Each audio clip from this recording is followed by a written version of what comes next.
Emma by Jane Austen. Chapter 1. Emma Woodhouse, handsome, clever, and rich, with a comfortable home and happy disposition, seemed to unite some of the best blessings of existence, and had lived nearly 21 years in the world with very little to distress or vex her. She was the youngest of the 2 daughters of a most affectionate, indulgent father, and had, in consequence of her sister's marriage, been mistress of his house from a very early period. Her mother had died too long ago for her to have more than an indistinct remembrance of her caresses, and her place had been supplied by an excellent woman as governess, who had fallen little short of a mother in affection. 16 years had Miss Taylor been in Mr. Woodhouse's family, less as a governess than as a friend, very fond of both daughters, but particularly of Emma. Between them it was more than the intimacy of sisters. Even before Miss Taylor had ceased to hold the nominal office of governess, the mildness of her temper had hardly allowed her to impose any restraint, and the shadow of her authority being now long passed away, they had been living together as friend and friend, very mutually attached, and Emma doing just what she liked, highly esteeming Miss Taylor's judgment, but directed chiefly by her own. The real evils, indeed, of Emma's situation were the power of having rather too much her own way, and a disposition to think a little too well of herself. These were the disadvantages which threatened alloy to her many enjoyments. The danger, however, was at present so unperceived that they did not by any means rank as misfortunes to her. Sorrow came, a gentle sorrow, but not at all in the shape of any disagreeable consciousness. Miss Taylor married. It was Miss Taylor's loss which first brought grief. It was on the wedding day of this beloved friend that Emma first sat in mournful thought of any continuance. The wedding over and the bride people gone, her father and herself were left to dine together, with no prospect of a third to cheer a long evening. Her father composed himself to sleep after dinner as usual, and she had then only to sit and think of what she had lost. The event had every promise of happiness for her friend. Mr. Weston was a man of unexceptionable character, easy fortune, suitable age, and pleasant manners, and there was some satisfaction in considering with what self-denying, generous friendship she had always wished and promoted the match. But it was a black morning's work for her. The want of Miss Taylor would be felt every hour of every day. She recalled her past kindness, the affection of 16 years, how she had taught and how she had played with her from 5 years old, how she had devoted all her powers to amuse and attach her in health, and how nursed her through the various illnesses of childhood. A large debt of gratitude was owing here, but the intercourse of the last 7 years, the equal footing and perfect unreserve which had soon followed Isabella's marriage, on their being left to each other, was yet a dearer, tenderer recollection. She had been a friend and companion such as few possessed, intelligent, well-informed, useful, gentle, knowing all the ways of the family, interested in all its concerns, and peculiarly interested in herself, in every pleasure, every scheme of hers, one to whom she could speak every thought as it arose, and who had such an affection for her as could never find fault. How was she to bear the change? It was true that her friend was only half a mile from them, but Emma was aware that great must be the difference between a Mrs. Weston, only half a mile from them, and a Miss Taylor in the house. And with all her advantages, natural and domestic, she was now in great danger of suffering from intellectual solitude. She dearly loved her father, but he was no companion for her. He could not meet her conversation, rational or playful. The evil of the actual disparity in their ages, and Mr. Woodhouse had not married early, was much increased by his constitution and habits, for having been a valetudinarian all his life, without activity of mind or body, he was a much older man in many ways than in years, and though everywhere beloved for the friendliness of his heart and his amiable temper, his talents could not have recommended him at any time. Her sister, though comparatively but little removed by matrimony, being settled in London, only 16 miles off, was much beyond her daily reach, and many a long November and October evening must be struggled through at Hartfield, before Christmas brought the next visit from Isabella and her husband, and their little children to fill the house and give her pleasant society again. Highbury, the large and populous village, almost amounting to a town, to which Hartfield, in spite of its separate lawn, the shrubberies, and name, did really belong, afforded her no equals. The Woodhouses were first in consequence there. All looked up to them. She had many acquaintance in the place, for her father was universally civil, but not one among them who could be accepted in lieu of Miss Taylor for even half a day. It was a melancholy change, and Emma could not but sigh over it, and wish for impossible things, till her father awoke and made it necessary to be cheerful. His spirits required support.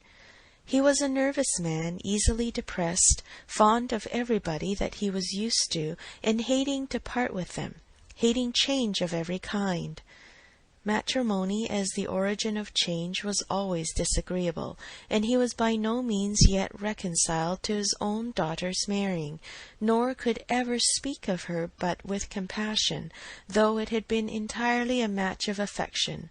When he was now obliged to part with Miss Taylor too, and from his habits of gentle selfishness, and of being never able to suppose that other people could feel differently from himself, he was very much disposed to think Miss Taylor had done as sad a thing for herself as for them, and would have been a great deal happier if she had spent all the rest of her life at Hartfield. Emma smiled and chatted as cheerfully as she could, to keep him from such thoughts, but when tea came it was impossible for him not to say exactly as he had said at dinner. "Poor Miss Taylor! I wish she were here again. What a pity it is that Mr. Weston ever thought of her!" "I cannot agree with you, papa. You know I cannot. Mr. Weston is such a good-humoured, pleasant, excellent man, that he thoroughly deserves a good wife, and you would not have had Miss Taylor live with us forever, and bear all my odd humours, when she might have a house of her own." "A house of her own! But what is the advantage of a house of her own? This is 3 times as large, and you have never any odd humours, my dear." "How often we shall be going to see them, and they coming to see us! We shall be always meeting. We must begin. We must go and pay wedding visit very soon." "My dear, how am I to get so far? Randalls is such a distance. I could not walk half so far." "No, papa, nobody thought of your walking. We must go in the carriage, to be sure." "The carriage! But Jane will not like to put the horses to for such a little way, and where are the poor horses to be while we are paying our visit?" "They will be put up into Mr. Weston's stable, papa. You know we have settled all that already. We talked it over with Mr. Weston last night. And as for James, you may be very sure he will always like going to Randalls, because of his daughter's being housemaid there. I only doubt whether he will ever take us any place else." "That was your doing, papa. You got Hannah that good place. Nobody thought of Hannah till you mentioned her. James is so obliged to you." "I am very glad I did think of her. It was very lucky, for I would not have had poor James think himself slighted upon any account, and I am sure she will make a very good servant. She is a civil, pretty-spoken girl. I have a great opinion of her. Whenever I see her, she always curtsies, and asks me how I do in a very pretty manner. And when you have had her here to do needlework, I always observe she turns the lock of the door the right way and never bangs it. I am sure she will be an excellent servant, and it will be a great comfort to poor Miss Taylor to have somebody about her that she is used to. Whenever James goes over to see his daughter, you know, she will be hearing of us. He will be able to tell her how we all are." Emma spared no exertions to maintain this happier flow of ideas, and hoped by the help of backgammon to get her father tolerably through the evening, and be attacked by no regrets but her own. The backgammon table was placed, but a visitor immediately afterwards walked in and made it unnecessary. Mr. Knightley, a sensible man about 7 or 8 and 30, was not only a very old and intimate friend of the family, but particularly connected with it, as the elder brother of Isabella's husband. He lived about a mile from Highbury, was a frequent visitor and always welcome, and at this time more welcome than usual, as coming directly from their mutual connections in London. He had returned to a late dinner, after some days' absence, and now walked up to Hartfield to say that all were well in Brunswick Square. It was a happy circumstance, and animated Mr. Woodhouse for some time. Mr. Knightley had a cheerful manner which always did him good, and his many inquiries after poor Isabella and her children were answered most satisfactorily. When this was over, Mr. Woodhouse gratefully observed, "It is very kind of you, Mr. Knightley, to come out at such a late hour to call upon us. I am afraid you must have had a shocking walk." "Not at all, sir. It is a beautiful moonlight night, and so mild that I must draw back from your great fire." "But you must have found it very damp and dirty. I wish you may not catch cold." "Dirty, sir! Look at my shoes, not a speck on them." "Well, that is quite surprising, for we have had a great deal of rain here. It rained dreadfully hard for half an hour while we were at breakfast. I wanted them to put off the wedding. By the by, I have not wished you joy, being pretty well aware of what sort of joy you must both be feeling. I have been in no hurry with my congratulations, but I hope it all went off tolerably well. How did you all behave? Who cried most? Ah, poor Miss Taylor, 'tis a sad business." "Poor Mr. and Miss Woodhouse, if you please, but I cannot possibly say poor Miss Taylor. I have a great regard for you and Emma, but when it comes to the question of dependence or independence, at any rate, it must be better to have only one to please than two, especially when one of those two is such a fanciful, troublesome creature," cried Emma playfully. "That is what you have in your head, I know, and what you would certainly say if my father were not by." "I believe it is very true, my dear, indeed," said Mr. Woodhouse with a sigh. "I am afraid I am sometimes very fanciful and troublesome." "My dearest papa, you do not think I could mean you, or suppose Mr. Knightley to mean you? What a horrible idea!"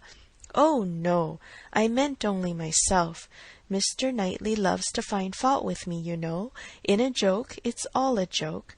We always say what we like to each other." Mr. Knightley, in fact, was one of the few people who could see faults in Emma Woodhouse, and the only one who ever told her of them. And though this was not particularly agreeable to Emma herself, she knew it would be so much less so to her father, that she would not have him really suspect such a circumstance as her not being thought perfect by everybody. "Emma knows I never flatter her," said Mr. Knightley, "but I meant no reflection on anybody. Miss Taylor has been used to have 2 persons to please. She will now have but 1. The chances are that she must be a gainer." "Well," said Emma, willing to let it pass, "you want to hear about the wedding, and I shall be happy to tell you, for we all behaved charmingly. Everybody was punctual, everybody in their best looks, not a tear and hardly a long face to be seen.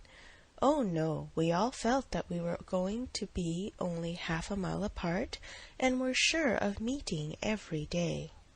"Dear Emma bears everything so well," said her father. But Mr. Knightley, she really is very sorry to lose poor Miss Taylor, and I am sure she will miss her more than she thinks for." Emma turned her head away, divided between tears and smiles. "It is impossible that Emma should not miss such a companion," said Mr. Knightley. "We should not like her so well as we do, sir, if we could suppose it. But she knows how much the marriage is to Miss Taylor's advantage. She knows how very acceptable it must be at Miss Taylor's time of life to be settled in a home of her own, and how important to her to be secure of a comfortable provision, and therefore cannot allow herself to feel so much pain as pleasure. Every friend of Miss Taylor must be glad to have her so happily married." "And you have forgotten one matter of joy to me," said Emma, "and a very considerable one, that I made the match myself. I made the match, you know, 4 years ago, and to have it take place and be proved in the right when so many people said Mr. Weston could never marry again may comfort me for anything." Mr. Knightley shook his head at her. Her father fondly replied, "Ah, my dear, I wish you would not make matches and foretell things, for whatever you say always comes to pass. Pray do not make any more matches." "I promise you to make none for myself, papa, but I must indeed for other people. It is the greatest amusement in the world, and after such success, you know, everybody said Mr. Weston would never marry again. Oh dear, no. Mr. Weston, who had been a widower for so long, and who seemed so perfectly comfortable without a wife, so constantly occupied either in his business in town or among his friends here, always acceptable wherever he went, always cheerful. Mr. Weston need not spend a single evening in the year alone if he did not like it. Oh no. Mr. Weston certainly would never marry again. Some people even talked of a promise to his wife on her deathbed, and others of the son and the uncle not letting him. All manner of solemn nonsense was talked on the subject, but I believed none of it. Ever since the day about 4 years ago that Miss Taylor and I met him in Broadway Lane, when, because it began to drizzle, he darted away with so much gallantry, and borrowed 2 umbrellas for us from Farmer Mitchell's, I made up my mind on the subject. I planned the match from that hour, and when such success has blessed me in this instance, dear papa, you cannot think that I shall leave off match-making." "I do not understand what you mean by success," said Mr. Knightley. "Success supposes endeavour. Your time has been properly and delicately spent, if you have been endeavouring for the last 4 years to bring about this marriage. A worthy employment for a young lady's mind. But if, when I rather imagine, your making the match, as you call it, means only your planning it, you're saying to yourself one idle day, I think it would be a very good thing for Miss Taylor if Mr. Weston were to marry her, and saying it again to yourself every now and then afterwards, why do you talk of success? Where is your merit? What are you proud of? You made a lucky guess, and that is all that can be said." "And have you never known the pleasure and triumph of a lucky guess? I pity you. I thought you cleverer, for depend upon it, a lucky guess is never merely luck. There is always some talent in it, and as to my poor word success, which you quarrel with, I do not know that I am so entirely without any claim of it. You have drawn 2 pretty pictures, but I think there may be a third, a something between the do-nothing and the do-all. If I had not promoted Mr. Weston's visits here, and given many little encouragements and smoothed many little matters, it might not have come to anything after all. I think you must know Hartfield enough to comprehend that. A straightforward, open-hearted man like Weston, and a rational, unaffected woman like Miss Taylor may be safely left to manage their own concerns. You are more likely to have done harm to yourself than good to them by interference." "Emma never thinks of herself if she can do good for others," rejoined Mr. Woodhouse, understanding but in part. But, my dear, pray do not make any more matches. They are silly things, and break up one's family circle grievously. Only one more, papa, only Mr. Elton. Poor Mr. Elton! You like Mr. Elton, papa? I must look about for a wife for him. There is nobody in Highbury who deserves him, and he has been here a whole year, and has fitted up his house so comfortably that it would be a shame to have him single any longer. And I thought when he was joining their hands today, he looked so very much as if he would like to have the same kind office done for him. I think very well of Mr. Elton, and this is the only way I have of doing him a service. Mr. Elton is a very pretty young man, to be sure, and a very good young man, and I have a great regard for him. But if you want to show him any attention, my dear, ask him to come and dine with us some day. That will be a better thing. I dare say Mr. Knightley will be so kind as to meet him. With a great deal of pleasure, sir, at any time, said Mr. Knightley, laughing, and I agree with you entirely that it will be a much better thing. Invite him to dinner, Emma, and help him to the best of the fish and the chicken, but leave him to choose his own wife. Depend on it, a man of 6 or 7 and 20 can take care of himself. End of Chapter 1. Chapter 2.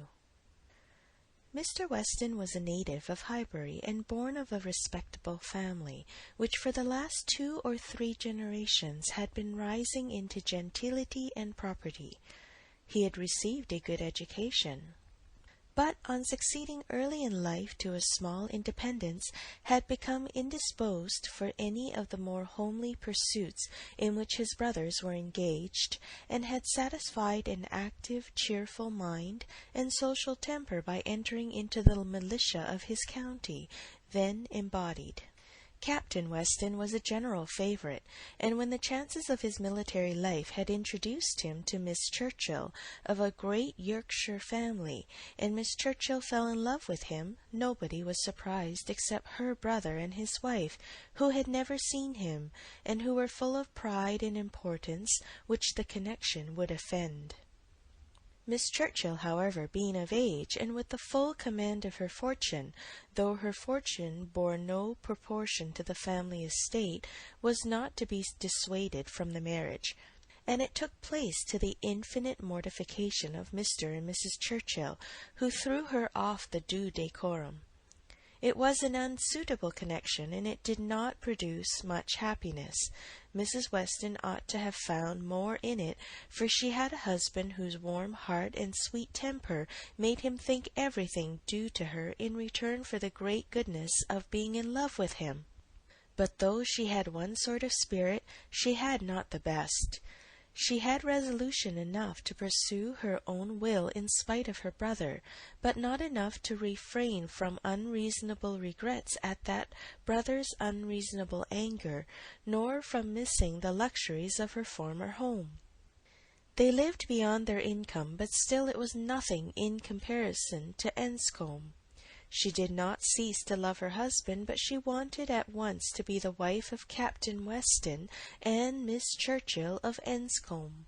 Captain Weston, who had been considered, especially by the Churchills, as making such an amazing match, was proved to have much the worse of the bargain. For when his wife died after a 3 years' marriage, he was rather a poorer man than at first, and with a child to maintain. From the expense of the child, however, he was soon relieved. The boy had, with the additional softening claim of a lingering illness of his mother's, been the sort of reconciliation, and Mr. and Mrs. Churchill, having no children of their own, nor any other young creature of equal kindred to care for, offered to take the whole charge of the little Frank soon after her decease. Some scruples and some reluctance the widower father may be supposed to have felt, but as they were overcome by other considerations, the child was given up to the care and the wealth of the Churchills, and he had only his own comfort to seek and his own situation to improve as he could. A complete change of life became desirable. He quitted the militia and engaged in trade, having brothers already established in a good way in London, which afforded him a favourable opening. It was a concern which brought just employment enough. He had still a small house in Highbury, where most of his leisure days were spent, and between useful occupation and the pleasures of society, the next 18 or 20 years of his life passed cheerfully away. He had by that time realized in easy competence enough to secure the purchase of a little estate adjoining Highbury, which he had always longed for, enough to marry a woman as portionless even as Miss Taylor, and to live according to the wishes of his own friendly and social disposition. It was now some time since Miss Taylor had begun to influence his schemes, but as it was not the tyrannic influence of youth on youth, it had not shaken his determination of never settling till he could purchase Randalls, and the sale of Randalls was long looked forward to. But he had gone steadily on, and these objects in view, till they were accomplished. He had made his fortune, bought his house, and obtained his wife, and was beginning a new period of existence with every probability of greater happiness than in any yet passed through. He had never been an unhappy man. His own temper had secured him from that, even in his first marriage, but his second must show him how delightful a well-judging and truly amiable woman could be, and must give him the pleasantest proof of its being a great deal better to choose than to be chosen, to excite gratitude than to feel it. He had only himself to please in his choice. His fortune was his own, for as to Frank, it was more than being tacitly brought up as his uncle's heir. It had become so avowed an adoption as to have him assume the name of Churchill on coming of age. It was most unlikely, therefore, that he should ever want his father's assistance. His father had no apprehension of it. The aunt was a capricious woman, and governed her husband entirely, but it was not in Mr. Weston's nature to imagine that any caprice could be strong enough to affect one so dear, and as he believed so deservedly dear. He saw his son every year in London, and was proud of him, and his fond report of him as a very fine young man had made Highbury feel a sort of pride in him too. He was looked on as sufficiently belonging to the place to make his merits and prospects of a kind of common concern. Mr. Frank Churchill was one of the boasts of Highbury, and a lively curiosity to see him prevailed, though the compliment was so little returned that he had never been out there in his life. His coming to visit his father had been talked of, but never achieved. Now, upon his father's marriage, it was very generally proposed as a most proper attention that this visit should take place. There was not a dissentient voice on the subject, either when Mrs. Perry drank tea with Mrs. and Miss Bates, or when Mrs. and Miss Bates returned the visit. Now was the time for Mr. Frank Churchill to come among them, and the hopes strengthened when it was understood that he had written to his new mother on the occasion. For a few days, every morning visit in Highbury included some mention of the handsome letter Mrs. Weston had received. "I suppose you have heard of the handsome letter Mr. Frank Churchill has written to Mrs. Weston. I understand it a very handsome letter indeed. Mr. Woodhouse told me of it. Mr. Woodhouse saw the letter, and he says he never saw such a handsome letter in his life." It was indeed a highly prized letter.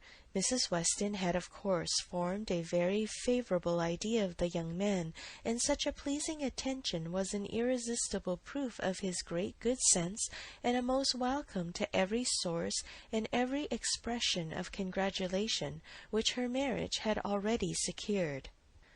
She felt herself a most fortunate woman, and she had lived long enough to know how fortunate she might well be thought, where the only regret was for a partial separation from friends whose friendship for her had never cooled, and who could ill bear to part with her. She knew that at times she must be missed, and could not think without pain of Emma's losing a single pleasure or suffering an hour's ennui from the want of her companionableness. But dear Emma was of no feeble character. She was no more equal to her situation than most girls would have been, and had sense and energy and spirits that might be hoped would bear her well and happily through its little difficulties and privations. And then there was such comfort in the very easy distance of Randalls from Hartfield, so convenient for even solitary female walking, and in Mr. Weston's disposition and circumstances, which would make the approaching season no hindrance to their spending half the evenings in the week together. Her situation was altogether the subject of hours of gratitude to Mrs. Weston, and of moments only of regret, and her satisfaction, her more than satisfaction, her cheerful enjoyment, was so just and so apparent that Emma, well as she knew her father, was sometimes taken by surprise at his being able to pity poor Miss Taylor, when they left her at Randalls in the centre of every domestic comfort, or saw her go away in the evening attended by her pleasant husband to a carriage of her own. But never did she go without Mr. Woodhouse's giving a gentle sigh, and saying, "Ah, poor Miss Taylor, she would be very glad to stay." There was no recovering Miss Taylor, nor much likelihood of ceasing to pity her.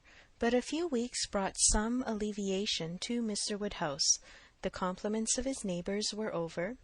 He was no longer teased by being wished joy of so sorrowful an event, and the wedding cake, which had been a great distress to him, was all eat up. His own stomach could bear nothing rich, and he could never believe other people to be different from himself. What was unwholesome to him he regarded as unfit for anybody, and he had therefore earnestly tried to dissuade them from having any wedding cake at all, and when that proved vain, as earnestly tried to prevent anybody's eating it. He had been at the pains of consulting Mr. Perry, the apothecary, on the subject. Mr. Perry was an intelligent, gentlemanlike man, whose frequent visits were one of the comforts of Mr. Woodhouse's life, and upon being applied to, he could not but acknowledge, though it seemed rather against the bias of inclination, that wedding cake might certainly agree with many, perhaps with most people, unless taken moderately. With such an opinion, in confirmation of his own, Mr. Woodhouse hoped to influence every visitor of the newly married pair, but still the cake was eaten, and there was no rest for his benevolent nerves till it was all gone. There was a strange rumour in Highbury of all the little Perrys being seen with a slice of Mrs. Weston's wedding cake in their hands, but Mr. Woodhouse would never believe it. End of Chapter 2. Chapter 3. Mr. Woodhouse was fond of society in his own way. He liked very much to have his friends come and see him, and from various united causes, from his long residence at Hartfield, and his good nature, from his fortune, his house, and his daughter, he could command the visits of his own little circle in a great measure as he liked. He had not much intercourse with any families beyond that circle. His horror of late hours and large dinner parties made him unfit for any acquaintance, but such as would visit him on his own terms. Fortunately for him, Highbury, including Randalls in the same parish, and Donwell Abbey in the parish adjoining, the seat of Mr. Knightley, comprehended many such. Not unfrequently, through Emma's persuasion, he had some of the chosen and the best to dine with him. But evening parties were what he preferred, and unless he fancied himself at any time unequal to company, there was scarcely an evening in the week in which Emma could not make up a card-table for him. Real long-standing regard brought the Westons and Mr. Knightley, and by Mr. Elton, a young man living alone without liking it, the privilege of exchanging any vacant evening of his own blank solitude for the elegancies and society of Mr. Woodhouse's drawing-room, and the smiles of his lovely daughter, was in no danger of being thrown away. After these came a second set, among the most come at able of whom were Mrs. and Miss Bates and Mrs. Goddard, 3 ladies almost always at the service of an invitation from Hartfield, and who were fetched and carried home so often that Mr. Woodhouse thought it no hardship for either James or the horses. Had it taken place only once a year, it would have been a grievance. Mrs. Bates, the widow of a former vicar of Highbury, was a very old lady, almost past everything but tea. She lived with her single daughter in a very small way, and was considered with all the regard and respect which a harmless old lady, under such untoward circumstances, can excite. Her daughter enjoyed a most uncommon degree of popularity for a woman neither young, handsome, rich, nor married. Miss Bates stood in the very worst predicament in the world for having much of the public favour, and she had no intellectual superiority to make atonement to herself, or frighten those who might hate her into outward respect. She had never boasted either beauty or cleverness. Her youth had passed without distinction, and her middle of life was devoted to the care of a failing mother, and the endeavour to make a small income go as far as possible. And yet she was a happy woman, and a woman whom no one named without goodwill. It was her own universal goodwill and contented temper which worked hers. She loved everybody, was interested in everybody's happiness, quick-sighted to everybody's merits, thought herself a most fortunate creature, and surrounded with blessings in such an excellent mother, and so many good neighbours and friends, and a home that wanted for nothing. The simplicity and cheerfulness of her nature, her contented and graceful spirit, were a recommendation to everybody, and a mine of felicity to herself. She was a great talker upon little matters, which exactly suited Mr. Woodhouse, full of trivial communications and harmless gossip. Mrs. Goddard was the mistress of a school, not of a seminary or an establishment or anything which professed, in long sentences of refined nonsense, to combine liberal acquirements with elegant morality, upon new principles and new systems, and where young ladies for enormous pay might be screwed out of health and into vanity, but a real honest old-fashioned boarding school, where a reasonable quantity of accomplishments were sold at a reasonable price, and where girls might be sent to be out of the way and scramble themselves into a little education without any danger of coming back prodigies. Mrs. Goddard's school was in high repute, and very deservedly, for Highbury was reckoned a particularly healthy spot. She had an ample house and garden, gave the children plenty of wholesome food, let them run about a great deal in the summer, and in winter dressed their chilblains with her own hands. It was no wonder that a train of 20 young couple now walked after her to church.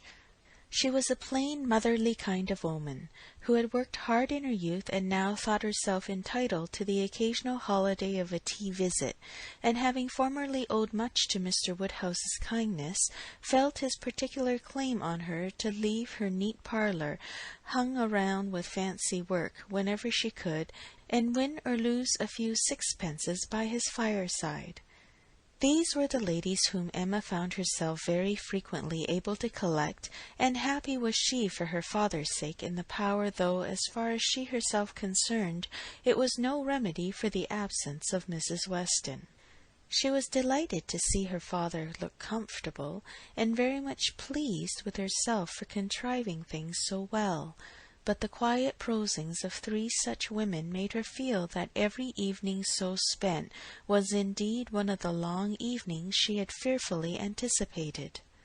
As she sat one morning, looking forward to exactly such a close of the present day, a note was brought from Mrs. Goddard, requesting in most respectful terms to be allowed to bring Miss Smith with her, a most welcome request, for Miss Smith was a girl of 17 who Emma knew very well by sight, and had long felt an interest in on account of her beauty. A very gracious invitation was returned, and the evening no longer dreaded by the fair mistress of the mansion. Harriet Smith was the natural daughter of somebody. Somebody had placed her several years back at Mrs. Goddard's school, and somebody had lately raised her from the condition of scholar to that of parlour boarder. This was all that was generally known of her history. She had no visible friends but what had been acquired in Highbury, and was now just returned from a long visit in the country to some young ladies who had been at school there with her. She was a very pretty girl, and her beauty happened to be of a sort which Emma particularly admired. She was short, plump, and fair, with a fine bloom, blue eyes, light hair, regular features, and a look of great sweetness. And before the end of the evening, Emma was as much pleased with her manners as her person, and quite determined to continue the acquaintance. She was not struck by anything remarkably clever in Miss Smith's conversation, but she found her altogether very engaging, not inconveniently shy, not unwilling to talk, and yet so far from pushing, showing so proper, and becoming a deference, seeming so pleasantly grateful for being admitted to Hartfield, and so artlessly impressed by the appearance of everything in so superior a style to which she had been used to, that she must have good sense and deserve encouragement. Encouragement should be given. Those soft blue eyes and all those natural graces should not be wasted on the inferior society of Highbury and its connections. The acquaintance she had already formed were unworthy of her. The friends from whom she had just parted, though very good sort of people, must be doing her harm. They were a family of the name Martin, whom Emma knew well by character as renting a large farm of Mr. Knightley, and residing in the parish of Donwell. Very creditably, she believed. She knew Mr. Knightley thought highly of them, but they must be coarse and unpolished, and very unfit to be the intimates of a girl who wanted only a little more knowledge and elegance to be quite perfect. She would notice her. She would improve her. She would detach her from her bad acquaintance and introduce her into good society. She would form her opinions and her manners. It would be an interesting and certainly a very kind undertaking, highly becoming her own situation in life, her leisure and powers. She was so busy in admiring those soft blue eyes, in talking and listening, and forming all these schemes in the in-betweens, that the evening flew away at a very unusual rate, and the supper table, which always closed such parties, and for which she had been used to sit and watch the due time, was all set out and ready, and moved forwards to the fire before she was aware, with an alacrity beyond the common impulse of a spirit, which yet was never indifferent to the credit of doing everything well and attentively. With the real goodwill of a mind delighted with its own ideas, did she then do all the honours of the meal, and helped and recommended the minced chicken and scalloped oysters with an urgency which she knew would be acceptable to the early hours and civil scruples of their guests. Upon such occasions poor Mr. Woodhouse's feelings were in sad warfare. He loved to have the cloth laid, but it had been the fashion of his youth, but his conviction of suppers being very unwholesome made him rather sorry to see anything put on it, and while his hospitality would have welcomed his visitors to everything, his care for their health made him grieve that they should eat. Such another small basin of thin gruel as his own was all that he could, with thorough self-approbation, recommend, though he might constrain himself while the ladies were comfortably clearing the nicer things to say, "Mrs. Bates, let me propose your venturing on one of these eggs.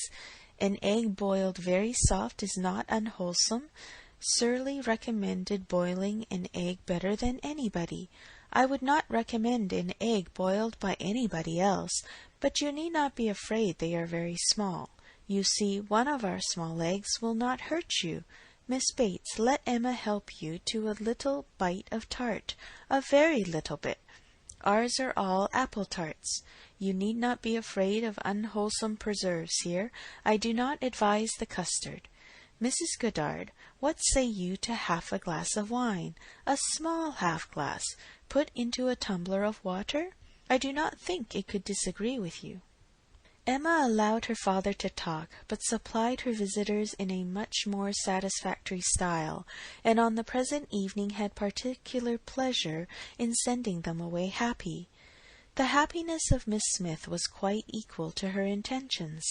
Miss Woodhouse was so great a personage in Highbury that the prospect of the introduction had given as much panic as pleasure, but the humble, grateful little girl went off with highly gratified feelings, delighted with the affability with which Miss Woodhouse had treated her all evening, and actually shaken hands with her at last.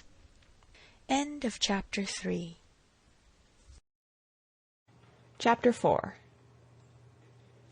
Harriet Smith's intimacy at Hartfield was soon a settled thing. Quick and decided in her ways, Emma lost no time in inviting, encouraging, and telling her to come very often, and as their acquaintance increased, so did their satisfaction in each other. As a walking companion, Emma had very early foreseen how useful she might find her. In that respect, Mrs. Weston's loss had been important. Her father never went beyond the shrubbery, where 2 divisions of the ground sufficed him for his long walk, or his short, as the year varied. And since Mrs. Weston's marriage, her exercise had been too much confined. She had ventured once alone to Randalls, but it was not pleasant, and a Harriet Smith, therefore, one whom she could summon at any time to a walk, would be a valuable addition to her privileges. But in every respect, as she saw more of her, she approved her, and was confirmed in all her kind designs. Harriet certainly was not clever, but she had a sweet, docile, grateful disposition, and was totally free from conceit, and only desiring to be guided by anyone she looked up to. Her early attachment to herself was very amiable, and her inclination for good company, and power of appreciating what was elegant and clever, showed that there was no want of taste, though strength of understanding must not be expected. Altogether, she was quite convinced of Harriet Smith's being exactly the young friend she wanted, exactly the something which her home required. Such a friend as Mrs. Weston was out of the question. 2 such could never be granted. 2 such she did not want. It was quite a different sort of thing, a sentiment distinct and independent. Mrs. Weston was the object of a regard which had its basis in gratitude and esteem. Harriet would be loved as one to whom she could be useful. For Mrs. Weston there was nothing to be done. For Harriet, everything. Her first attempts at usefulness were an endeavour to find out who were the parents, but Harriet could not tell. She was ready to tell everything in her power, but on this subject questions were vain. Emma was obliged to fancy what she liked, but she could never believe that in the same situation she should not have discovered the truth. Harriet had no penetration. She had been satisfied to hear and believe just what Mrs. Goddard chose to tell her, and looked no farther. Mrs. Goddard, and the teachers, and the girls, and the affairs of the school in general, formed naturally a great part of the conversation, and but for her acquaintance with the Martins of Abbey Mill Farm, it must have been the whole. But the Martins occupied her thoughts a good deal. She had spent 2 very happy months with them, and now loved to talk of the pleasures of her visit, and describe the many comforts and wonders of the place.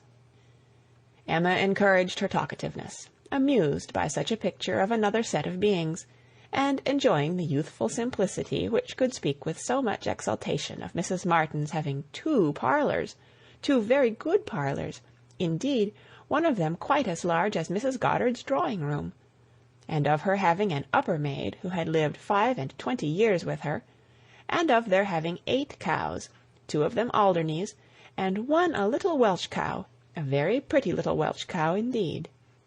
And of Mrs. Martin saying, as she was so fond of it, it should be called her cow, and of their having a very handsome summer-house in their garden, where some day next year they were all to drink tea, a very handsome summer-house, large enough to hold 12 people. For some time she was amused, without thinking beyond the immediate cause, But as she came to understand the family better, other feelings arose. She had taken up a wrong idea, fancying it was a mother and daughter, a son and son's wife, who all lived together. But when it appeared that the Mr. Martin who bore a part in the narrative, and was always mentioned with approbation for his great good nature in doing something or other, was a single man, that there was no young Mrs. Martin, no wife in the case, she did suspect danger to her poor little friend from all this hospitality and kindness, and that, if she were not taken care of, she might be required to sink herself forever. With this inspiriting notion, her questions increased in number and meaning, and she particularly led Harriet to talk more of Mr. Martin, and there was evidently no dislike to it. Harriet was very ready to speak of the share he had had in their moonlight walks and merry evening games, and dwelt a good deal upon his being so very good-humoured and obliging. He had gone 3 miles round one day in order to bring her some walnuts, because she had said how fond she was of them, and in everything else he was so very obliging. He had his shepherd's son into the parlour one night on purpose to sing to her. She was very fond of singing. He could sing a little himself. She believed he was very clever, and understood everything. He had a very fine flock, and while she was with them, he had been bid more for his wool than anybody in the country. She believed everybody spoke well of him. His mother and sisters were very fond of him. Mrs. Martin had told her one day, and there was a blush as she said it, that it was impossible for anybody to be a better son, and therefore she was sure, whenever he married, he would make a good husband. Not that she wanted him to marry. She was in no hurry at all. "Well done, Mrs. Martin," thought Emma. "You know what you are about." And when she had come away, Mrs. Martin was so very kind as to send Mrs. Goddard a beautiful goose, the finest goose Mrs. Goddard had ever seen. Mrs. Goddard had dressed it on a Sunday, and asked all the 3 teachers, Miss Nash and Miss Prince and Miss Richardson, to sup with her. Mr. Martin, I suppose, is not a man of information beyond the line of his own business. He does not read. "Oh, yes, that is, no, I do not know, but I believe he has read a good deal, but not what you would think anything of. He reads the agricultural reports, and some other books that lay in one of the window-seats, but he reads all them to himself. But sometimes of an evening, before we went to cards, he would read something aloud out of the elegant extracts, very entertaining. And I know he has read the Vicar of Wakefield. He never read the Romance of the Forest, nor the Children of the Abbey. He had never heard of such books before I mentioned them, but he is determined to get them now as soon as ever he can." The next question was, "What sort of looking man is Mr. Martin?" "Oh, not handsome, not at all handsome. I thought him very plain at first, but I do not think him so plain now. One does not, you know, after a time. But did you never see him? He is in Highbury every now and then, and he is sure to ride through every week in his way to Kingston. He has passed you very often." "That may be, and I may have seen him 50 times, but without having any idea of his name. A young farmer, whether on horseback or on foot, is the very last sort of person to raise my curiosity. The yeomanry are precisely the order of people with whom I feel I can have nothing to do. A degree or 2 lower, and a creditable appearance might interest me. I might hope to be useful to their families in some way or other. But a farmer can need none of my help, and is therefore, in one sense, as much above my notice as in every other he is below it. To be sure, oh yes, it is not likely you should ever have observed him, but he knows you very well indeed, I mean by sight." "I have no doubt of his being a very respectable young man. I know indeed that he is so, and as such wish him well. What do you imagine his age to be?" "He was 24, the 8th of last June, and my birthday is the 23rd, just a fortnight and a day's difference, which is very odd." "Only 24. That is too young to settle. His mother is perfectly right not to be in a hurry. They seem very comfortable as they are, and if she were to take any pains to marry him, she would probably repent it. 6 years hence, if he could meet with a good sort of young woman in the same rank as his own, with a little money, it might be very desirable. 6 years hence, dear Miss Woodhouse, he would be 30 years old. Well, and that is as early as most men can afford to marry, who are not born to an independence. Mr. Martin, I imagine, has his fortune entirely to make, cannot be at all beforehand with the world. Whatever money he might come into when his father died, whatever his share of the family property, it is, I dare say, all afloat, all employed in his stock, and so forth, and though with diligence and good luck he may be rich in time, it is next to impossible that he should have realized anything yet. To be sure, so it is, but they live very comfortably. They have no indoors man, else they do not want for anything, and Mrs. Martin talks of taking a boy another year. I wish you may not get into a scrape, Harriet, whenever he does marry. I mean, as to being acquainted with his wife, for though his sisters, from a superior education, are not to be altogether objected to, it does not follow that he might marry anybody at all fit for you to notice. The misfortune of your birth ought to make you particularly careful as to your associates. There can be no doubt of your being a gentleman's daughter, and you must support your claim to that station by everything within your own power, or there will be plenty of people who would take pleasure in degrading you. Yes, to be sure, I suppose there are. But while I visit at Hartfield, and you are so kind to me, Miss Woodhouse, I am not afraid of what anybody can do. You understand the force of influence pretty well, Harriet, but I would have you so firmly established in good society as to be independent even of Hartfield and Miss Woodhouse.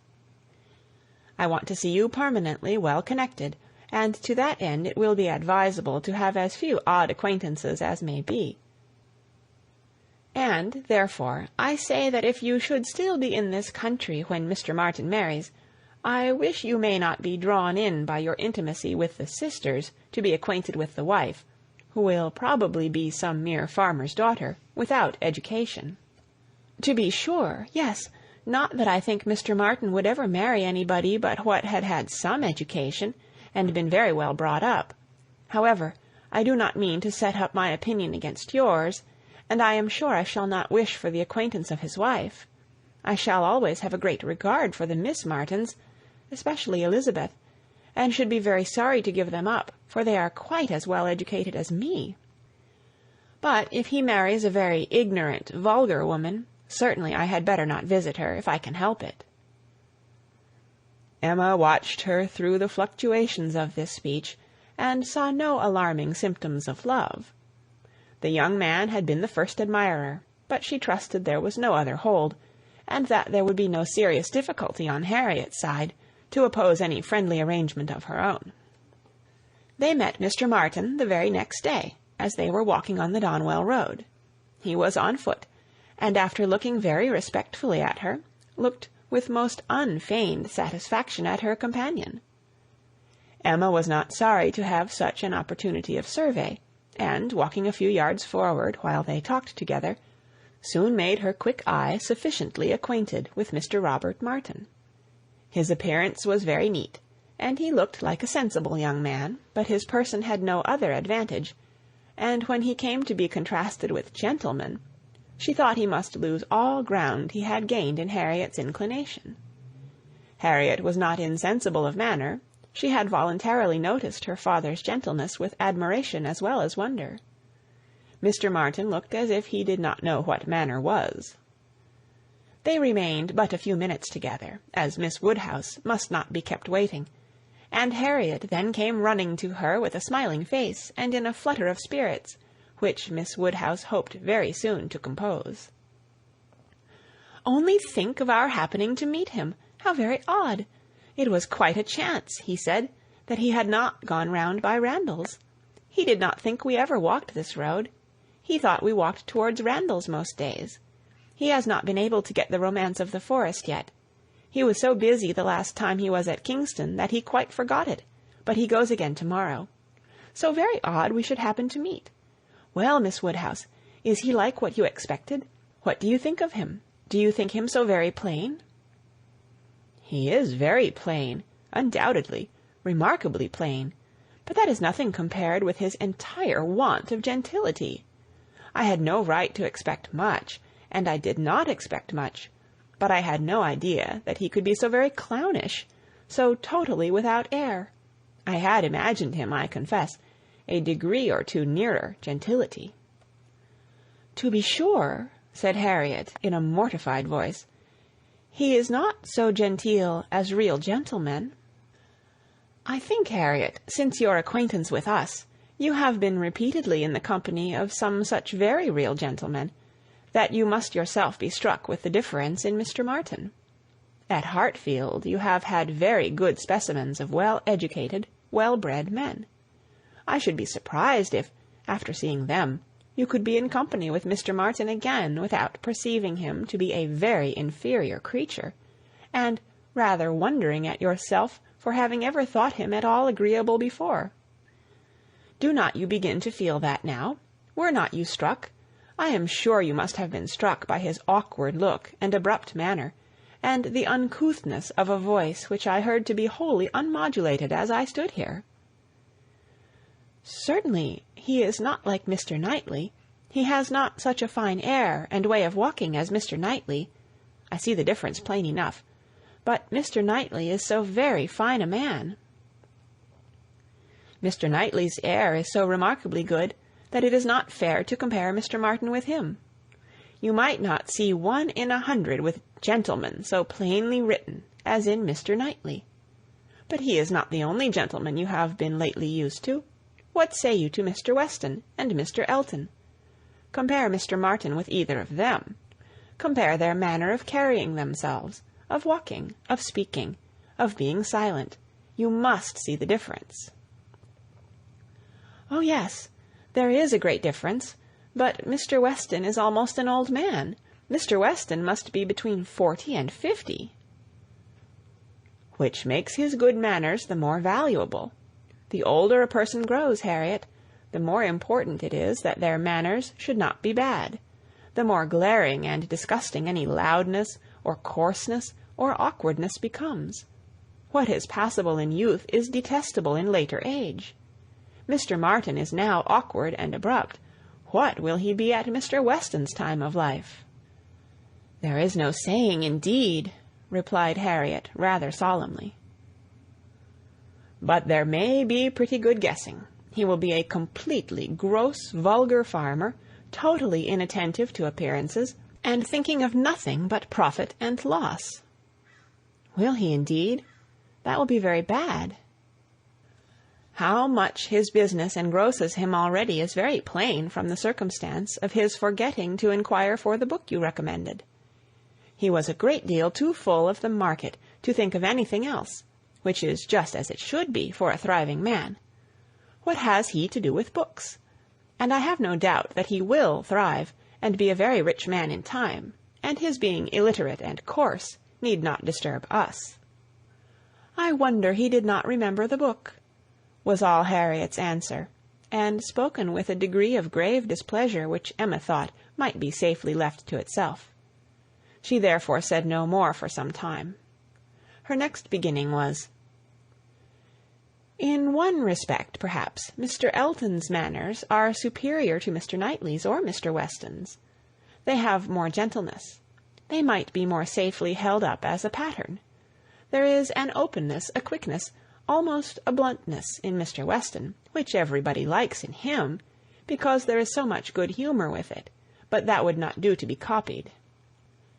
Neither would Mr. Knightley's downright, decided, commanding sort of manner, though it suits him very well. His figure, and look, and situation in life seem to allow it, but if any young man were to set about copying him, he would not be sufferable. On the contrary, I think a young man might be very safely recommended to take Mr. Elton as a model. Mr. Elton is good-humoured, cheerful, obliging, and gentle. He seems to me to be grown particularly gentle of late. I do not know whether he has any design of ingratiating himself with either of us, Harriet, by additional softness, but it strikes me that his manners are softer than they used to be. If he means anything, it must be to please you. Did not I tell you what he said of you the other day?" She then repeated some warm personal praise which she had drawn from Mr. Elton, and now did full justice to, and Harriet blushed and smiled, and said she had always thought Mr. Elton very agreeable. Mr. Elton was the very person fixed on by Emma for driving the young farmer out of Harriet's head. She thought it would be an excellent match, and only too palpably desirable, natural, and probable, for her to have much merit in planning it. She feared it was what everybody else must think of and predict. It was not likely, however, that anybody should have equalled her in the date of the plan, as it had entered her brain during the very first evening of Harriet's coming to Hartfield. The longer she considered it, the greater was her sense of its expediency. Mr. Elton's situation was most suitable, quite the gentleman himself, and without low connections. At the same time, not of any family that could fairly object to the doubtful birth of Harriet. He had a comfortable home for her, and Emma imagined a very sufficient income, for though the vicarage of Highbury was not large, he was known to have some independent property. And she thought very highly of him as a good-humoured, well-meaning, respectable young man, without any deficiency of useful understanding or knowledge of the world. She had already satisfied herself that he thought Harriet a beautiful girl, which she trusted, with such frequent meetings at Hartfield, was foundation enough on his side, and on Harriet's there could be little doubt that the idea of being preferred by him would have all the usual weight and efficacy. And he was really a very pleasing young man, a young man whom any woman not fastidious might like.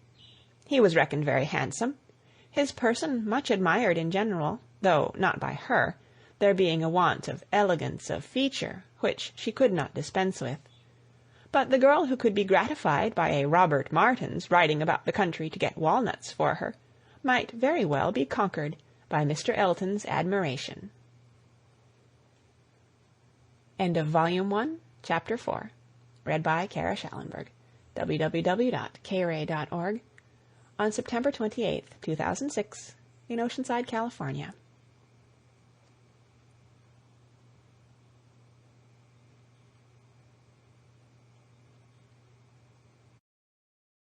Chapter 5. I do not know what your opinion may be, Mrs. Weston, said Mr. Knightley, of this great intimacy between Emma and Harriet Smith, but I think it a bad thing. A bad thing? Do you really think it a bad thing? Why so? I think they will neither of them do the other any good. You surprise me. Emma must do Harriet good, and supplying her with a new object of interest, Harriet may be said to do Emma good. I have been seeing their intimacy with the greatest pleasure. How very differently we feel! Not think they will do each other any good? This will certainly be the beginning of one of our quarrels about Emma, Mr. Knightley. Perhaps you think I am come on purpose to quarrel with you, knowing Weston to be out, and that you must still fight your own battle. Mr. Weston would undoubtedly support me if he were here, for he thinks exactly as I do on the subject.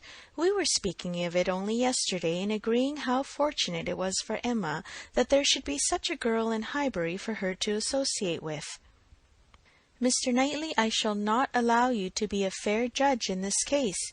You are so used to live alone that you do not know the value of a companion, and perhaps no man can be a good judge of the comfort a woman feels in the society of one of her own sex, after being used to it all her life. I can imagine your objection to Harriet Smith. She is not the superior young woman which Emma's friends ought to be, but on the other hand, as Emma wants to see her better informed, it will be an inducement to her to read more herself. They will read together. She means it, I know. Emma has been meaning to read more ever since she was 12 years old. I have seen a great many lists of her drawing up at various times of books that she meant to read regularly through, and very good lists they were, very well chosen and very neatly arranged, sometimes alphabetically, and sometimes by some other rule. The list she drew up when she was only 14, I remember thinking it did her judgment so much credit that I preserved it some time. and I dare say she may have made out a very good list now, but I have done with expecting any course of steady reading from Emma. She will never submit to anything requiring industry and patience, and a subject of the fancy to the understanding. Where Miss Taylor failed to stimulate, I may safely affirm that Harriet Smith will do nothing. You never could persuade her to read half so much as you wished. You know you could not. I dare say, replied Mrs. Weston, smiling, that I thought so then, but since we have parted, I can never remember Emma's omitting to do anything I wished. There is hardly any desiring to refresh such a memory as that, said Mr. Knightley feelingly, and for a moment or two he had done. But I, he soon added, who have had no such charm thrown over my senses, must still see, hear, and remember. Emma is spoiled by being the cleverest of her family. At 10 years old, she had the misfortune of being able to answer questions which puzzled her sister at 17. She was always quick and assured, Isabella slow and diffident. And ever since she was 12, Emma has been mistress of the house and of you all. In her mother she lost the only person able to cope with her. She inherits her mother's talents, and must have been under subjection to her. I should have been sorry, Mr. Knightley, to be dependent on your recommendation. Had I quitted Mr. Woodhouse's family and wanted another situation, I do not think you would have spoken a good word for me to anybody. I am sure you always thought me unfit for the office I held. Yes, said he, smiling, you are better placed here, very fit for a wife, but not at all for a governess. But you were preparing yourself to be an excellent wife all the time you were at Hartfield. You might not have given Emma such a complete education as your powers would seem to promise, but you are receiving a very good education from her on the very material matrimonial point of submitting your own will and doing as you were bid, and if Weston had asked me to recommend him a wife, I should certainly have named Miss Taylor. Thank you. There will be very little merit in making a good wife to such a man as Mr. Weston. Why, to own the truth, I am afraid you are rather thrown away, and that with every disposition to bear there will be nothing to be borne. We will not despair, however. Weston may grow cross from the wantonness of comfort, or his son may plague him. I hope not that. It is not likely. No, Mr. Knightley, do not foretell vexation from that quarter. Not I, indeed. I only name possibilities. I do not pretend to Emma's genius for foretelling and guessing. I hope with all my heart the young man may be a Weston in merit and a Churchill in fortune. But Harriet Smith, I have not half done about Harriet Smith. I think her the very worst sort of companion that Emma could possibly have. She knows nothing herself, and looks upon Emma as knowing everything. She is a flatterer in all her ways, and so much the worse because undesigned. Her ignorance is hourly flattery. How can Emma imagine she has anything to learn herself while Harriet is presenting such a delightful inferiority? And as for Harriet, I will venture to say that she cannot gain by the acquaintance. Hartfield will only put her out of conceit with all the other places she belongs to. She will grow just refined enough to be uncomfortable with those among whom birth and circumstances have placed her home. I am much mistaken if Emma's doctrines give any strength of mind, or tend at all to make a girl adapt herself rationally to the varieties of her situation in life. They only give a little polish. I either depend more upon Emma's good sense than you do, or am more anxious for her present comfort, for I cannot lament the acquaintance. How well she looked last night! Oh, you would rather talk of her person than her mind, would you? Very well, I shall not attempt to deny Emma's being pretty. Pretty? Say beautiful, rather. Can you imagine anything nearer perfect beauty than Emma altogether, face and figure? I do not know what I could imagine, but I confess that I have seldom seen a face or figure more pleasing to me than hers, but I am a partial old friend. Such an eye, the true hazel eye, and so brilliant, regular features, open countenance, with a complexion, oh, what a bloom of full health, and such a pretty height and size, such a firm and upright figure. There is health not merely in her bloom, but in her hair, her head, her glance. One hears sometimes of a child being the picture of perfect health. Now Emma always gives me the idea of being the complete picture of grown-up health. She is loveliness itself. Mr. Knightley, is not she? I have not a fault to find with her person, he replied. I think her all you describe. I love to look at her, and I will add this praise, that I do not think her personally vain. Considering how very handsome she is, she appears to be little occupied with it. Her vanity lies another way. Mrs. Weston, I am not to be talked out of my dislike of Harriet Smith, or my dread of its doing them both harm. And I, Mr. Knightley, am equally stout in my confidence of its not doing them any harm. With all dear Emma's little faults, she is an excellent creature. Where shall we see a better daughter, or a kinder sister, or a truer friend? No, no, she has qualities which may be trusted. She will never lead anyone really wrong. She will make no lasting blunder. Where Emma errs once, she is in the right 100 times.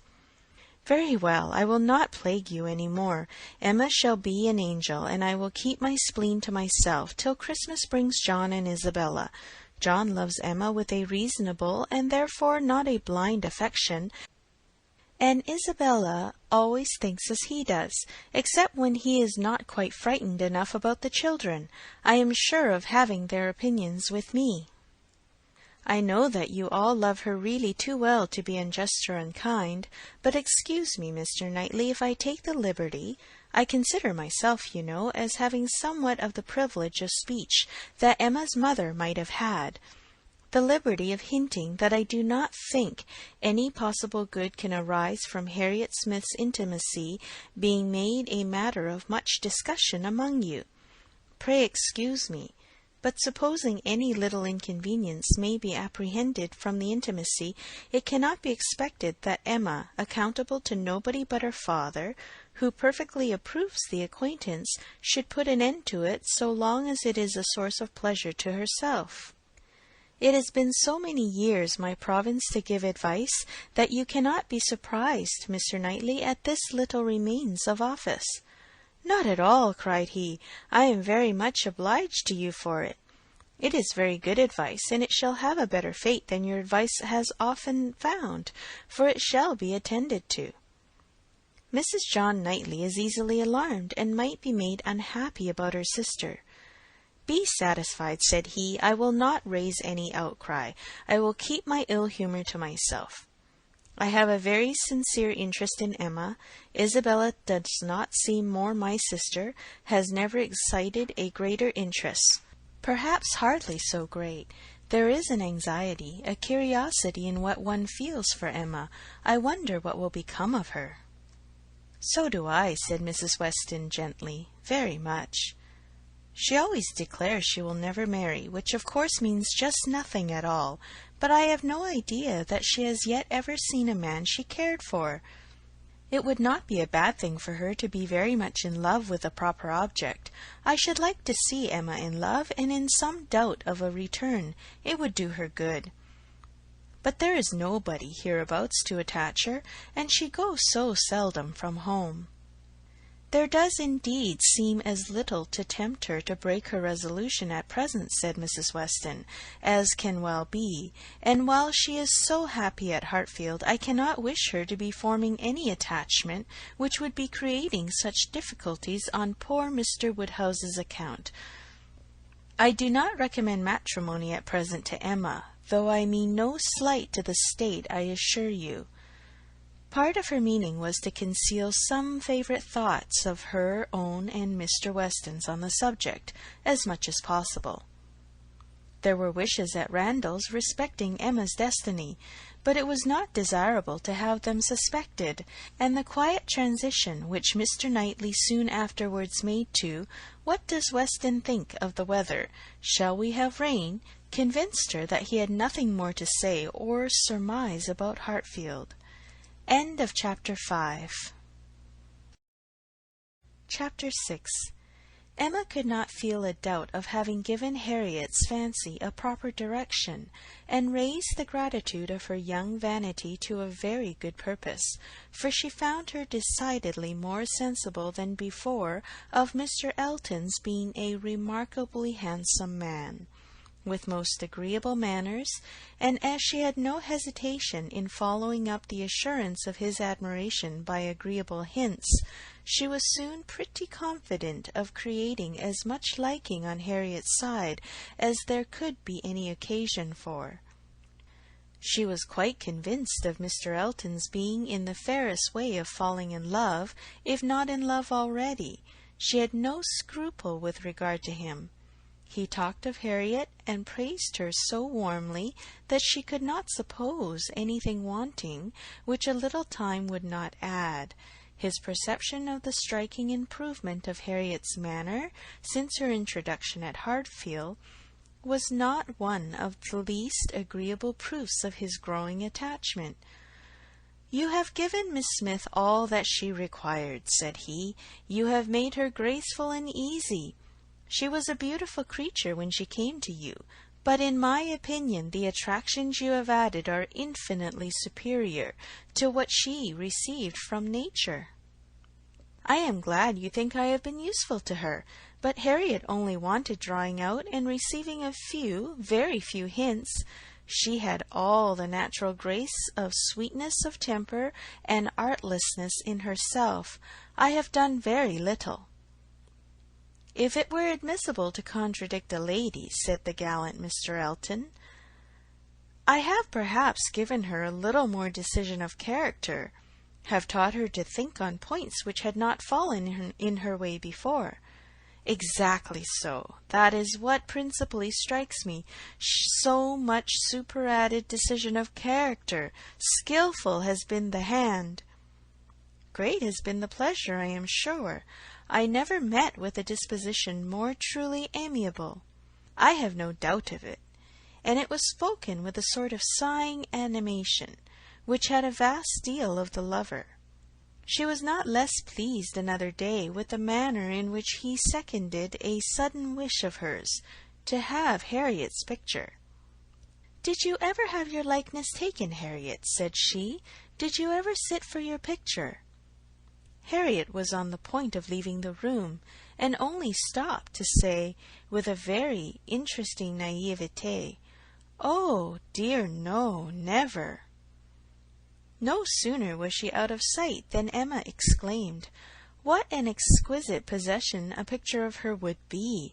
I would give any money for it. I almost long to attempt her likeness myself. You do not know it, I dare say, but 2 or 3 years ago I had a great passion for taking likenesses, and attempted several of my friends, and was thought to have a tolerable eye in general. But from one cause or another I gave it up in disgust. But really I could almost venture, if Harriet would sit to me. It would be such a delight to have her picture." "Let me entreat you," cried Mr. Elton. "It would indeed be a delight. Let me entreat you, Miss Woodhouse, to exercise so charming a talent in favour of your friend. I know what your drawings are. How could you suppose me ignorant? Is not this room rich in specimens of your landscapes and flowers? And has not Mrs. Weston some inimitable figure pieces in her drawing-room at Randalls?" "Yes, good man," thought Emma. "But what has all that to do with taking likenesses? You know nothing of drawing. Don't pretend to be in raptures about mine. Keep your raptures for Harriet's face." "Well, if you give me such kind encouragement, Mr. Elton, I believe I shall try what I can do. Harriet's features are very delicate, which makes a likeness difficult, and yet there is a peculiarity in the shape of the eye and the lines about the mouth which one ought to catch. exactly so. The shape of the eye and the lines about the mouth, I have not a doubt of your success. Pray, pray, attempt it. As you will do it, it will indeed, to use your own words, be an exquisite possession. But I am afraid, Mr. Elton, Harriet will not like to sit. She thinks so little of her own beauty. Did not you observe her manner of answering me? How completely it meant, why should my picture be drawn? Oh, yes, I observed it, I assure you. It was not lost on me. But still, I cannot imagine she would not be persuaded. Harriet was soon back again, and the proposal almost immediately made, and she had no scruples which could stand many minutes against the earnest pressing of both the others. Emma wished to go to work directly, and therefore produced the portfolio containing her various attempts at portraits, for not one of them had ever been finished, that they might decide together on the best size for Harriet. Her many beginnings were displayed. Miniatures, half-lengths, whole lengths, pencil, crayon, and watercolors had all been tried in turn. She had always wanted to do everything, and had made more progress both in drawing and music than many might have done with so little labor as she would ever submit to.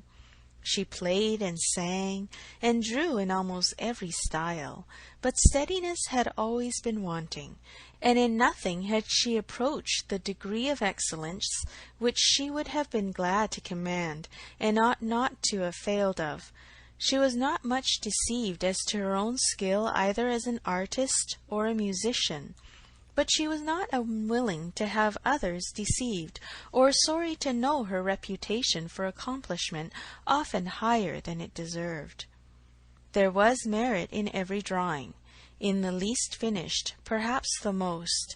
Her style was spirited, but had there been much less, or had there been 10 times more, the delight and admiration of her two companions would have been the same. They were both in ecstasies. A likeness pleases everybody, and Miss Woodhouse's performance must be capital. "No great variety of faces for you," said Emma. "I had only my own family to study from. There is my father, another of my father, but the idea of sitting for his picture made him so nervous that I could only take him by stealth, neither of them very like, therefore. Mrs. Weston, again and again and again, you see, dear Mrs. Weston, always my kindest friend on every occasion. She would sit whenever I asked her.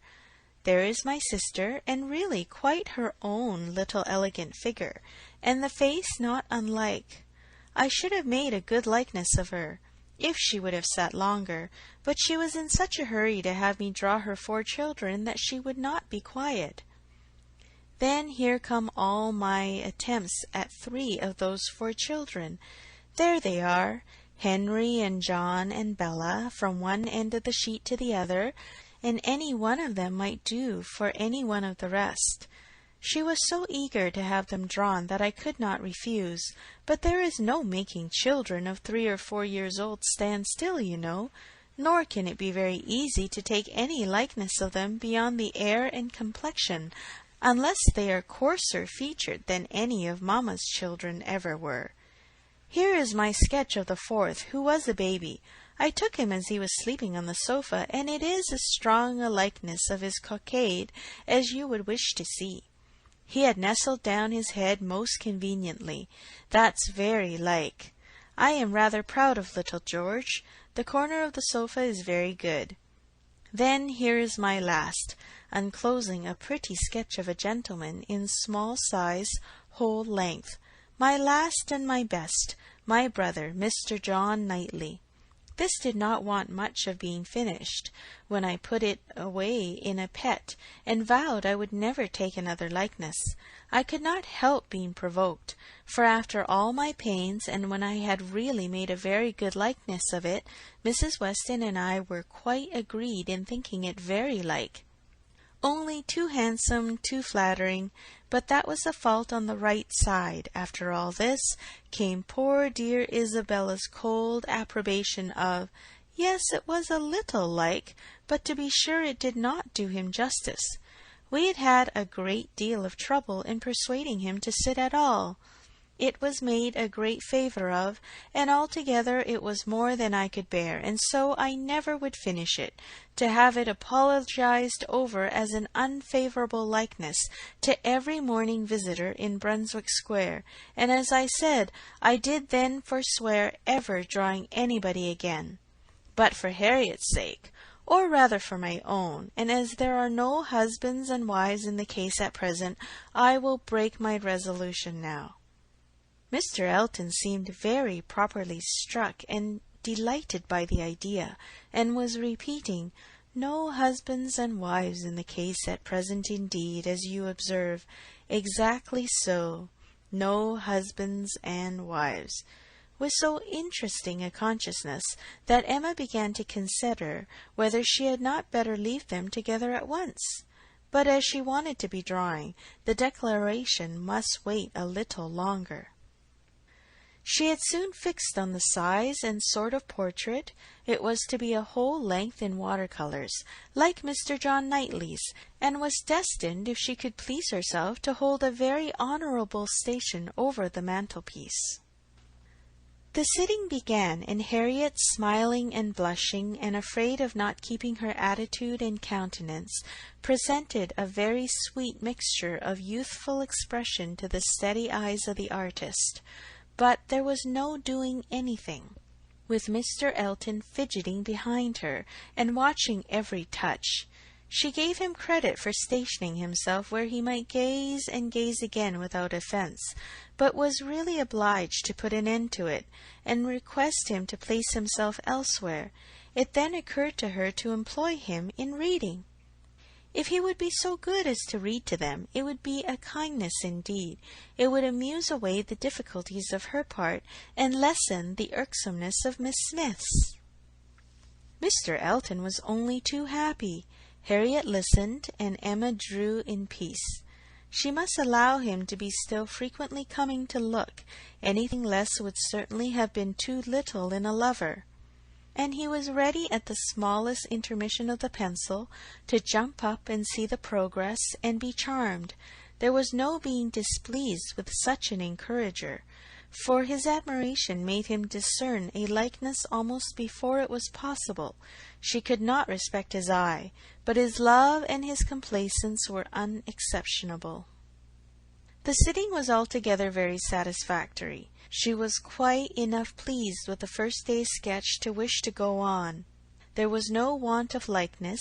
She had been fortunate in the attitude, and as she meant to throw in a little improvement to the figure, to give a little more height and considerably more elegance, she had great confidence of its being in every way a pretty drawing at last, and of its filling its destined place with credit to them both, a standing memorial of the beauty of one, the skill of the other, and the friendship of both, with as many other agreeable associations as Mr. Elton's very promising attachment was likely to add.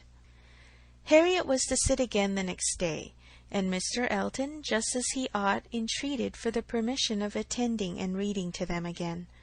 "By all means, we shall be most happy to consider you as one of the party." The same civilities and courtesies, the same success and satisfaction took place on the morrow, and accompanied the whole progress of the picture, which was rapid and happy. Everybody who saw it was pleased, but Mr. Elton was in continual raptures, and defended it through every criticism. "Miss Woodhouse has given her friend the only beauty she wanted," observed Mrs. Weston to him, not in the least suspecting that she was addressing a lover. "The expression of the eye is most correct, but Miss Smith has not those eyebrows and eyelashes.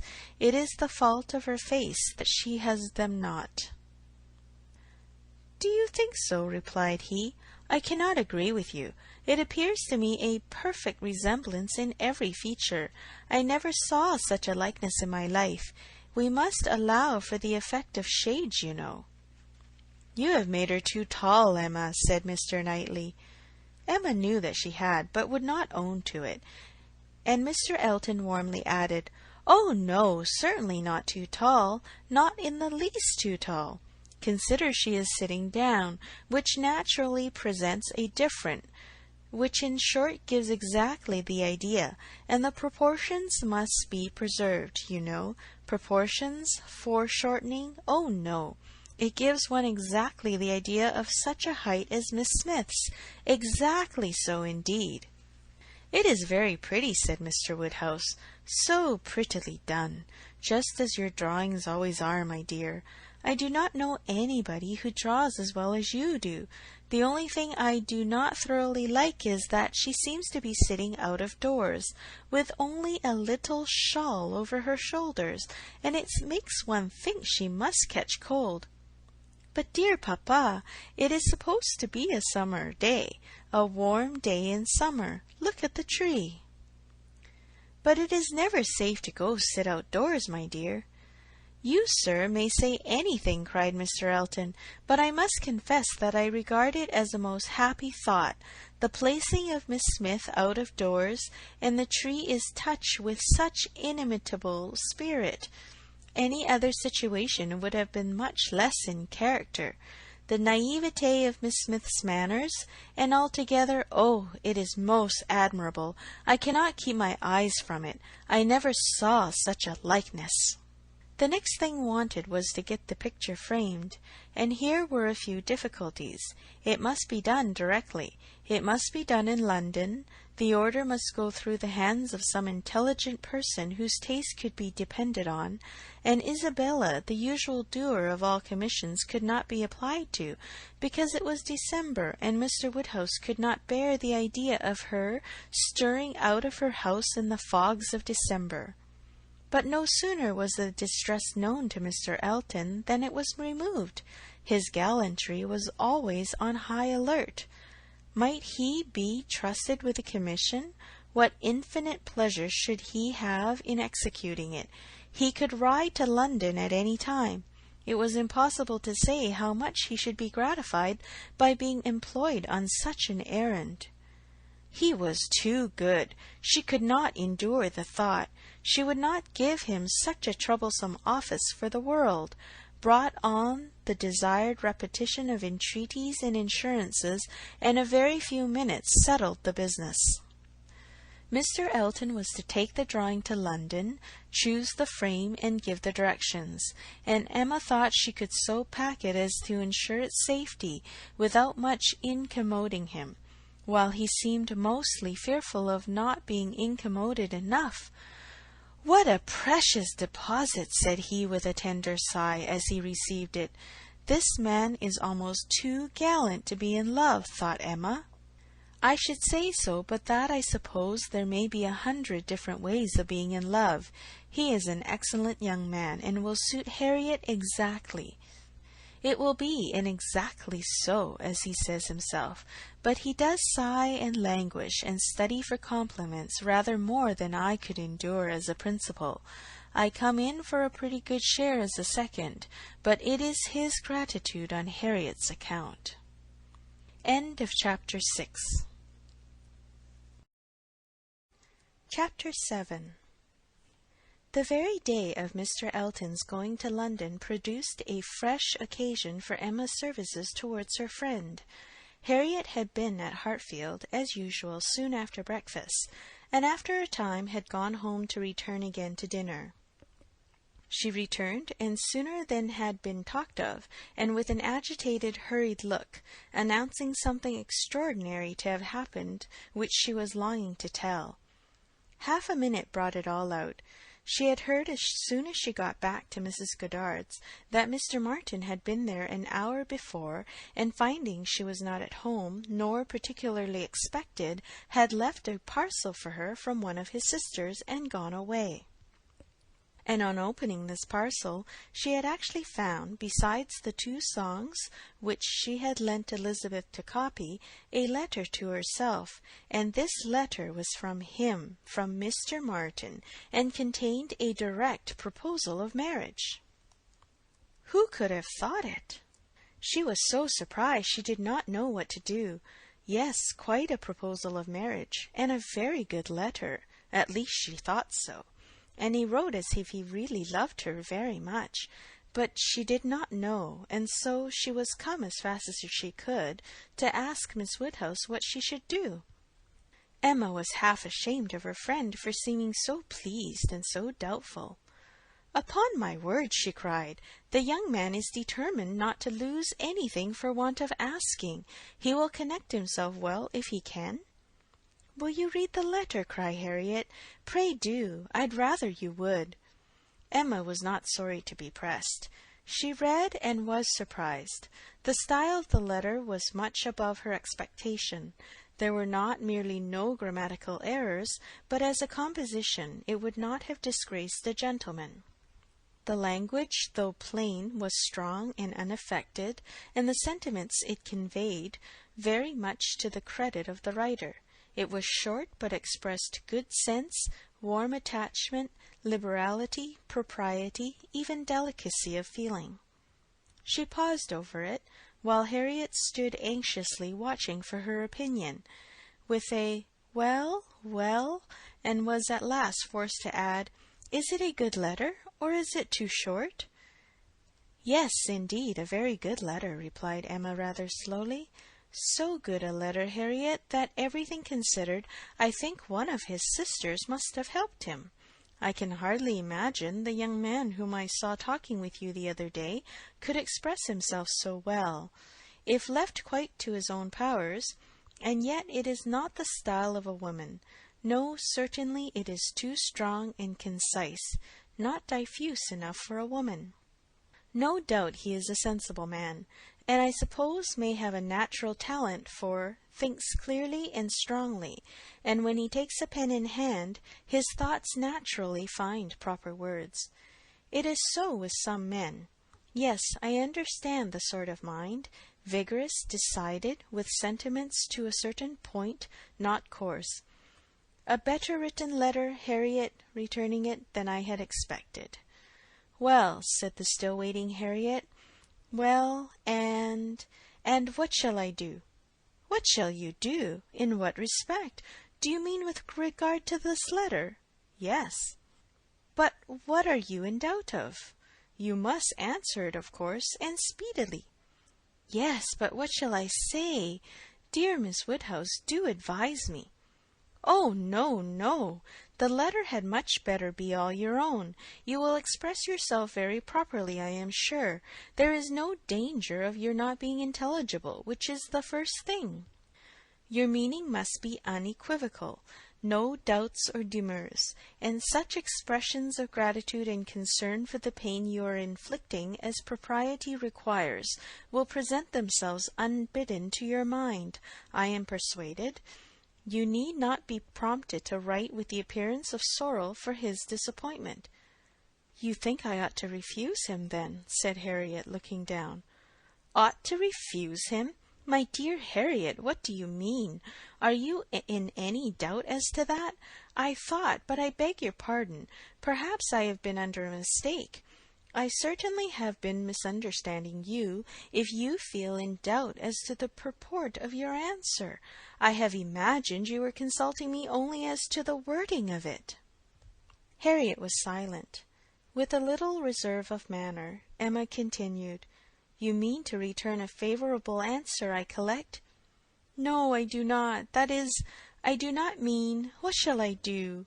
What would you advise me to do? Pray, dear Miss Woodhouse, tell me what I ought to do." "I shall not give you any advice, Harriet. I will have nothing to do with it. This is a point which you must settle with your feelings." "I had no notion that he liked me so very much," said Harriet, contemplating the letter. For a little while Emma persevered in her silence, but beginning to apprehend the bewitching flattery of that letter might be too powerful, she thought it best to say, "I lay it down as a general rule, Harriet, that if a woman doubts as to whether she should accept a man or not, she certainly ought to refuse him. If she can hesitate as to yes, she ought to say no directly. It is not a state to be safely entered into with doubtful feelings, with half a heart. I thought it my duty as a friend and older than yourself to say thus much to you, but do not imagine that I want to influence you. Oh, no, I am sure you are a great deal too kind to, but if you would just advise me what I had best do. No, no, I do not mean that. As you say, one's mind ought to be quite made up. One should not be hesitating. It is a very serious thing. It will be safer to say no, perhaps. Do you think I had better say no? Not for the world, said Emma, smiling graciously, would I advise you either way.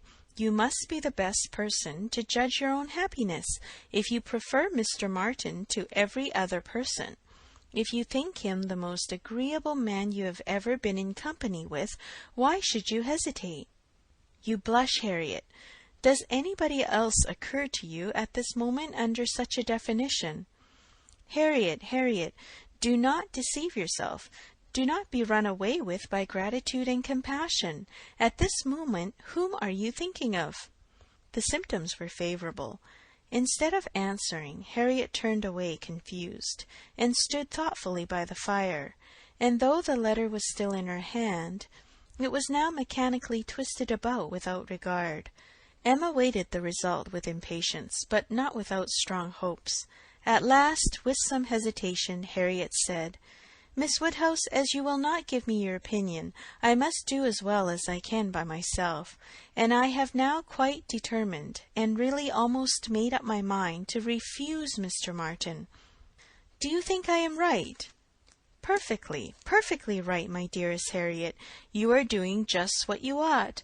While you were at all in suspense, I kept my feelings to myself, but now that you are so completely decided, I have no hesitation in approving. Dear Harriet, I give myself joy of this. It would have grieved me to lose your acquaintance, which must have been the consequence of your marrying Mr. Martin.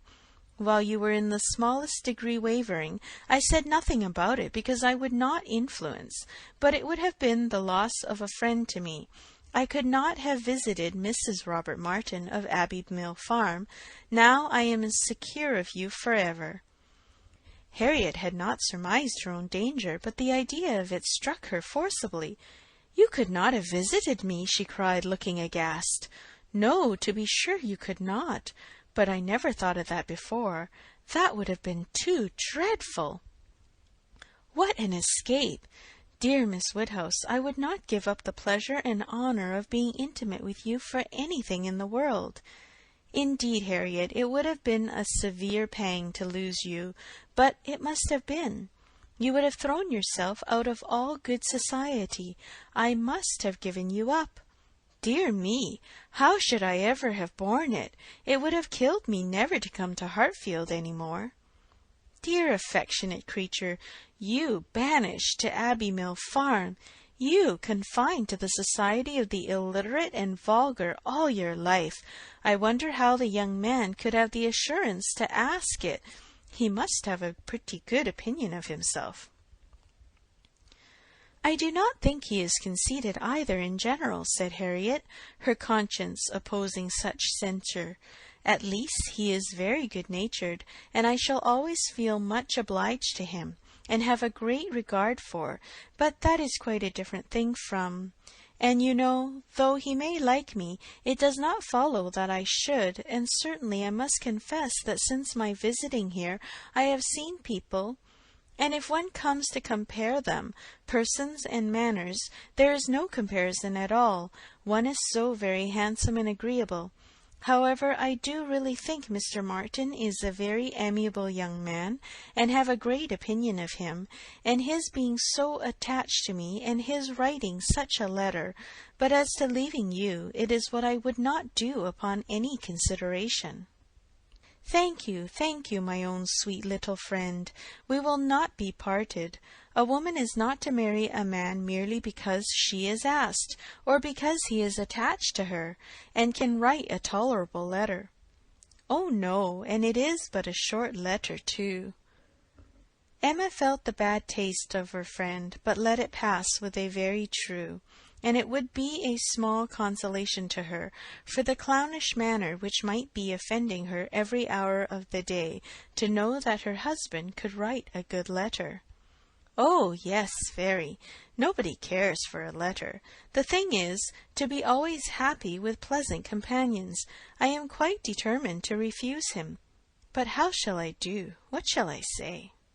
Emma assured her there would be no difficulty in the answer, and advised its being written directly, which was agreed to in the hope of her assistance. And though Emma continued to protest against any assistance being wanted, it was in fact given in the formation of every sentence. The looking over his letter again, in replying to it, had such a softening tendency that it was particularly necessary to brace her up with a few decisive expressions, and she was so very much concerned at the idea of making him unhappy, and the thought so much of what his mother and sisters would think and say, and was so anxious that they should not fancy her ungrateful, that Emma believed if the young man had come in her way at that moment, he would have been accepted after all. This letter, however, was written and sealed and sent. The business was finished in Harriet's safe. She was rather low all the evening, but Emma could allow her amiable regrets, and sometimes relieved them by speaking of her own affection, sometimes by bringing forward the idea of Mr. Elton. "I shall never be invited to Abbey Mill again," was said in rather a sorrowful tone. "Nor if you were, could I ever bear to part with you, my Harriet. You are a great deal too necessary at Hartfield to be spared to Abbey Mill. And I am sure I should never want to go there, for I am never happy but at Hartfield." Some time afterwards it was. I think Mrs. Goddard would be very much surprised if she knew what had happened. I am sure Miss Nash would, for Miss Nash thinks her own sister very well married, and it is only a linen draper. One should be sorry to see greater pride or refinement in the teacher of a school, Harriet. I dare say Miss Nash would envy you such an opportunity of being married. Even this conquest would appear valuable in her eyes. As to anything superior for you, I suppose she is quite in the dark. The attentions of a certain person can hardly be among the tittle-tattle of Highbury yet. Hitherto I fancy you and I are the only people to whom his looks and manners have explained themselves." Harriet blushed and smiled, and said something about wondering that people should like her so much. The idea of Mr. Elton was certainly cheering, but still after a time she was tender-hearted again towards the rejected Mr. Martin. "Now he has got my letter," said she softly. "I wonder what they are all doing, whether his sisters know. If he is unhappy, they will be unhappy too. I hope he will not mind it so very much." "Let us think of those among our absent friends who are more cheerfully employed," cried Emma. "At this moment, perhaps, Mr. Elton is showing your picture to his mother and sisters, telling how much more beautiful is the original, and after being asked for it 5 or 6 times, allowing them to hear your name, your own dear name." "My picture? But he has left my picture in Bond Street." "Has he so? Then I know nothing of Mr. Elton. No, my dear little modest Harriet, depend upon it, the picture will not be in Bond Street till just before he mounts his horse tomorrow. It is his companion all this evening, his solace, his delight.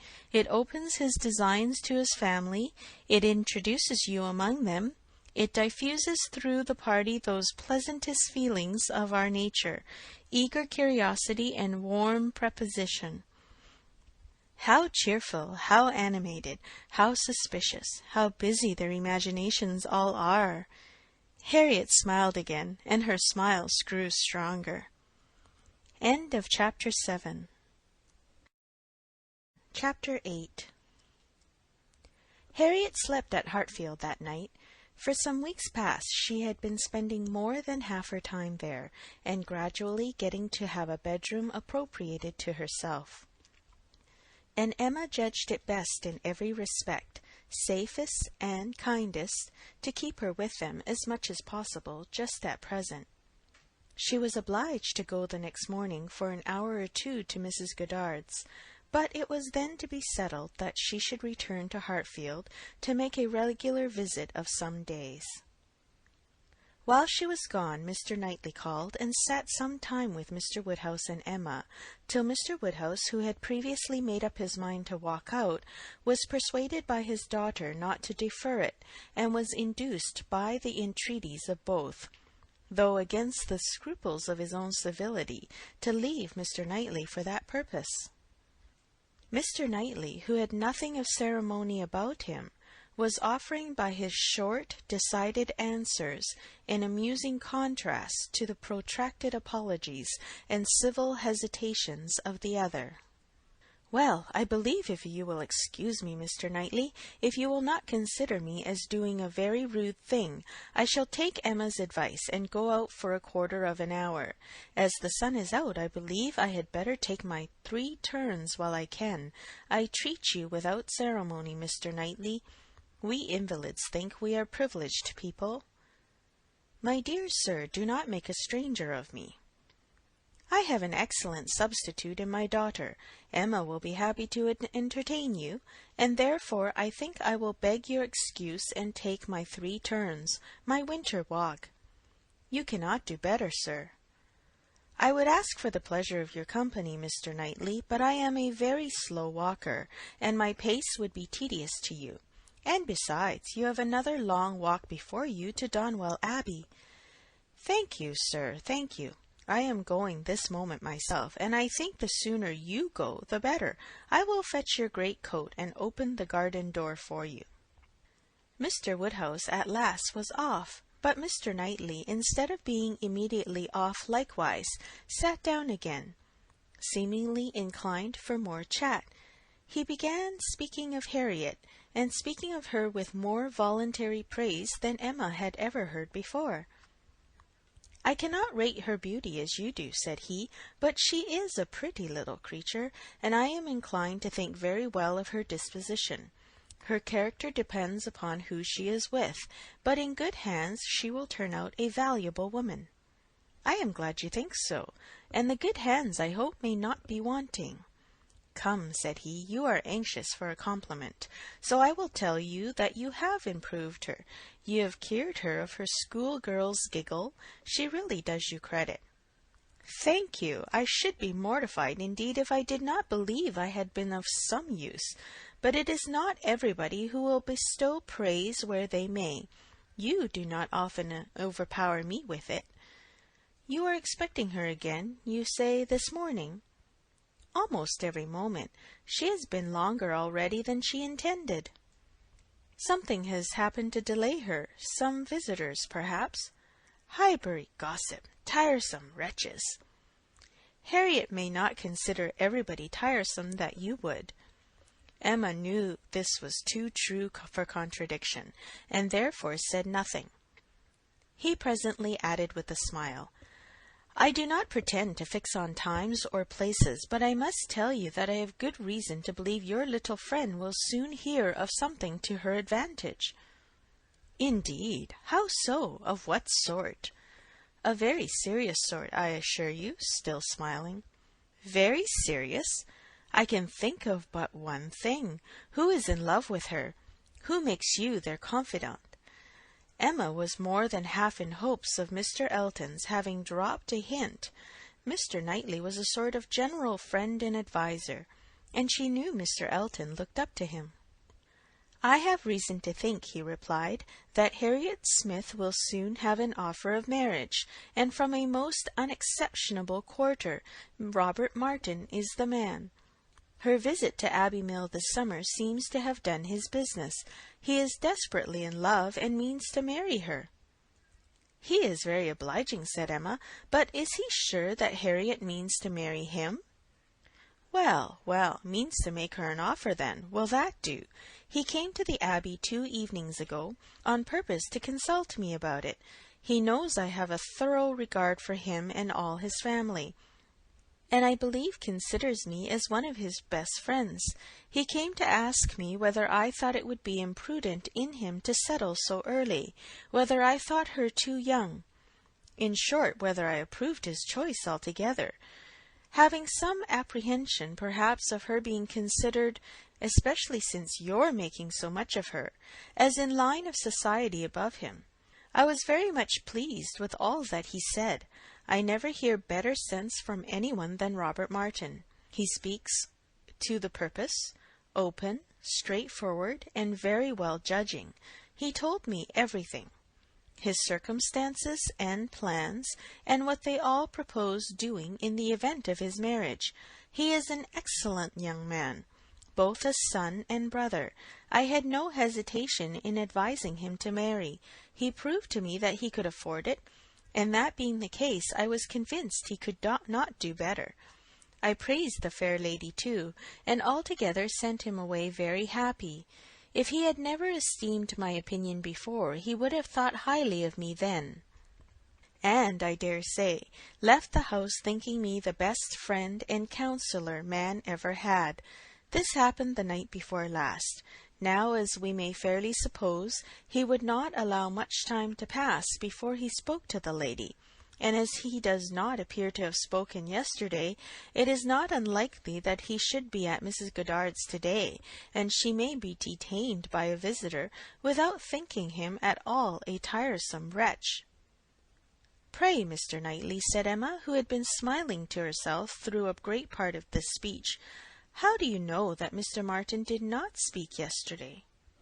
"Certainly," replied he, surprised, "I do not absolutely know it, but it may be inferred. Was she not the whole day with you?" "Come," said she, "I will tell you something in return for what you have told me. He did speak yesterday. That is, he wrote and was refused." This was obliged to be repeated before it could be believed, and Mr. Knightley actually looked red with surprise and displeasure, as he stood up in tall indignation and said, "Then she is a greater simpleton than I ever believed her. What is the foolish girl about?"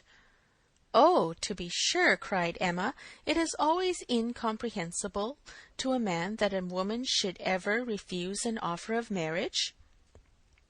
A man always imagines a woman to be ready for anybody who asks her. Nonsense! A man does not imagine any such thing. But what is the meaning of this? Harriet Smith refuse Robert Martin? Madness, if it is so, but I hope you are mistaken." "I saw her answer. Nothing could be clearer." "You saw her answer? You wrote her answer, too. Emma, this is your doing. You persuaded her to refuse him.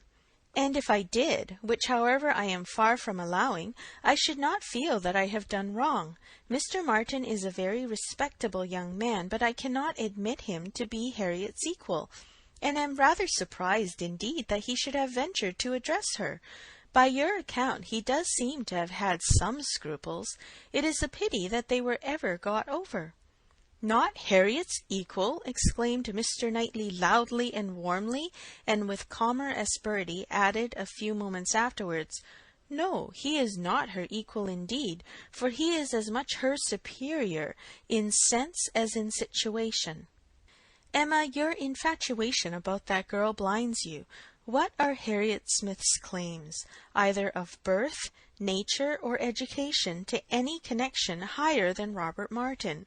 She is the natural daughter of nobody knows whom, with probably no settled provision at all, and certainly no respectable relations. She is known only as the parlour boarder at a common school.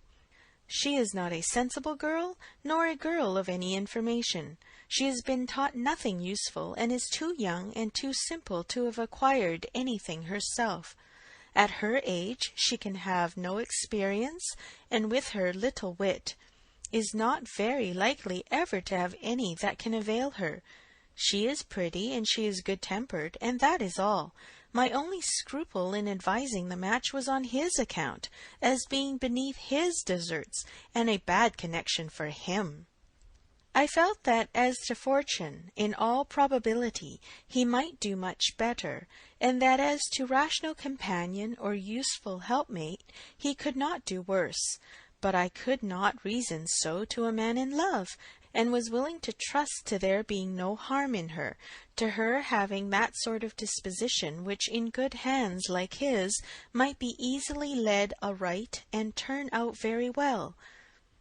the advantage of the match I felt to be all on her side, and had not the smallest doubt, nor have I now, that there would be a general cry out upon her extreme good luck. Even your satisfaction I made sure of. It crossed my mind immediately that you would not regret your friend's leaving Highbury, for the sake of her being settled so well. I remember saying to myself, even Emma, with all her partiality for Harriet, will think this is a good match. I cannot help wondering at your knowing so little of Emma as to say any such thing. What? Think a farmer! And with all his sense and all his merit, Mr. Martin is nothing more, a good match for my intimate friend, not regret her leaving Highbury for the sake of marrying a man whom I could never admit as an acquaintance of my own? I wonder you should think it possible for me to have such feelings. I assure you mine are very different.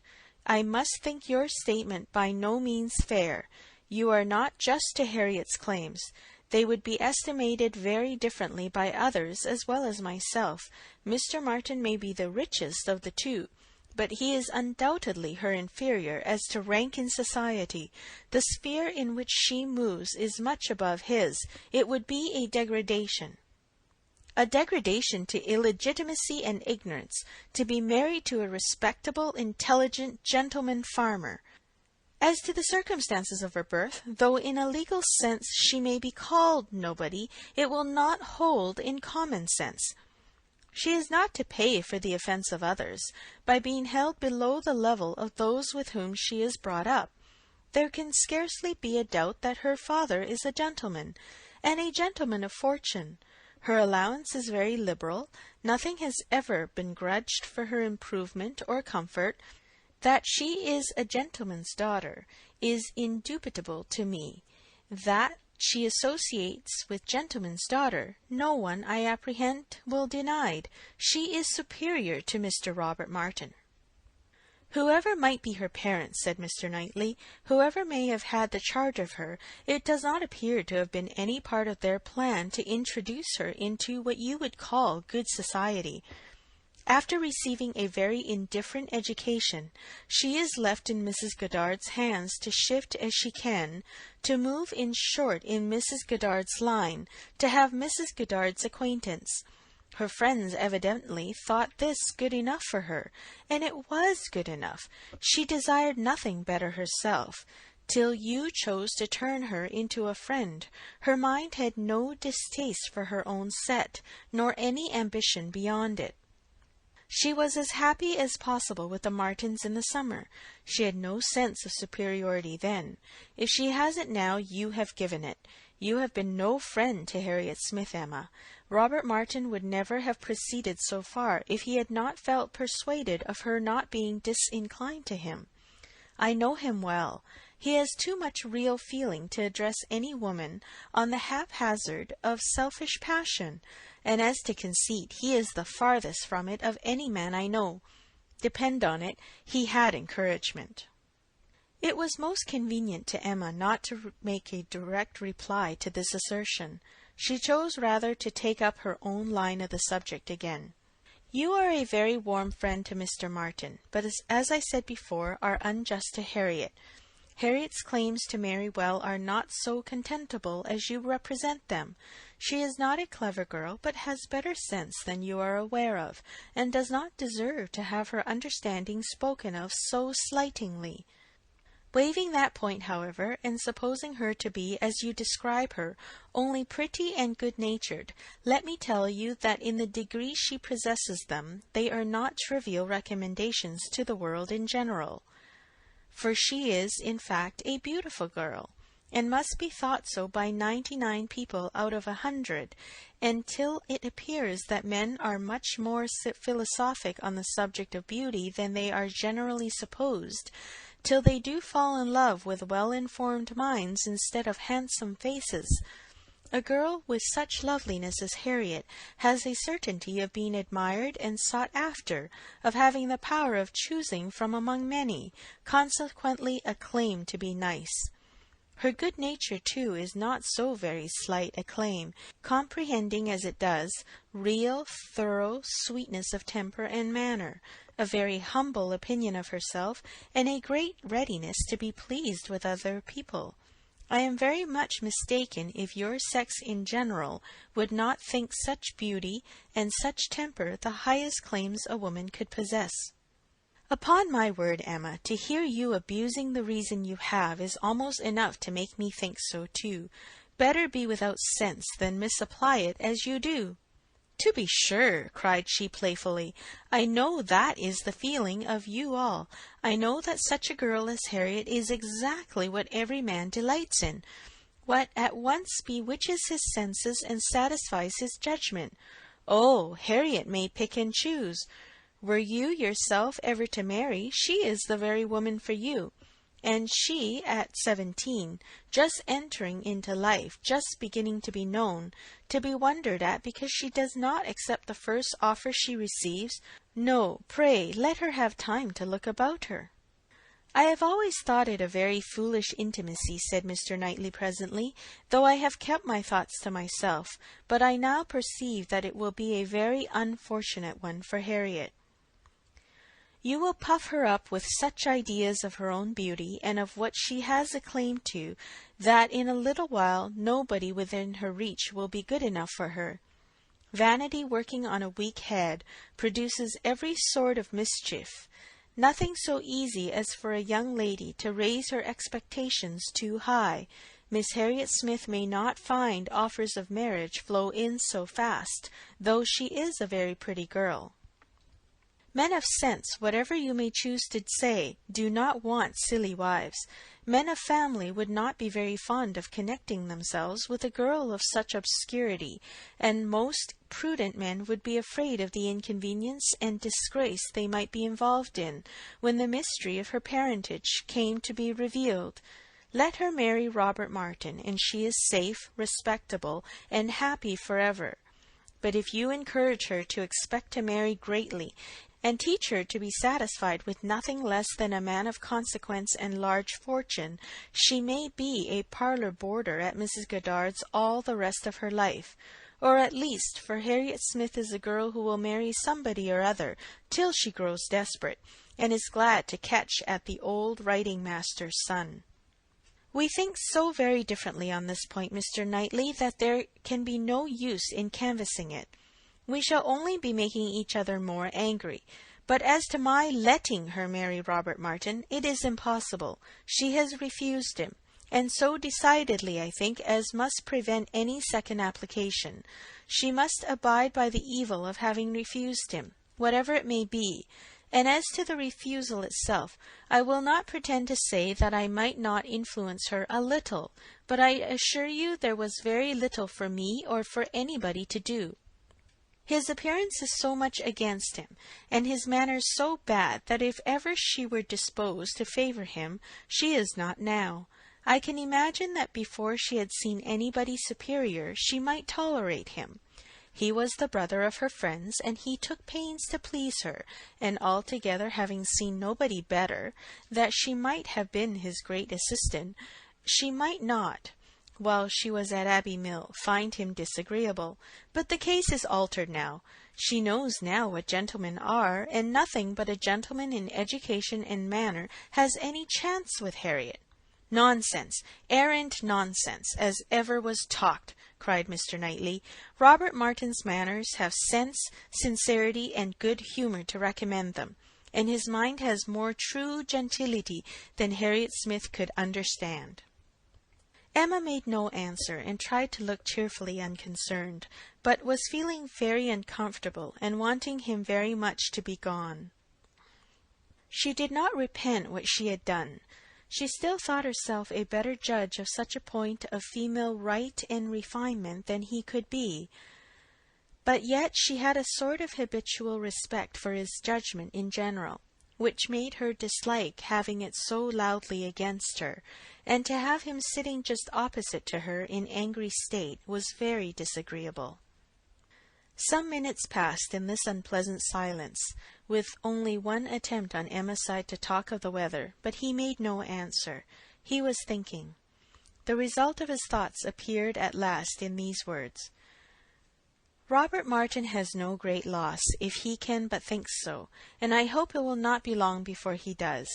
Your views for Harriet are best known to yourself, but as you make no secret of your love of matchmaking, it is fair to suppose that views and plans and projects you have, and as a friend I shall just hint to you that if Elton is the man, I think it will be all labor in vain.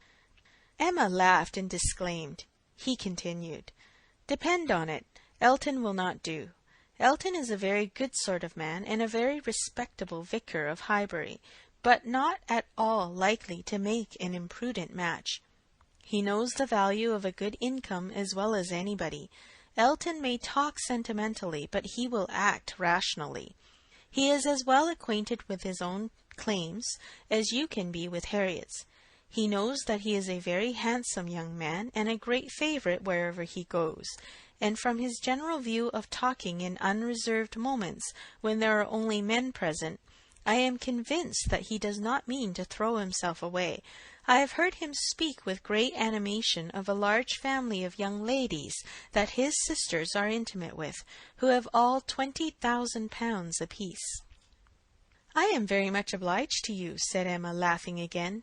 If I had set my heart on Mr. Elton's marrying Harriet, it would have been very kind to open my eyes, but at present I only want to keep Harriet to myself.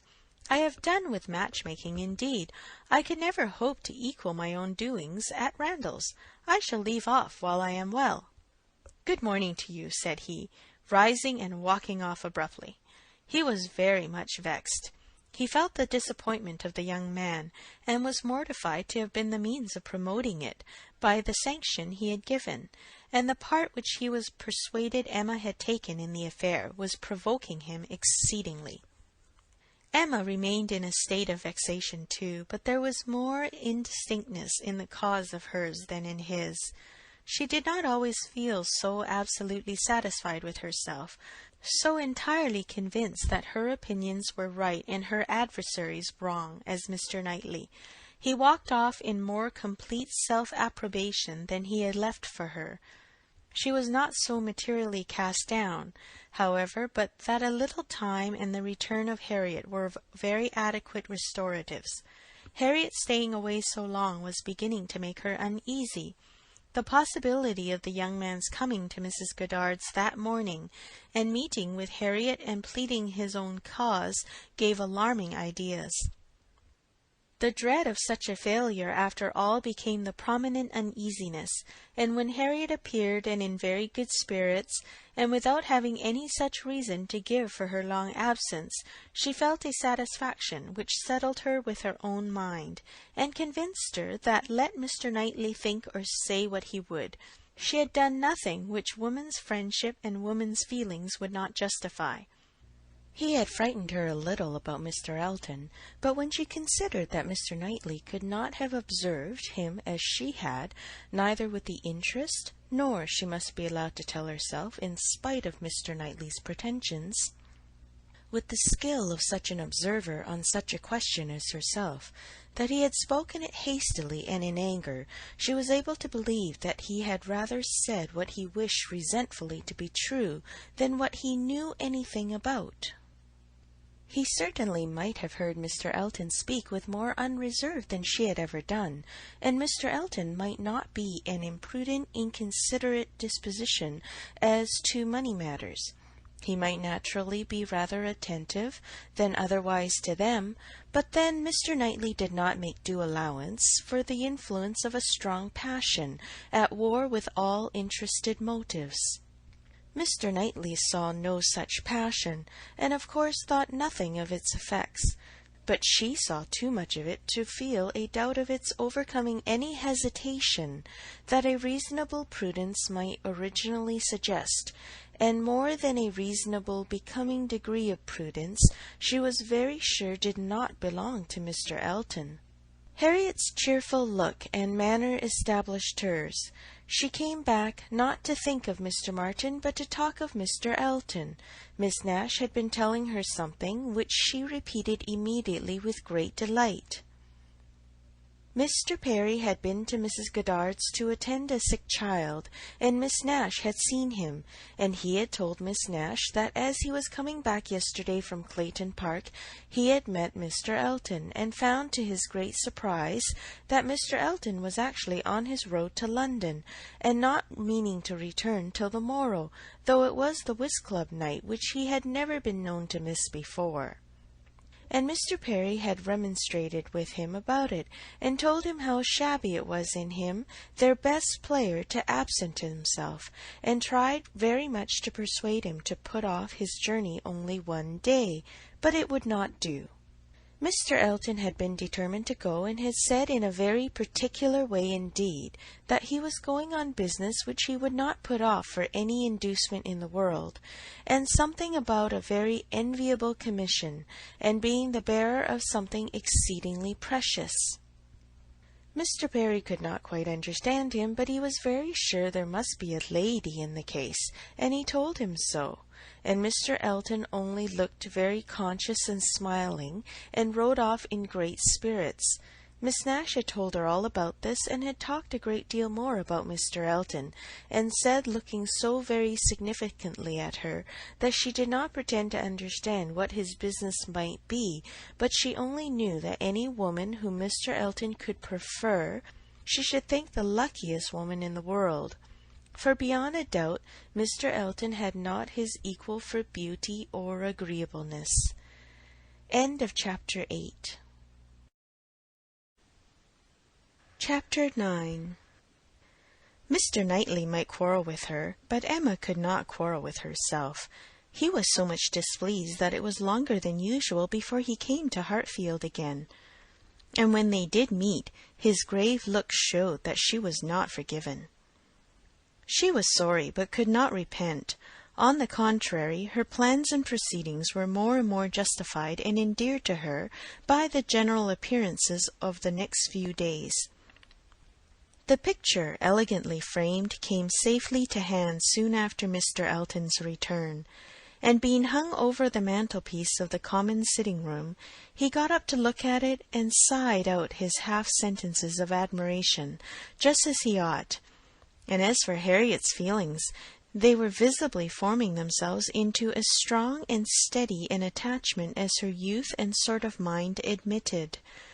Emma was soon perfectly satisfied of Mr. Martin's being no otherwise remembered than as he furnished a contrast with Mr. Elton, of the utmost advantage to the latter. Her views of improving her little friend's mind by a great deal of useful reading and conversation had never yet led to more than a few first chapters and the intention of going on tomorrow. It was much easier to chat than to study, much pleasanter to let her imagination range and work at Harriet's fortune than to be labouring to enlarge her comprehension or exercise it on sober facts. And the only literary pursuit which engaged Harriet at present, the only mental provision she was making for the evening of life, was the collecting and transcribing all the riddles of every sort that she could meet with, into a thin quarto of hot-pressed paper, made up by her friend, and ornamented with ciphers and trophies. In this age of literature, such collections on a very grand scale are not uncommon. Miss Nash, head teacher at Mrs. Goddard's, had written out at least 300, and Harriet, who had taken the first hint of it from her, hoped, with Miss Woodhouse's help, to get a great many more. Emma assisted with her invention, memory, and taste, and as Harriet wrote a very pretty hand, it was likely to be an arrangement of the first order, in form as well as quantity. Mr. Woodhouse was almost as much interested in the business as the girls, and tried very often to recollect something worth their putting in. So many clever riddles as there used to be when he was young. He wondered he could not remember them, but he hoped he should in time, and it always ended in Kitty, a fair but frozen maid. His good friend Perry, too, whom he spoke to on the subject, did not at present recollect anything of the riddle kind, but he had desired Perry to be upon the watch, and as he went about so much something he thought might come from that quarter. It was by no means his daughter's wish that the intellects of Highbury in general should be put under requisition. Mr. Elton was the only one whose assistance she asked. He was invited to contribute any really good enigmas, charades, or conundrums that he might recollect, and she had the pleasure of seeing him most intently at work with his recollections, and at the same time, as she could not perceive, most earnestly careful that nothing ungallant, nothing that did not breathe a compliment to the sex should pass his lips. They owed to him their 2 or 3 politest puzzles, and the joy and exultation with which at last he recalled and rather sentimentally recited that last well-known charade. My first doth affliction denote, which my second is destined to feel, and my whole is the best antidote, that affliction to soften and heal, made her feel quite sorry to acknowledge that they had transcribed it some pages ago already. "Why will you not write one yourself for us, Mr. Elton?" said she. "That is the only security for its freshness, and nothing could be easier to you." Oh, no, he had never written, hardly ever, anything of the kind in his life. The stupidest fellow! He was afraid not even Miss Woodhouse, he stopped a moment, or Miss Smith could inspire him. The very next day, however, produced some proof of inspiration. He called for a few moments just to leave a piece of paper on the table containing, as he said, a charade, which a friend of his had addressed to a young lady, the object of his admiration, but which, from his manner, Emma was immediately convinced must be his own. "I do not offer it for Miss Smith's collection," said he. "Being my friends, I have no right to expose it in any degree to the public eye, but perhaps you may not dislike looking at it." The speech was more to Emma than to Harriet, which Emma could understand. There was a deep consciousness about him, and he found it easier to meet her eye than her friend's. He was gone the next moment, after another moment's pause. "Take it," said Emma, smiling, and pushing the paper towards Harriet. "It is for you. Take your own." But Harriet was in a tremor and could not touch it, and Emma, never loath to be first, was obliged to examine it herself. Charade. My first displays the wealth and pomp of kings, lord of the earth, their luxury and ease. Another view of man my second brings. Behold him there, the monarch of the seas. But united, what reverse we have! Man's boasted power and freedom all are flown. Lord of the earth and sea, he bends a slave, and woman, lovely woman, reigns alone. Thy ready wit the word will soon supply. May its approval beam in that soft eye. She cast her eye over it, pondered, caught the meaning, read it through again to be quite certain, and quite mistress of the lines, and then, passing it to Harriet, sat happily smiling and saying to herself, while Harriet was puzzling over the paper in all the confusion of hope and dullness, "Very well, Mr. Elton, very well indeed. I have read worse charades. Courtship is a very good hint. I give you credit for it. This is feeling your way. This is saying very plainly, pray, Miss Smith, give me leave to pay my addresses to you. Approve my charade and my intentions in the same glance. May its approval beam in that soft eye." Harriet, exactly. Soft is the very word for her eye. Of all epithets, the justest that could be given. Thy ready wit the word will soon supply. Harriet's ready wit? All the better. A man must be very much in love indeed to describe her so. Mr. Knightley, I wish you had the benefit of this. I think this would convince you. For once in your life you would be obliged to own yourself mistaken. An excellent charade indeed, and very much to the purpose. Things must come to a crisis soon now." She was obliged to break off from these very pleasant observations, which were otherwise of a sort to run into great length, by the eagerness of Harriet's wondering questions. "What can it be, Miss Woodhouse? What can it be? I have not an idea. I cannot guess it in the least. What can it possibly be? Do try to find it out, Miss Woodhouse. Do help me. I never saw anything so hard. Is it kingdom? I wonder who the friend was, and who could be the young lady. Do you think it is a good one? Can it be a woman? And woman, lovely woman, reigns alone. Can it be Neptune? Behold him there, the monarch of the seas. Or a trident, or a mermaid, or a shark? Oh, no, shark is the only one syllable.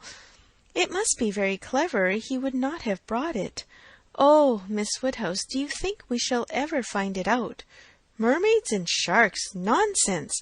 My dear Harriet, what are you thinking of? Where would be the use of his bringing us a charade made by a friend upon a mermaid or a shark? Give me the paper and listen. "For Miss," read Miss Smith, "my first displays the wealth and pomp of kings, lords of the earth, their luxury and ease. This is court. Another view of man my second brings. Behold him there, the monarch of the seas. That is ship, plain as it can be. Now for the cream. But united, courtship, you know, what reverse we have. Man's boasted power and freedom all are flown. Lord of this earth and sea he bends a slave, and woman, lovely woman, reigns alone. A very proper compliment, and then follows the application, which I think, my dear Harriet, you cannot find much difficulty in comprehending. Read it in comfort to yourself. There can be no doubt of its being written for you and to you." Harriet could not resist so delightful a persuasion. She read the concluding lines, and was all flutter and happiness. She could not speak, but she was not wanted to speak. It was enough for her to feel. Emma spoke to her. "There is so pointed and so particular a meaning in this compliment," said she, "that I cannot have a doubt as to Mr. Elton's intentions. You are his object, and you will soon receive the completest proof of it." "I thought it must be so. I thought I could not be so deceived. But now it is clear. The state of his mind is as clear and decided as my wishes on the subject have been ever since I knew you. Yes, Harriet, just so long have I been wanting the very circumstance to happen what has happened. I could never tell whether an attachment between you and Mr. Elton were most desirable or most natural. Its probability and its eligibility have really so equalled each other. I am very happy. I congratulate you, my dear Harriet, with all my heart. This is an attachment which a woman may well feel pride in creating. This is a connection which offers nothing but good.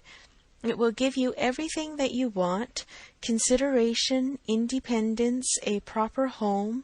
It will fix you in the center of all your real friends, close to Hartfield and to me, and confirm our intimacy forever.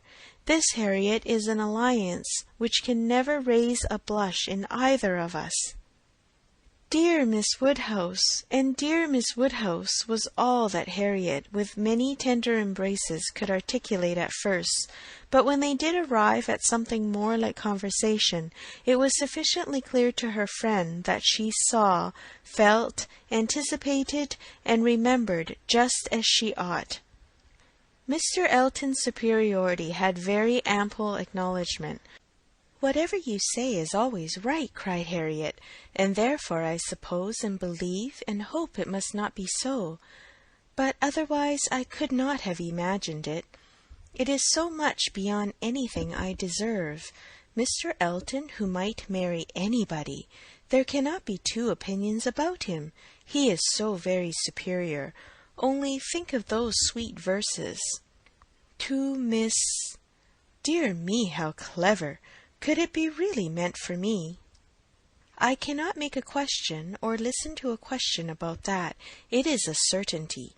Receive it on my judgment. It is a sort of prologue to the play, a motto to the chapter, and will be soon followed by the matter-of-fact prose. It is the sort of thing which nobody could have expected. I am sure a month ago I had no more idea myself. The strangest things do take place. When Miss Smiths and Mr. Eltons get acquainted, they do indeed, and really it is strange. It is out of the common course that what is so evidently, so palpably desirable, what courts the prearrangement of other people, should so immediately shape itself into the proper form.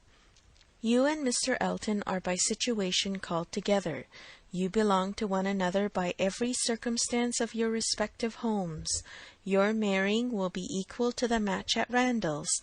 There does seem to be a something in the air of Hartfield which gives love exactly the right direction and sends it into the very channel where it ought to flow. The course of true love never did run smooth. A Hartfield edition of Shakespeare would have a long note on that passage. That Mr. Elton should really be in love with me of all people, who did not know him to speak him at Michaelmas, and he the very handsomest man that ever was, and a man that everybody looks up to, quite like Mr. Knightley. His company so sought after that everybody says he need not eat a single meal by himself if he does not choose it, that he has more invitations than there are days in the week. And so excellent in the church. Miss Nash has put down all the texts he has ever preached from since he first came to Highbury. Dear me! When I look back to the first time I saw him, how little did I think! The two abbots and I ran into the front room and peeped through the blind when we heard he was going by. And Miss Nash came and scolded us away, and stayed to look through herself. However, she called me back presently and let me look too, which was very good-natured, and how beautiful we thought he looked! He was arm in arm with Mr. Cole. This is an alliance which whatever your friends may be, must be agreeable to them, provided at least they have common sense. And we are not to be addressing our conduct to fools. If they are anxious to see you happily married, here is a man whose amiable character gives every assurance of it. If they wish to have you settled in the same country and circle which they have chosen to place you in, here it will be accomplished, and if their only object is that you should, in the common phrase, be well married, here is the comfortable fortune, the respectful establishment, the rise in the world which must satisfy them. Yes, very true. How nicely you talk! I love to hear you. You understand everything. You and Mr. Elton are one as clever as the other. This charade! If I had studied a 12-month, I could never have made anything like it. I thought he meant to try his skill by his manner of declining it yesterday. I do think it is, without exception, the best charade I ever read. I never read one more to the purpose, certainly. It is as long, again, as almost all we have had before. I do not consider its length as particularly in its favour. Such things in general cannot be too short. Harriet was too intent on the lines to hear. The most satisfactory comparisons were rising in her mind. "It is one good thing," said she presently, her cheeks in a glow, "to have very good sense in a common way, like everybody else, and if there is anything to say, to sit down and write a letter, and say just what you must in a short way, and another to write verses and charades like this." Emma could not have desired a more spirited rejection of Mr. Martin's prose. "Such sweet lines," continued Harriet, "these two last. But how shall I ever be able to return the paper, or say I have found it out? Oh, Miss Woodhouse, what can we do about that?" Leave it to me. You do nothing. He will be here this evening, I dare say, and then I will give it back, and some nonsense or other shall pass between us, and you shall not be committed. Your soft eyes shall choose their own time for beaming. Trust to me. Oh, Miss Woodhouse, what a pity that I must not write this beautiful charade into my book. I am sure I have not got one half so good. Leave out the 2 last lines, and there is no reason why you should not write it into your book. Oh, but those 2 lines are the best of all, granted. For private enjoyment, and for private enjoyment keep them. They are not at all the less written, you know, because you divide them. The couplet does not cease to be, nor does its meaning change, but take it away and all appropriation ceases, and a very pretty gallant charade remains, fit for any collection. Depend upon it, he would not like to have the charade slighted, much better than his passion. A poet in love must be encouraged in both capacities, or neither. Give me the book, I shall write it down, and then there can be no possible reflection on you. Harriet submitted, though her mind could hardly separate the parts, so as to feel quite sure that her friend were not writing down a declaration of love. It seemed too precious an offering for any degree of publicity. "I shall never let that book go out of my hands," said she. "Very well," replied Emma, "a most natural feeling, and the longer it lasts the better I shall be pleased. But here is my father coming. You will not object to my reading the charade to him. It will be giving him so much pleasure.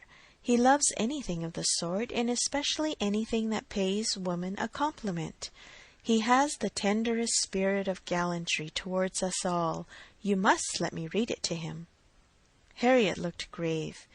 "My dear Harriet, you must not refine too much upon the charade. You will betray your feelings improperly if you are too conscious and too quick, and appear to affix more meaning, or even quite all the meaning which may be affixed to it.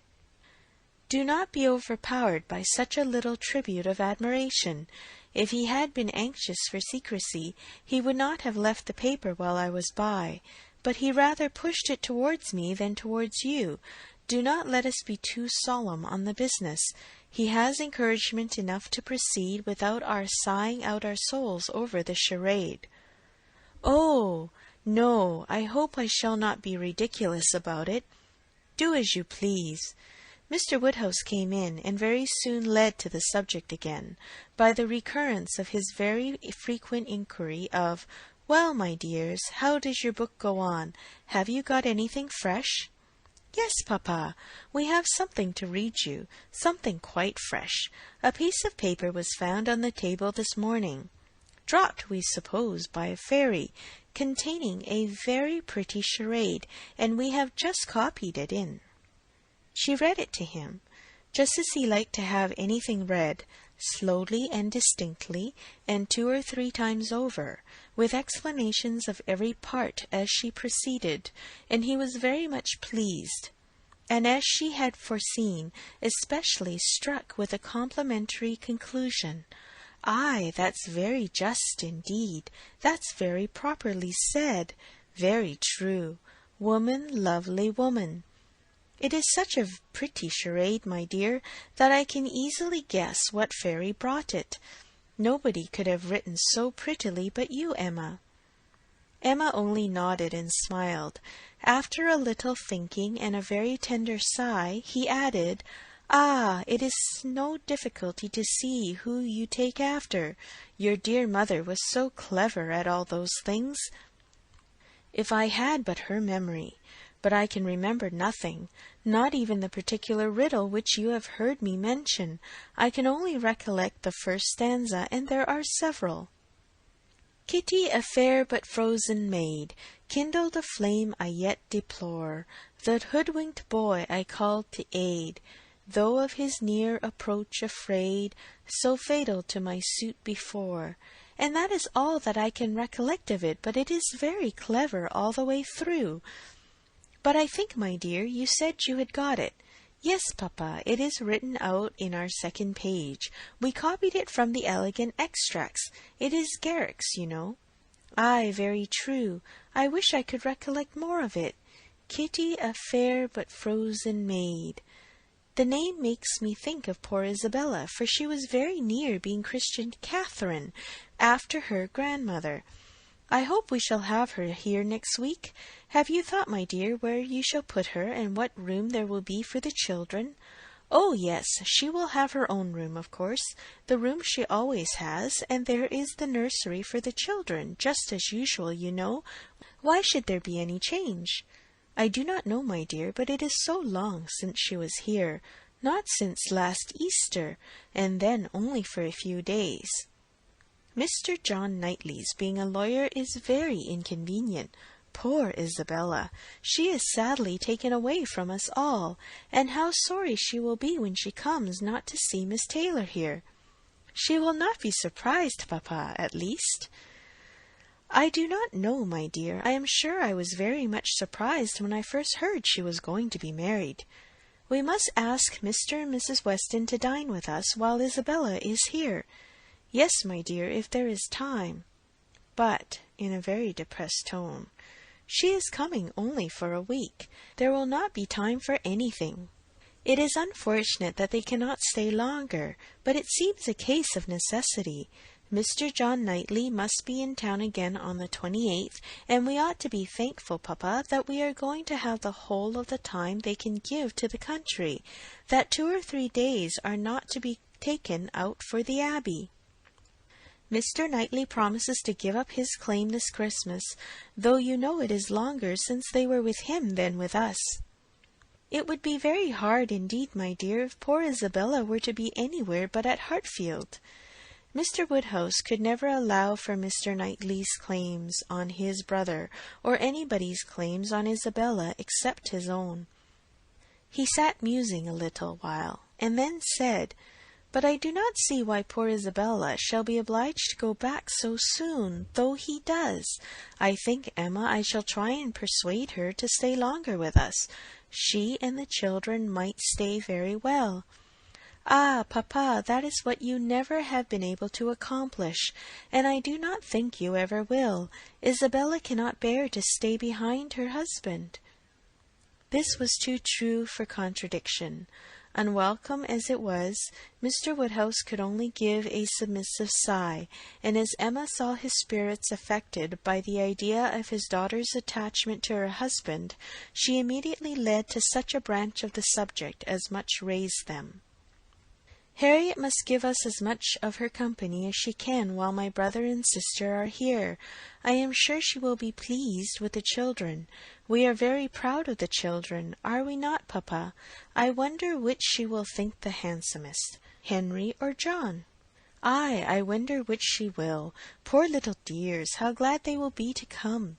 They are very fond of being at Hartfield, Harriet." "I dare say they are, sir. I am sure I do not know who is not. Henry is a fine boy, but John is very like his mamma. Henry is the eldest. He is named after me, not after his father. John the second is named after his father. Some people are surprised, I believe, that the eldest was not, but Isabella would have him called Henry, which I thought very pretty of her. And he is a very clever boy indeed. They are all remarkably clever, and they have so many pretty ways. They will come and stand by my chair and say, 'Grandpapa, can you give me a bit of string?' And once Henry asked me for a knife, but I told him knives were only for grandpapas. I think their father is too rough with them very often." "He appears rough to you," said Emma, "because you are so very gentle yourself, but if you could compare him with other papas, you will not think him rough. He wishes his boys to be active and hardy, and if they misbehave, can give them a certain sharp word now and then. But he is an affectionate father. Certainly Mr. John Knightley is an affectionate father. The children are all fond of him. And then their uncle comes in and tosses them up to the ceiling in a very frightful way. "But they like it, papa. There is nothing they like so much. It is such enjoyment to them that if their uncle did not lay down the rule of their taking turns, whichever began would never give way to the other." "Well, I cannot understand it." "That is the case with us all, papa. One half of the world cannot understand the pleasures of the other."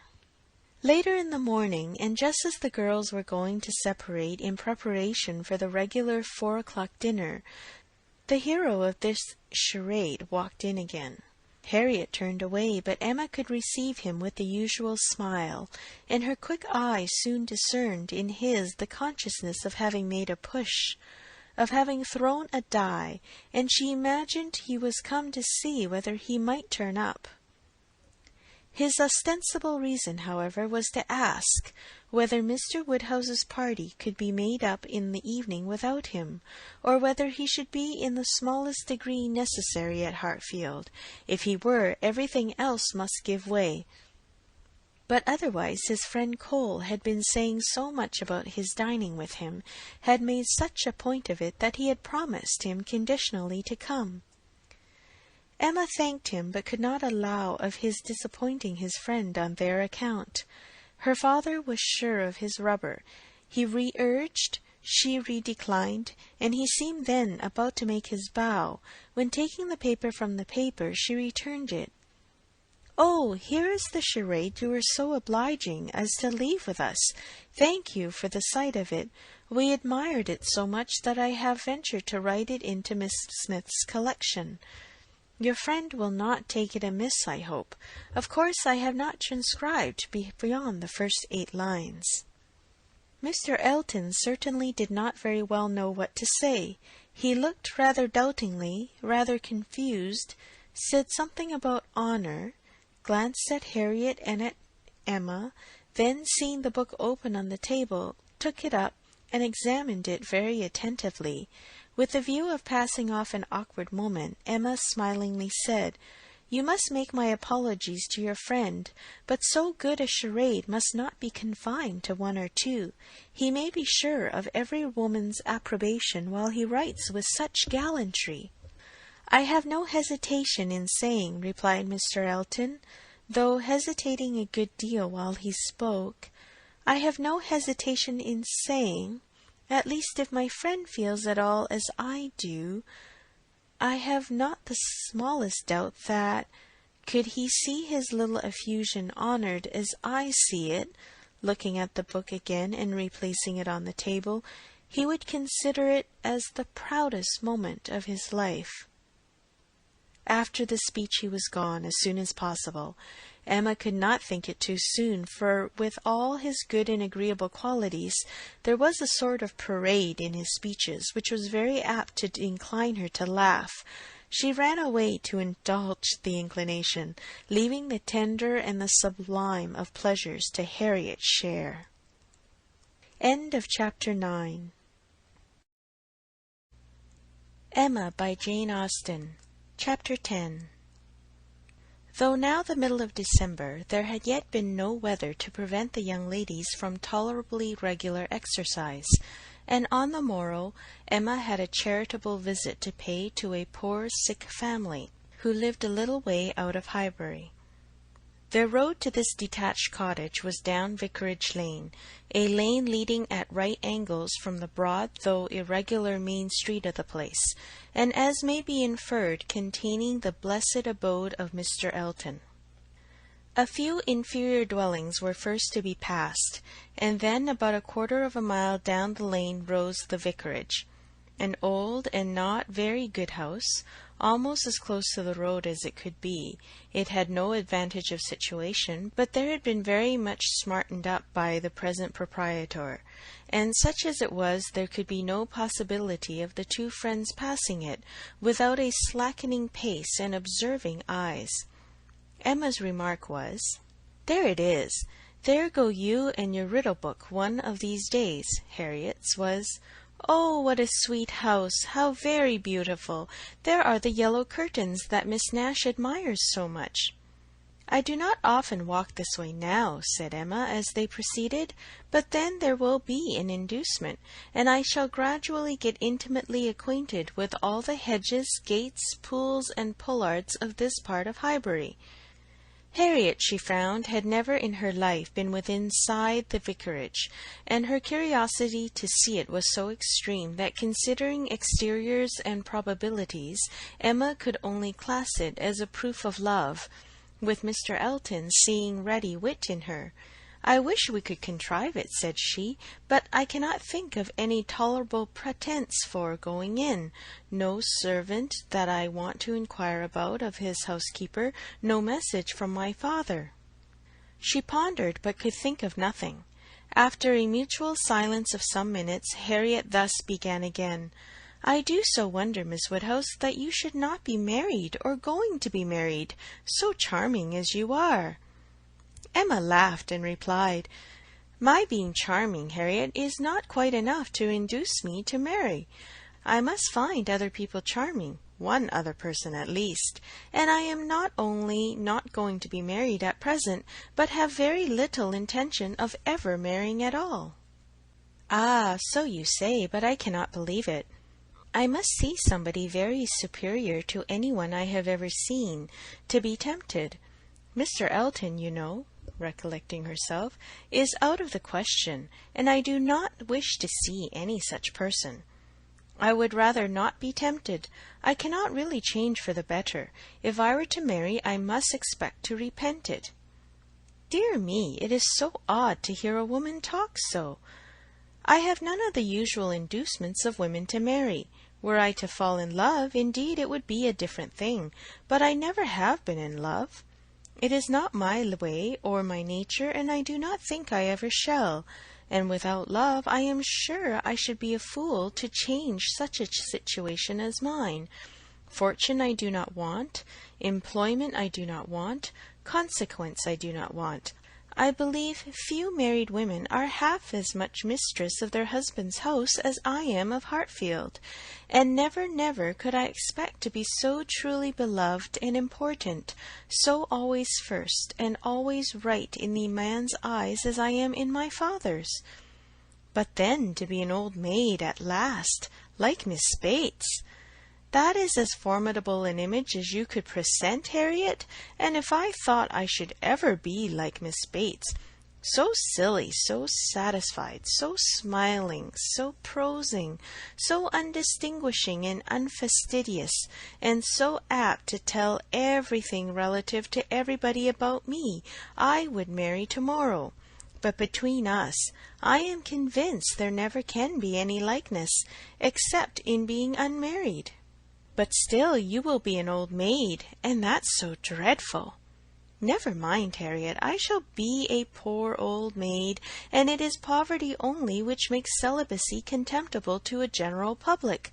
A single woman with a very narrow income must be a ridiculous, disagreeable old maid, the proper sport of boys and girls, but a single woman of good fortune is always respectable, and may be as sensible and pleasant as anybody else. And the distinction is not quite so much against the candour and common sense of the world as it appears at first, for a very narrow income has a tendency to contract the mind and sour the temper. Those who can barely live, and who live perforce in a very small and generally very inferior society, may well be illiberal and cross. This does not apply, however, to Miss Bates. She is only too good-natured and too silly to suit me, but in general she is very much to the taste of everybody, though single and though poor. Poverty certainly has not contracted her mind. I really believe if she had only a shilling in the world, she would be very likely to give away 6 pence of it, and nobody is afraid of her. That is a great charm." "Dear me, but what shall you do? How shall you employ yourself when you get old?" "If I know myself, Harriet, mine is an active, busy mind, with a great many independent resources, and I do not perceive why I should be more in want of employment at 40 or 50 than 21.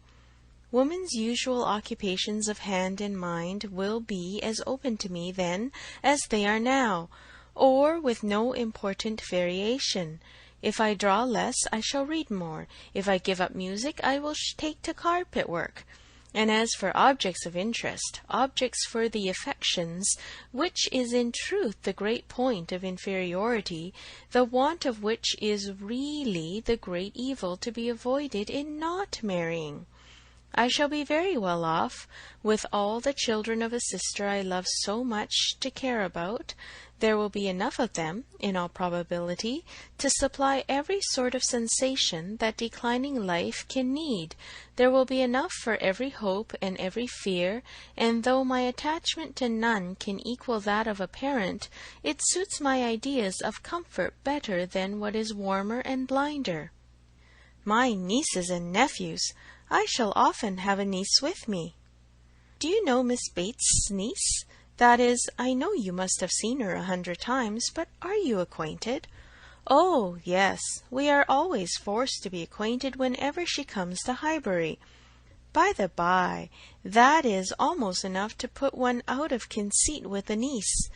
Heaven forbid, at least, that I should ever bore people half so much about all the Knightleys together as she does about Jane Fairfax. One is sick of the very name of Jane Fairfax. Every letter from her is read 40 times over. Her compliments to all friends go round and round again, and if she does but send her aunt the pattern of a stomacher or knit a pair of garters for her grandmother, one hears of nothing else for a month. I wish Jane Fairfax very well, but she tires me to death. They were now approaching the cottage, and all idle topics were superseded. Emma was very compassionate, and the distresses of the poor were as sure of relief from her personal attention and kindness, her counsel and her patience, as from her purse. She understood their ways, could allow for their ignorance and their temptations, had no romantic expectations of extraordinary virtue from those for whom education had done so little, entered into their troubles with ready sympathy, and always gave her assistance with as much intelligence as good will. In the present instance it was sickness and poverty together which she came to visit, and after remaining there as long as she could give comfort or advice, she quitted the cottage with such an impression of the scene as made her say to Harriet as they walked away, "These are the sights, Harriet, to do one good. How trifling they make everything else appear! I feel now as if I could think of nothing but these poor creatures all the rest of the day. And yet who can say how soon it may all vanish from my mind?" "Very true," said Harriet. "Poor creatures! One can think of nothing else." "And really I do not think the impression will soon be over," said Emma, as she crossed the low hedge and tottering footstep which ended the narrow slippery path through the garden, and brought them into the lane again. "I do not think it will," stopping to look once more at all the outward wretchedness of the place, and recall the still greater within. "Oh, dear no," said her companion. They walked on. The lane made a slight bend, and when that bend was passed, Mr. Elton was immediately in sight, and so near as to give Emma time only to say farther, "Ah, Harriet, here comes a very sudden trial of our stability in good thoughts. Well," smiling, "I hope it may be allowed that if compassion has produced exertion and relief to the sufferers, it has done all that is truly important. If we feel for the wretched enough to do all we can for them, the rest is empty sympathy, only distressing to ourselves." Harriet could just answer, "Oh, dear, yes," before the gentlemen joined them. The wants and sufferings of the poor family, however, were the subject on meeting. He had been going to call on them. His visit he would now defer, but they had a very interesting parley about what could be done and should be done. Mr. Elton then turned back to accompany them. To fall in with each other on such an errand as this, thought Emma, to meet in a charitable scheme, this will bring a great increase of love on each side. I should not wonder if it were to bring on the declaration. It must, if I were not here. I wish I were anywhere else. Anxious to separate herself from them as far as she could, she soon afterwards took possession of a narrow footpath, a little raised on one side of the lane, leaving them together in the main road.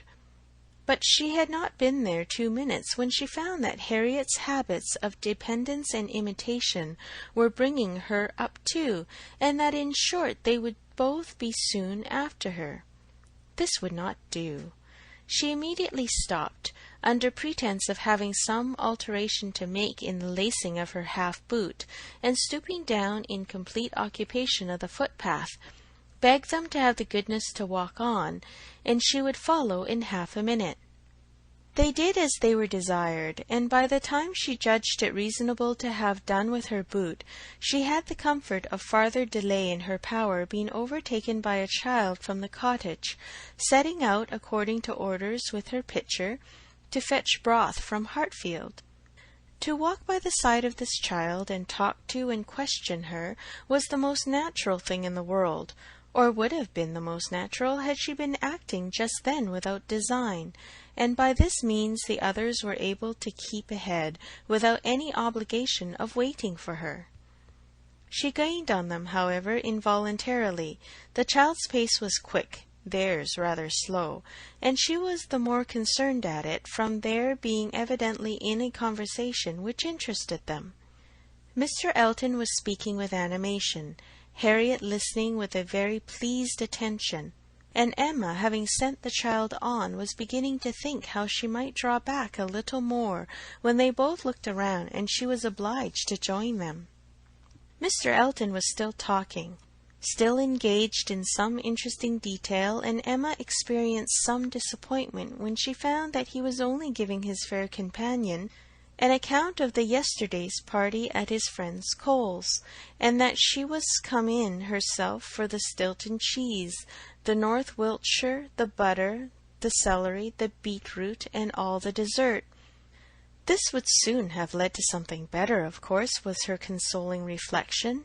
Anything interests between those who love, and anything will serve as introduction to what is near the heart, if I could but have kept away longer.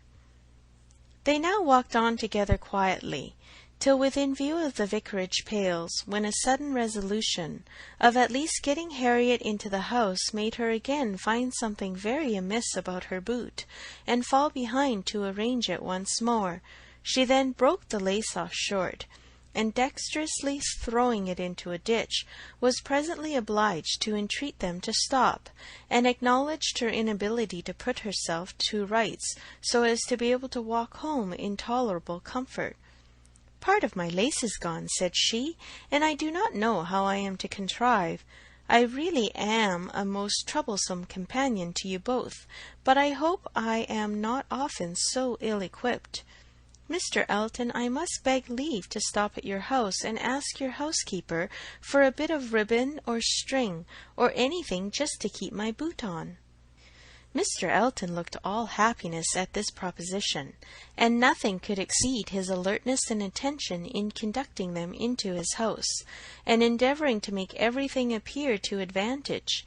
The room they were taken into was the one he chiefly occupied, and looking forwards, behind it was another with which it immediately communicated. The door between them was open, and Emma passed into it with the housekeeper to receive her assistance in the most comfortable manner. She was obliged to leave the door ajar as she found it, but she fully intended that Mr. Elton should close it. It was not closed, however, it still remained ajar. But by engaging the housekeeper in incessant conversation, she hoped to make it practicable for him to choose his own subject in the adjoining room. For 10 minutes she could hear nothing but herself. It could be protracted no longer. She was then obliged to be finished and make her appearance. The lovers were standing together at one of the windows. It had a most favourable aspect, and for half a minute Emma felt the glory of having schemed successfully. But it would not do. He had not come to the point.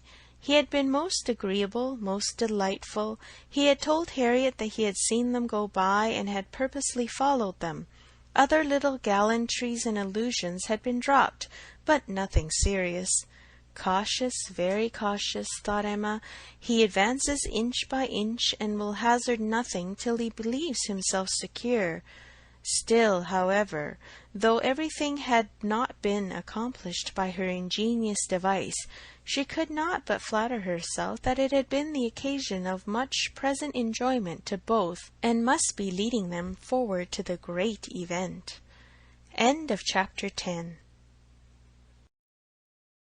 Chapter 11. Mr. Elton must now be left to himself.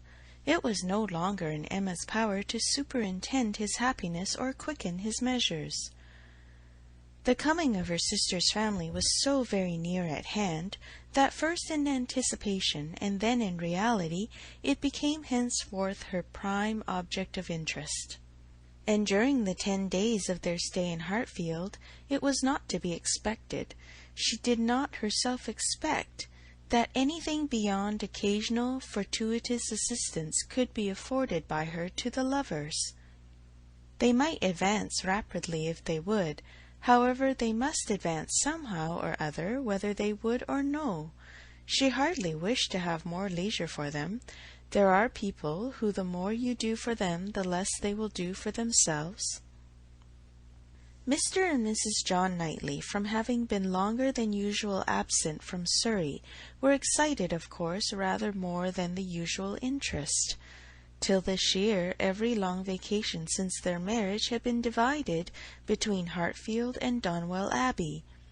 But all the holidays of this autumn had been given to sea-bathing for the children, and it was therefore many months since they had been seen in a regular way by their Surrey connections, or seen at all by Mr. Woodhouse, who could not be induced to get so far as London, even for poor Isabella's sake, and who consequently was now most nervously and apprehensively happy in forestalling this too short visit. He thought much of the evils of the journey for her, and not a little of the fatigues of his own horses and coachman, who were to bring them some of the party the last half of the way. But his alarms were needless, the 16 miles being happily accomplished, and Mr. and Mrs. John Knightley, their 5 children, and a competent number of nursery maids, all reaching Hartfield in safety. The bustle and joy of such an arrival, the many to be talked to, welcomed, encouraged, and variously dispersed and disposed of, produced a noise and confusion which his nerves could not have borne under any other cause, nor have endured much longer even for this. But the ways of Hartfield and the feelings of her father were so respected by Mrs. John Knightley, that in spite of maternal solicitude for the immediate enjoyment of her little ones, and for their having instantly all the liberty and attendance, all the eating and drinking and sleeping and playing, which they could possibly wish for, without the smallest delay, the children were never allowed to be long a disturbance to him, either in themselves or in any restless attendance on them. Mrs. John Knightley was a pretty, elegant little woman, of gentle, quiet manners, and a disposition remarkably amiable and affectionate, wrapped up in her family. A devoted wife, a doting mother, and so tenderly attached to her father and sister, that but for these higher ties a warmer love might have seemed impossible. She could never see a fault in any of them. She was not a woman of strong understanding, or any quickness, and with this resemblance of her father, she inherited also much of his constitution, was delicate in her own health, over careful of that of her children, had many fears and many nerves, and was as fond of her own Mr. Wingfield in town as her father could be of Mr. Perry.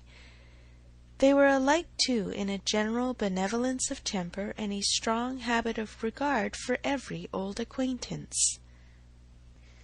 Mr. John Knightley was a tall, gentleman-like, and very clever man, riding in his profession domestic and respectable in his private character, but with reserved manners which prevented his being generally pleasing, and capable of being sometimes out of humour. He was not an ill-tempered man, not so often unreasonably cross as to deserve such a reproach, but his temper was not his great perfection, and indeed with such a worshipping wife it was hardly possible that any natural defects in it should not be increased. The extreme sweetness of her temper must hurt his. He had all the clearness and quickness of mind which she wanted, and he could sometimes act an ungracious or say a severe thing. He was not a great favourite with his fair sister-in-law. Nothing wrong in him escaped her. She was quick in feeling the little injuries to Isabella, which Isabella never felt herself. Perhaps she might have passed over more had his manners been flattering to Isabella's sister, but they were only those of a calmly kind brother and friend, without praise and without blindness, but hardly any degree of personal compliment could have made her regardless of that greatest fault in all in her eyes, which he sometimes fell into, the want of respectful forbearance towards her father. There he had not always the patience that could have been wished. Mr. Woodhouse's peculiarities and fidgetiness were sometimes provoking him to a rational remonstrance or sharp retort equally ill bestowed. It did not often happen, for Mr. John Knightley had really a great regard for his father-in-law, and generally a strong sense of what was due to him, but it was too often for Emma's charity, especially as there was all the pain of apprehension frequently to be endured, though the offence came not. The beginning, however, of every visit displayed none but the properest feelings, and this being of necessity so short, might be hoped to pass away in unsullied cordiality. They had not been long seated and composed when Mr. Woodhouse, with a melancholy shake of the head and a sigh, called his daughter's attention to the sad change at Hartfield since she had been there last. "Ah, my dear," said he, "poor Miss Taylor!" "Oh, yes, sir," cried she with ready sympathy. "How you must miss her! And dear Emma, too! What a dreadful loss to you both! I have been so grieved for you. I could not imagine how you could possibly do without her. It is a sad change indeed, but I hope she is pretty well, sir." "Pretty well, my dear. I hope pretty well. I do not know but that the place agrees with her tolerably." Mr. John Knightley here asked Emma quietly whether there were any doubts of the air of Randalls. "Oh, no, none in the least. I never saw Mrs. Weston better in my life, never looking so well. Papa is only speaking his own regret." "Very much to the honour of both," was the handsome reply. "And do you see her, sir, tolerably often?" asked Isabella in the plaintive tone which just suited her father. Mr. Woodhouse hesitated. "Not near so often, my dear, as I could wish." "Oh, papa, we have missed seeing them but one entire day since they married. Either in the morning or evening of every day, excepting one, have we seen either Mr. Weston or Mrs. Weston, and generally both, either at Randalls or here, and as you may suppose, Isabella, most frequently here. They are very, very kind in their visits. Mr. Weston is really as kind as herself. Papa, if you speak in that melancholy way, you will be giving Isabella a false idea of us all. Everybody must be aware that Miss Taylor must be missed, but everybody ought also to be assured that Mr. and Mrs. Weston do really prevent our missing her by any means to the extent we ourselves anticipated, which is the exact truth." "Just as it should be," said Mr. John Knightley, "and just as I hoped it was from your letters. Her wish of showing you attention could not be doubted, and his being a disengaged and social man makes it all easy. I have been always telling you, my love, that I had no idea of the change being so very material to Hartfield as you apprehended, and now you have Emma's account. I hope you will be satisfied." "Why, to be sure," said Mr. Woodhouse. "Yes, certainly.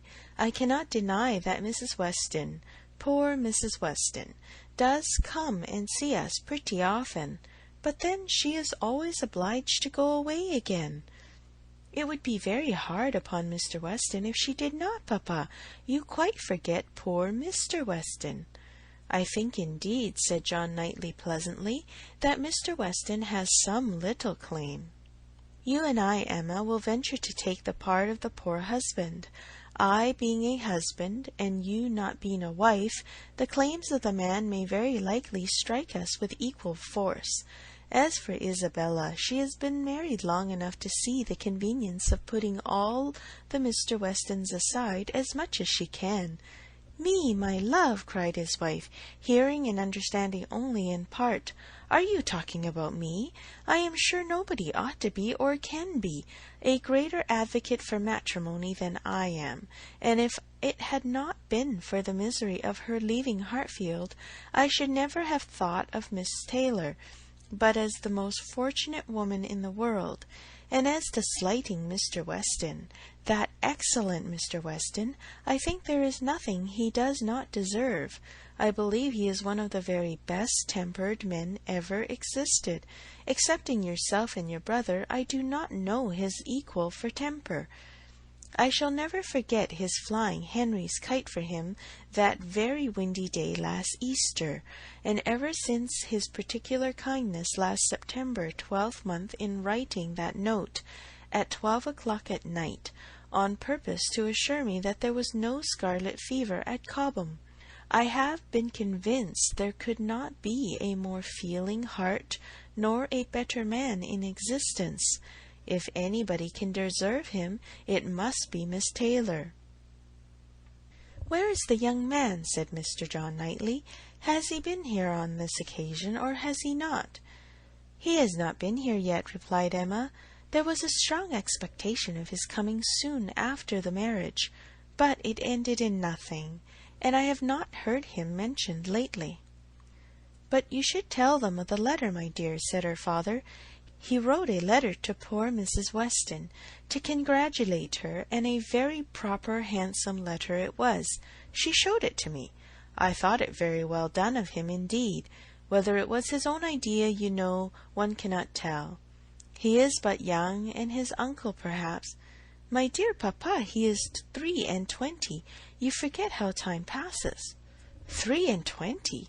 Is he indeed? Well, I could not have thought it. And he was but 2 years old when he lost his poor mother. Well, time does fly indeed, and my memory is very bad. However, it was an exceedingly good letter, and gave Mr. and Mrs. Weston a great deal of pleasure. I remember it was written from Weymouth, and dated September 28th, and began, "My dear Madame," but I forget how it went on, and it was signed F. C. Weston Churchill. I remember that perfectly. "How very pleasing and proper of him!" cried the good-hearted Mrs. John Knightley. "I have no doubt of his being a most amiable young man, but how sad it is that he should not live at home with his father.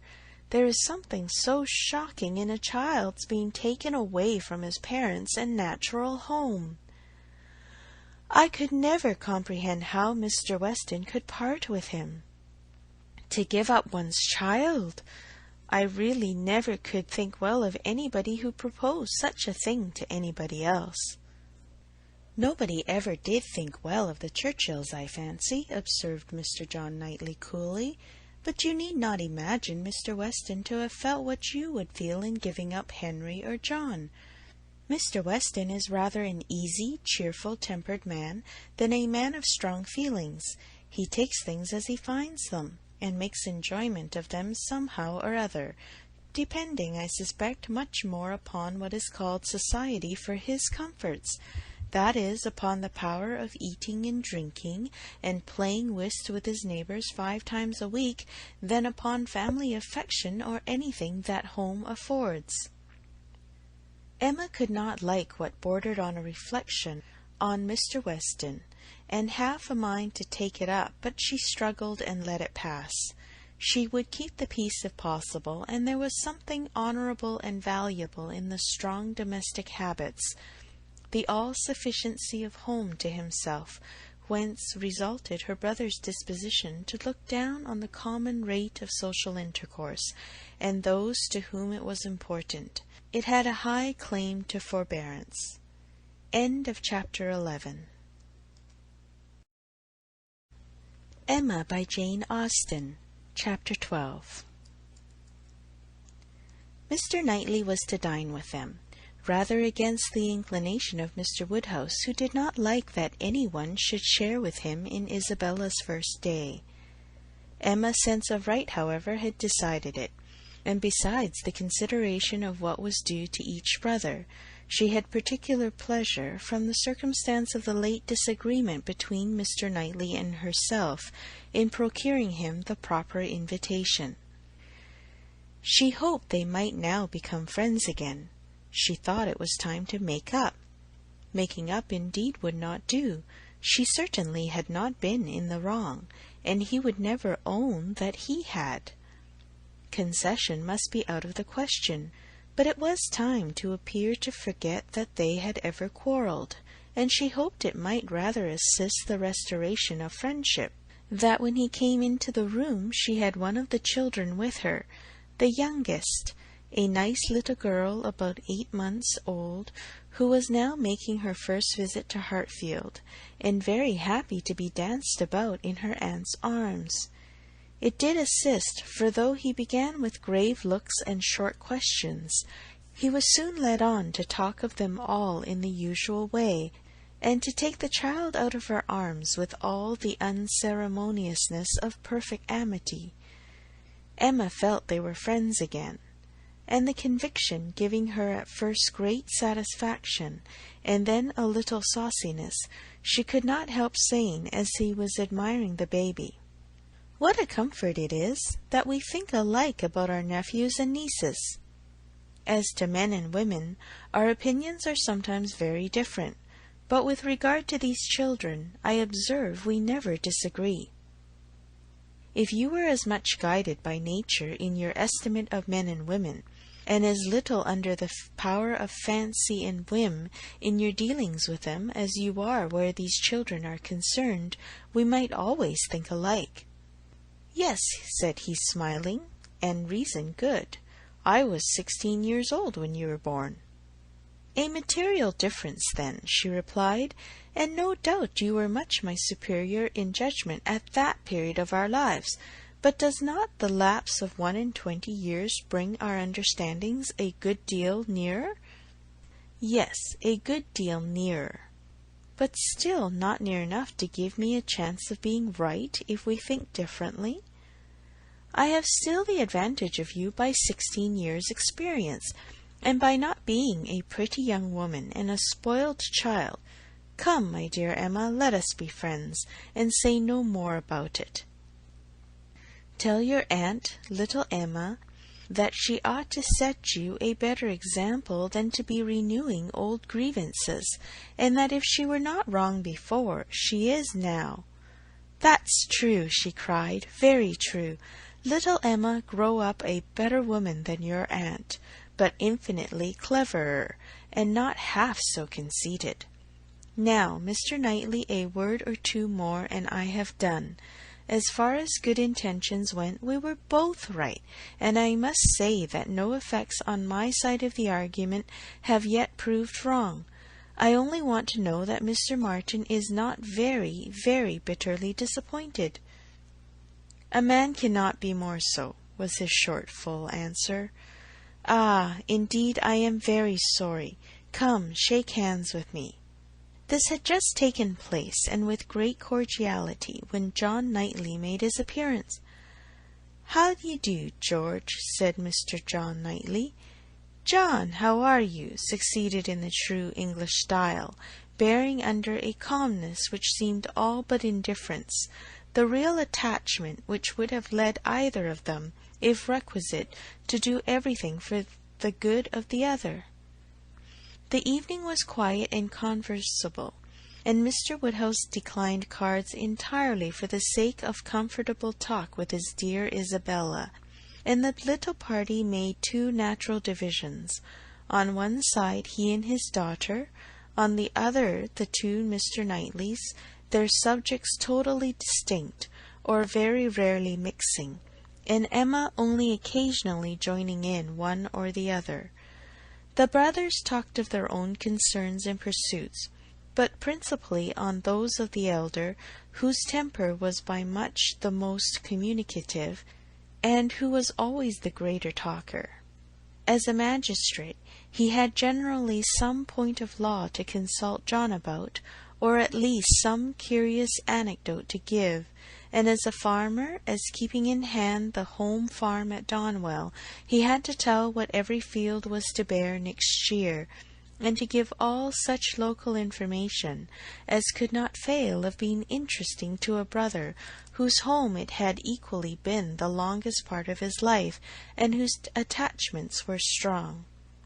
The plan of a drain, the change of a fence, the felling of a tree, and the destination of every acre for wheat, turnips, or spring corn, was entered into with as much equality of interest by John as his cooler manners rendered possible, and if his willing brother ever left him anything to inquire about, his inquiries even approached a tone of eagerness.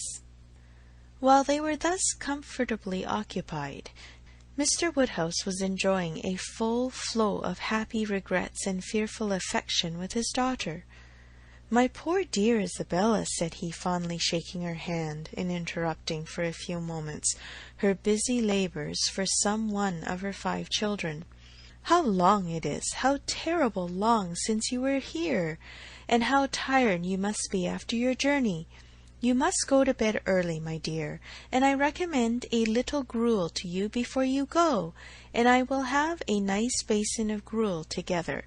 My dear Emma, suppose we all have a little gruel."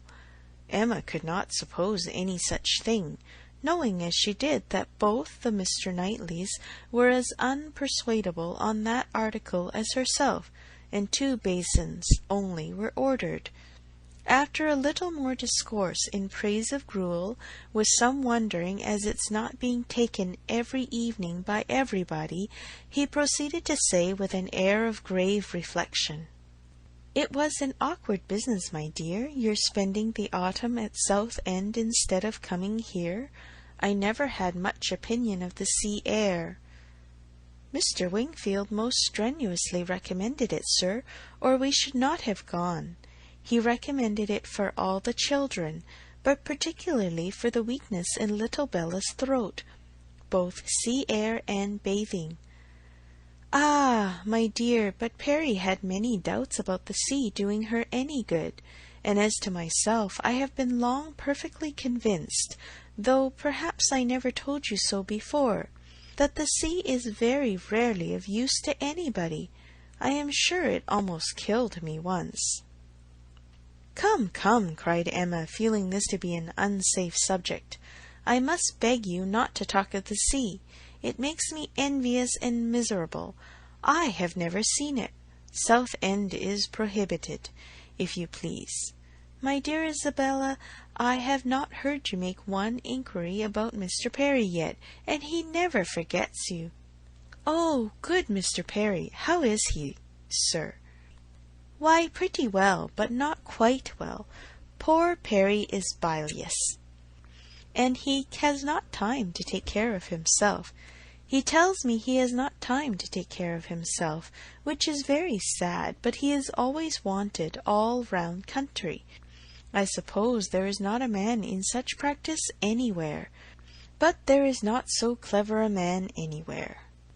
"And Mrs. Perry and the children, how are they? Do the children grow? I have a great regard for Mr. Perry. I hope he will be calling soon. He will be so pleased to see my little ones." "I hope he will be here tomorrow, for I have a question or two to ask him about myself of some consequence. And, my dear, whenever he comes, you had better let him take a look at little Bella's throat. Oh, my dear sir, her throat is so much better that I have hardly any uneasiness about it. Either bathing has been of the greatest service to her, or else it is to be attributed to an excellent embrocation of Mr. Wingfield's, which we have been applying at times ever since August. It is not very likely, my dear, that bathing should have been of use to her, and if I had known you were wanting in embrocation, I would have spoken to. You seem to me to have forgotten Mrs. and Miss Bates, said Emma. I have not heard one inquiry after them. Oh, the good Bateses! I am quite ashamed of myself, but you mention them in most of your letters. I hope they are quite well. Good old Mrs. Bates! I will call upon her tomorrow and take my children. They are always so pleased to see my children, and that excellent Miss Bates. Such thoroughly worthy people. How are they, sir? Well, pretty well, my dear, upon the whole. Poor Mrs. Bates had a bad cold about a month ago. How sorry I am! But colds were never so prevalent as they have been this autumn. Mr. Wingfield told me that he has never known them more general or heavy, except when it has been quite an influenza. That has been a good deal the case, my dear, but not to the degree you mention. Perry says that colds have been very general, but not so heavy as he has very often known them in November. Perry does not call it altogether a sickly season. No, I do not know that Mr. Wingfield considers it very sickly, except— Ah, my poor dear child, the truth is that in London it is always a sickly season. Nobody is healthy in London. Nobody can be. It is a dreadful thing to have you forced to live there, so far off, and the air so bad. No, indeed, we are not at all in a bad air. Our part of London is very superior to most others. You must not confound us with London in general, my dear sir. The neighbourhood of Brunswick Square is very different from almost all the rest. We are so very airy. I should be unwilling, I own, to live in any other part of the town. There is hardly any other that I could be satisfied to have my children in. But we are so remarkably airy. Mr. Wingfield thinks the vicinity of Brunswick Square decidedly the most favourable as to air. Ah, my dear, it is not like Hartfield. You make the best of it, but after you have been a week at Hartfield, you are all of you different creatures. You do not look like the same. Now I cannot say that I think any of you are looking well at present. I am sorry to hear you say so, sir, but I assure you, excepting those little nervous headaches and palpitations, which I am never entirely free from anywhere, I am quite well myself, and if the children were rather pale before they went to bed, it was only because they were a little more tired than usual from their journey and the happiness of coming. I hope you will think better of their looks tomorrow, for I assure you Mr. Wingfield told me that he did not believe he had ever sent us off altogether in such good case. I trust at least that you do not think Mr. Knightley looking ill, turning her eyes with affectionate anxiety towards her husband. Middling, my dear, I cannot compliment you. I think Mr. John Knightley very far from looking well. What is the matter, sir? Did you speak to me? Cried Mr. John Knightley, hearing his own name. I am sorry to find, my love, that my father does not think you looking well, but I hope it is only from being a little fatigued. I could have wished, however, as you know, that you had seen Mr. Wingfield before you left home. My dear Isabella, exclaimed he hastily, pray do not concern yourself with my looks. Be satisfied with doctoring and coddling yourself and the children, and let me look as I choose. "I did not thoroughly understand what you were telling your brother," cried Emma, "about your friend Mr. Graham's attending to have a bailiff from Scotland to look after his new estate. What will it answer? Will not the old prejudice be too strong?" And she talked in this way so long and successfully that when forced to give her attention again to her father and sister, she had nothing worse to hear than Isabella's kind inquiry after Jane Fairfax. And Jane Fairfax, though no great favourite with her in general, she was at that moment very happy to assist in praising.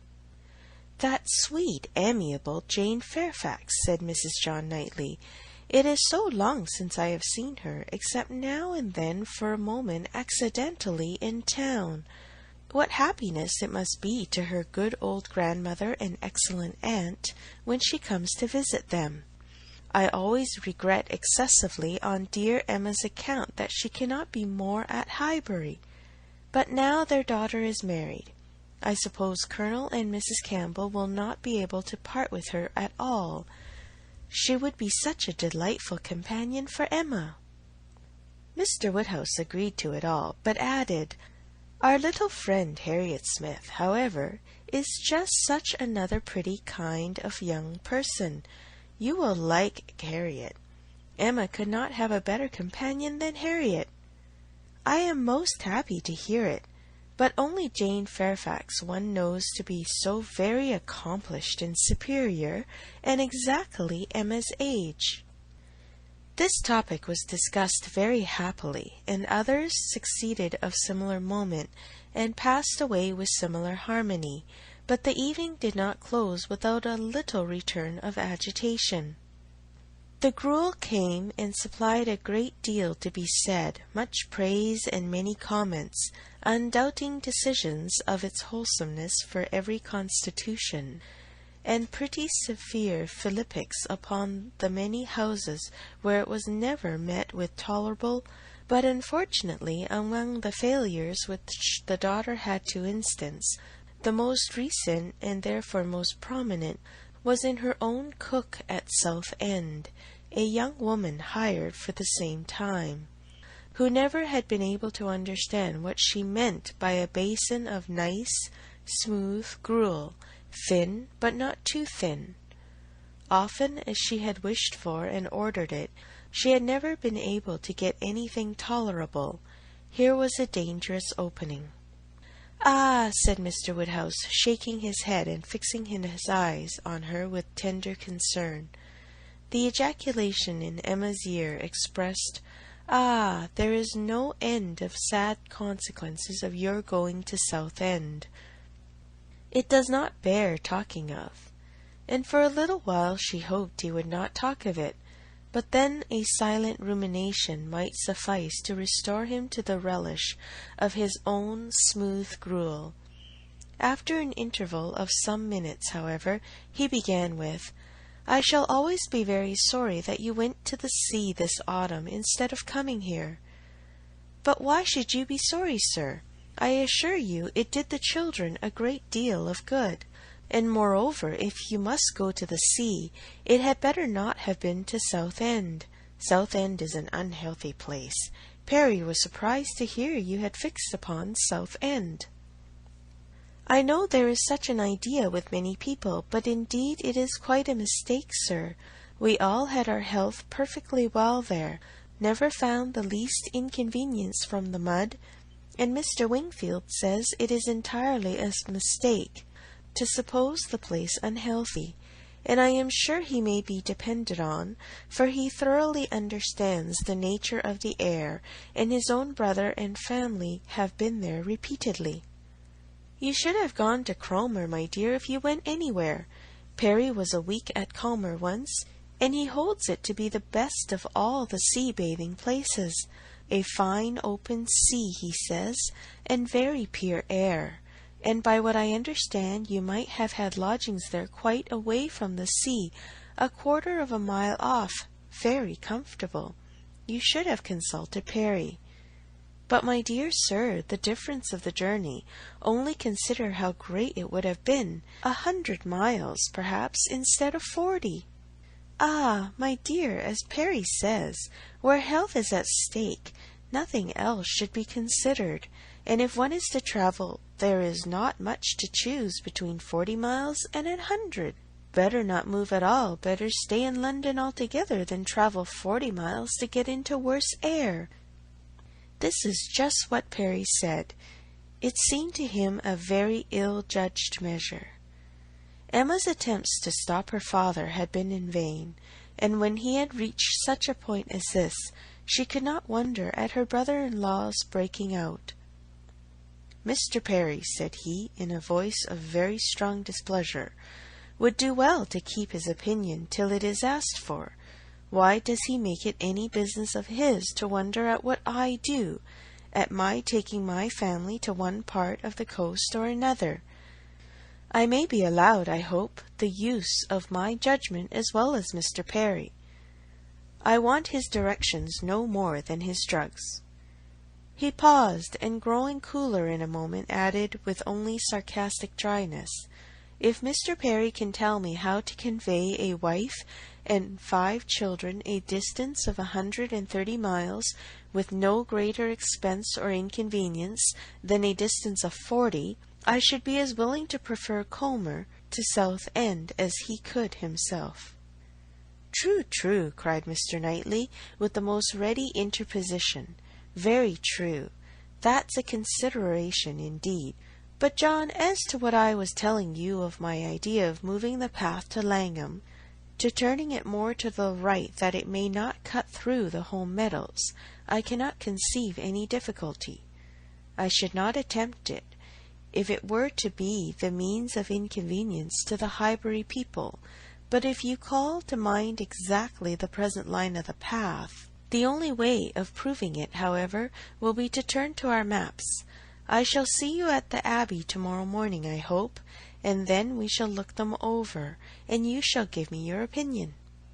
Mr. Woodhouse was rather agitated by such harsh reflections on his friend Perry, to whom he had, in fact, though unconsciously, been attributing many of his own feelings and expressions, but the soothing attentions of his daughters gradually removed the present evil, and the other immediate alertness of one brother and better recollections of the other prevented any renewal of it.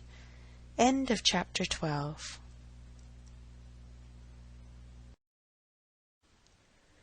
Emma by Jane Austen. Chapter 13. There could hardly be a happier creature in the world than Mrs. John Knightley, in this short visit to Hartfield, going about every morning among her old acquaintances with her 5 children, and talking over what she had done every evening with her father and sister. She had nothing to wish otherwise, but that the days did not pass too swiftly. It was a delightful visit, perfect in being much too short. In general, their evenings were less engaged with friends than their mornings, but one complete dinner engagement, and out of the house too, there was no avoiding, though at Christmas. Mr. Weston would take no denial. They must all dine at Randall's one day. Even Mr. Woodhouse was persuaded to think it a possible thing in preference to a division of the party. How they were all to be conveyed, he would have made a difficulty if he could, but as soon as his son and daughter's carriage and horses were actually at Hartfield, he was not able to make more than a simple question on that head. It hardly amounted to a doubt, nor did it occupy Emma long to convince him that there might in one of the carriages find room for Harriet also. Harriet, Mr. Elton, and Mr. Knightley, their own especial set, were the only persons invited to meet them. The hours were to be early as well as the numbers few, Mr. Woodhouse's habits and inclination being consulted in everything. The evening before this great event, for it was a very great event that Mr. Woodhouse should dine out on the 24th of December, had been spent by Harriet at Hartfield, and she had gone home so much indisposed with a cold that but for her own earnest wish of being nursed by Mrs. Goddard, Emma could not have allowed her to leave the house. Emma called on her the next day and found her doom already signed with regard to Randalls. She was very feverish and had a bad sore throat. Mrs. Goddard was full of care and affection, Mr. Perry was talked of, and Harriet herself was too ill and low to resist the authority which excluded her from this delightful engagement, though she could not speak of her loss without many tears. Emma sat with her as long as she could, to attend her in Mrs. Goddard's unavoidable absences, and raise her spirits by representing how much Mr. Elton's would be depressed when he knew her state, and left her at last tolerably comfortable, in the sweet dependence of his having a most comfortless visit, and of their all missing her very much. She had not advanced many yards from Mrs. Goddard's door, when she was met by Mr. Elton himself, evidently coming towards it, and as they walked on slowly together in conversation about the invalid, of whom he, on the rumour of considerable illness, had been going to inquire, that he might carry some report of her to Hartfield, they were overtaken by Mr. John Knightley, returning from the daily visit to Donwell with his 2 eldest boys, whose healthy glowing faces showed all the benefit of a country run, and seemed to ensure a quick dispatch of the roast mutton and rice pudding they were hastening home for. They joined company and proceeded together. Emma was just describing the nature of her friend's complaint, a throat very much inflamed, with a great deal of heat about her, a quick, low pulse, and etc., and she was sorry to find from Mrs. Goddard that Harriet was liable to very bad sore throats, and had often alarmed her with them. Mr. Elton looked all alarm on the occasion as he exclaimed, "A sore throat! I hope not infectious. I hope not of a putrid infectious sort. Has Perry seen her? Indeed, you should take care of yourself as well as your friend. Let me entreat you to run no risks. Why does not Perry see her?" Emma, who was not really at all frightened herself, tranquillized this excess of apprehension of assurances of Mrs. Goddard's experience and care. But as there must still remain a degree of uneasiness which she could not wish to reason away, which she would rather feed and assist than not, she added soon afterwards, as if quite another subject, "It is so cold, so very cold, and looks and feels so very much like snow, that if it were to any other place, or with any other party, I should really try not to go out to-day, and dissuade my father from venturing. But as he has made up his mind, and does not seem to feel the cold himself, I do not like to interfere, as I know it would be so great a disappointment to Mr. and Mrs. Weston. But upon my word, Mr. Elton, in your case, I should certainly excuse myself. You appear to me a little hoarse already, and when you consider what demand of voice and fatigues tomorrow will bring, I think it would be no more than common prudence to stay at home and take care of yourself to-night." Mr. Elton looked as if he did not know very well how to answer, which was exactly the case, for though very much gratified by the kind care of such a fair lady, and not liking to resist any advice of hers, he had not really the least inclination to give up the visit. But Emma, too eager and busy in her own previous conceptions and views to hear him impartially, or to see him with clear vision, was very well satisfied with his muttering acknowledgment of its being very cold, certainly, very cold, and walked on, rejoicing in having extricated him from Randalls, and secured him the power of sending to inquire after Harriet every hour of the evening. "You do quite right," said she. "We will make your apologies to Mr. and Mrs. Weston." But hardly had she so spoken when she found her brother was civilly offering a seat in his carriage, if the weather were Mr. Elton's only objection, and Mr. Elton actually accepted the offer with much prompt satisfaction. It was a done thing. Mr. Elton was to go, and never had his broad, handsome face expressed more pleasure than at this moment. Never had his smile been stronger, nor his eyes more exulting than when he next looked at her. "Well," said she to herself, "this is most strange. After I had got him off so well, to choose to go into company, and leave Harriet ill behind? Most strange indeed. But there it is. I believe in many men, especially single men, such an inclination, such a passion for dining out.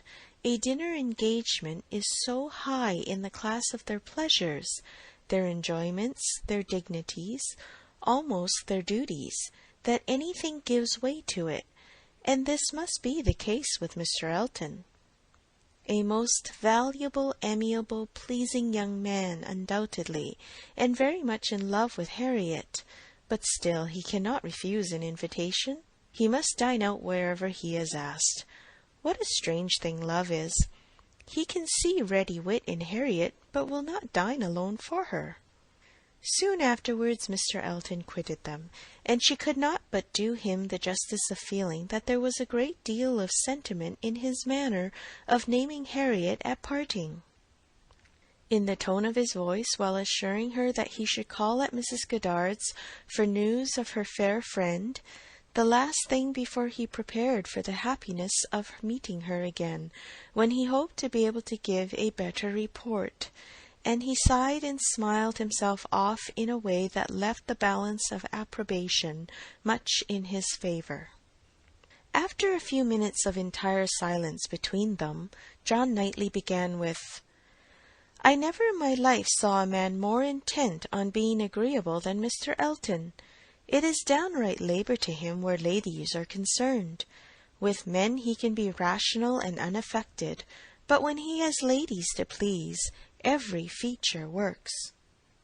"Mr. Elton's manners are not perfect," replied Emma, "but where there is a wish to please, one ought to overlook, and one does overlook a great deal.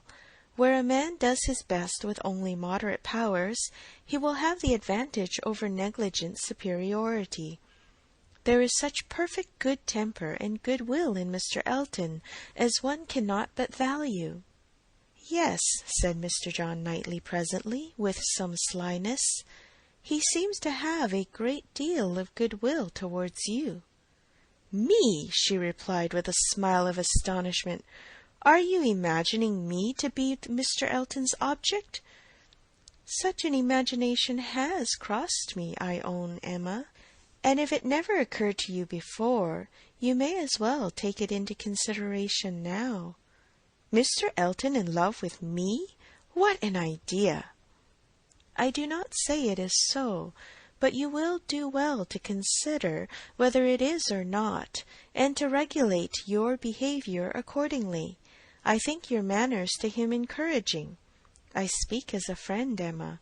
You had better look about you and ascertain what you do and what you mean to do." "I thank you, but I assure you you are quite mistaken. Mr. Elton and I are very good friends, and nothing more." And she walked on, amusing herself in the consideration of the blunders which often arise from a partial knowledge of circumstances, of the mistakes which people of high pretensions to judgment are for ever falling into, and not very well pleased with her brother for imagining her blind and ignorant, and in want of counsel. He said no more.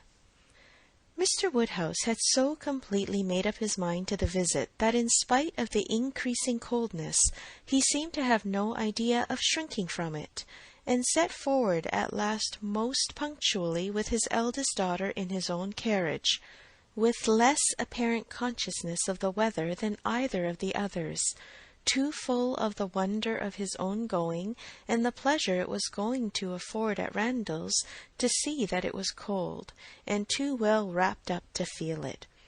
The cold, however, was severe, and by the time the second carriage was in motion, a few flakes of snow were finding their way down, and the sky had the appearance of being so overcharged as to want only a milder air to produce a very white world in a very short time. Emma soon saw that her companion was not in the happiest humour. The preparing and the going abroad in such weather, with the sacrifice of his children after dinner, were disagreeables at least, which Mr. John Knightley did not by any means like. He anticipated nothing in the visit that could be at all worth the purchase, and the whole of their drive to the vicarage was spent by him in expressing his discontent. "A man," said he, "must have a very good opinion of himself when he asks people to leave their own fireside and encounter such a day as this for the sake of coming to see him. He must think himself a most agreeable fellow. I could not do such a thing. It is the greatest absurdity. Actually snowing at this moment!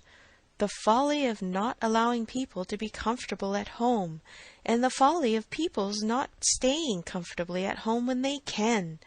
If we were obliged to go out such an evening as this, by any call of duty or business, what a hardship we should deem it, and here we are, probably with rather thinner clothing than usual, setting forward voluntarily without excuse, in defiance of the voice of nature, which tells man in everything given to this view or his feelings to stay at home himself and keep all under shelter that he can.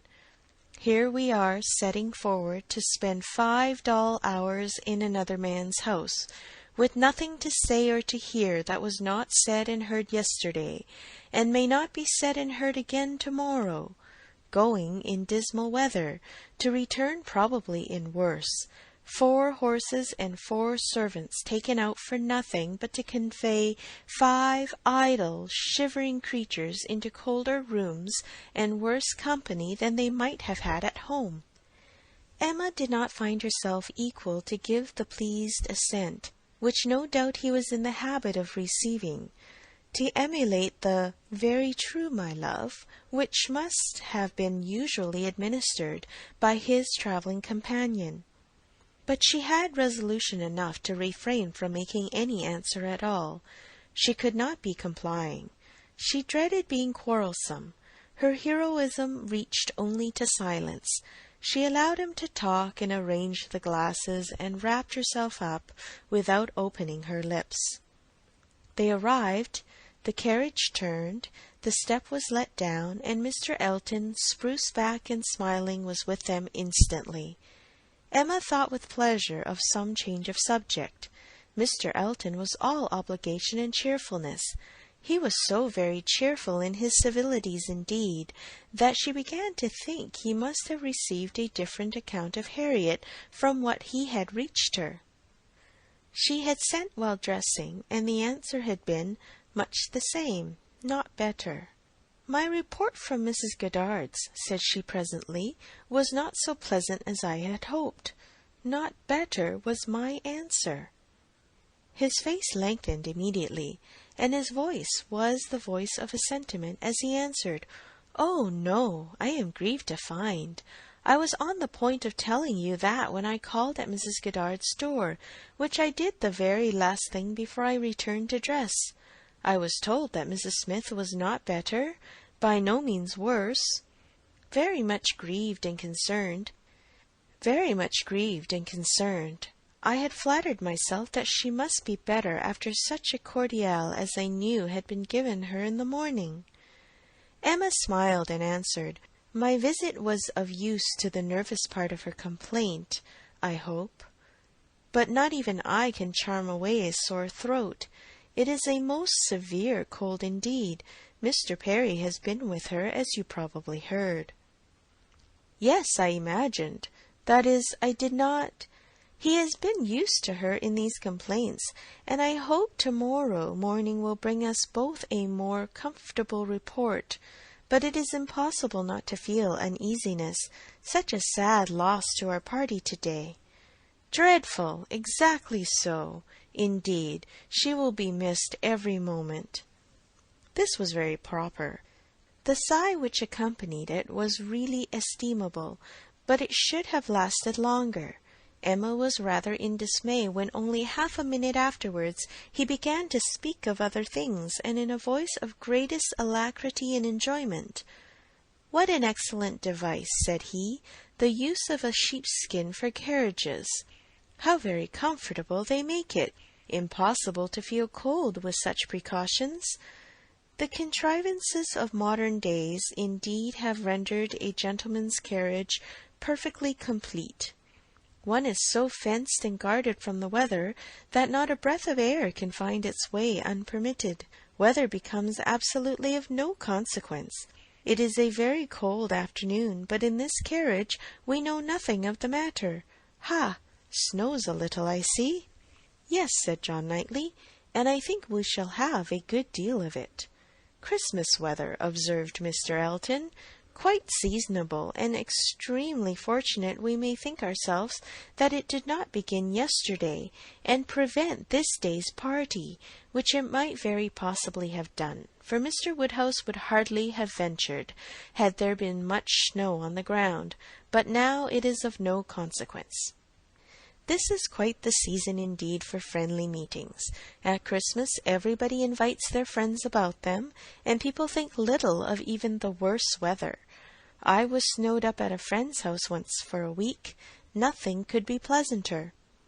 I went for only one night, and could not get away till the very next day.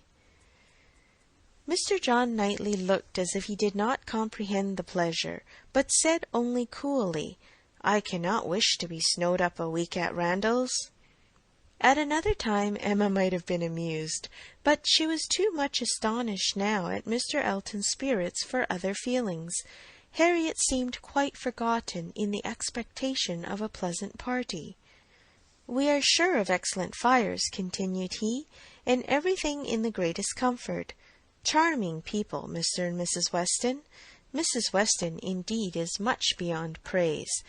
And he is exactly what one values, so hospitable and so fond of society. It will be a small party, but where small parties are select, they are perhaps the most agreeable of any. Mr. Weston's dining-room does not accommodate more than 10 comfortably, and for my part, I would rather, under such circumstances, fall short by 2 than exceed by 2. I think you will agree with me," turning with a soft air to Emma. "I think I shall certainly have your approbation, though Mr. Knightley, perhaps, from being used to the large parties at London, may not quite enter into our feelings." "I know nothing of the large parties of London, sir. I never dine with anybody." "Indeed?" in a tone of wonder and pity. "I had no idea that the law had been so great a slavery. Well, sir, the time must come when you will be paid for all this, when you will have little labour and great enjoyment." "My first enjoyment," replied John Knightley, as they passed through the sweet gate, "will be to find myself safe at Hartfield again." Chapter 13. Emma by Jane Austen. Chapter 14. Some change of countenance was necessary for each gentleman as they walked into Mrs. Weston's drawing-room. Mr. Elton must compose his joyous looks, and Mr. John Knightley disperse his ill humour. Mr. Elton must smile less, and Mr. John Knightley more, to fit them for the place. Emma only might be as nature prompted, and show herself just as happy as she was. To her it was a real enjoyment to be with the Westons. Mr. Weston was a great favourite, and there was not a creature in the world to whom she spoke with such unreserve as to his wife, not any one to whom she related with such conviction of being listened to and understood, of being always interesting and always intelligible, the little affairs, arrangements, perplexities, and pleasures of her father and herself. She could tell nothing of Hartfield in which Mrs. Weston had not a lively concern, and half an hour's uninterrupted communication of all those little matters on which the daily happiness of private life depends was one of the first gratifications of each. This was a pleasure which perhaps the whole day's visit might not afford, which certainly did not belong to the present half-hour, but the very sight of Mrs. Weston, her smile, her touch, her voice was grateful to Emma, and she determined to think as little as possible of Mr. Elton's oddities, or of anything else unpleasant, and enjoy all that was enjoyable to the utmost. The misfortune of Harriet's cold had been pretty well gone through before her arrival. Mr. Woodhouse had been safely seated long enough to give the history of it, besides all the history of his own and Isabella's coming, and of Emma's being to follow, and had indeed just got to the end of his satisfaction that James should come and see his daughter when the others appeared. And Mrs. Weston, who had been almost wholly engrossed by her attentions to him, was able to turn away and welcome her dear Emma. Emma's project of forgetting Mr. Elton for a while made her rather sorry to find, when they had all taken their places, that he was close to her. The difficulty was great of driving his strange insensibility towards Harriet from her mind, while he not only sat at her elbow, but was continually obtruding his happy countenance on her notice, and solicitously addressing her upon every occasion. Instead of forgetting him, his behaviour was such that she could not avoid the internal suggestion of, "Can it really be as my brother imagined? Can it be possible for this man to be beginning to transfer his affections from Harriet to me? Absurd and insufferable! Yet he would be so anxious for her being perfectly warm, would be so interested about her father, and so delighted with Mrs. Weston, and at last would begin admiring her drawings with so much zeal and so little knowledge as seemed terribly like a would-be lover, and made it some effort with her to preserve her good manners. For her own sake she could not be rude, and for Harriet's, in the hope that all would yet turn out right, she was even positively civil, but it was an effort, especially as something was going on amongst the others, in the most overpowering period of Mr. Elton's nonsense, which she particularly wished to listen to. She heard enough to know that Mr. Weston was giving some information about his son. She heard the words "my son," and "Frank," and "my son," repeated several times over, and from a few other half-syllables very much suspected that he was announcing an early visit from his son. But before she could quiet Mr. Elton, the subject was so completely past that any reviving question from her would have been awkward. Now it so happened that in spite of Emma's resolution of never marrying, there was something in the name, in the idea of Mr. Frank Churchill, which always interested her. She had frequently thought, especially since his father's marriage with Miss Taylor, that if she were to marry, he was the very person to suit her in age, character, and condition. He seemed by this connection between the families quite to belong to her. She could not but suppose it to be a match that everybody who knew them must think of.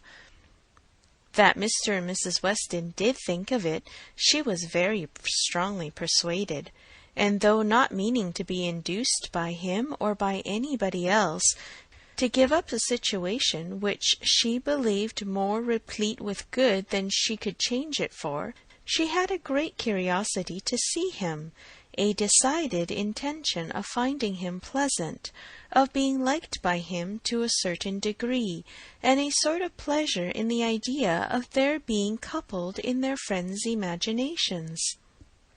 With such sensations, Mr. Elton's civilities were dreadfully ill-timed, but she had the comfort of appearing very polite while feeling very cross, and of thinking that the rest of the visit could not possibly pass without bringing forward the same information again, or the substance of it, from the open-hearted Mr. Weston.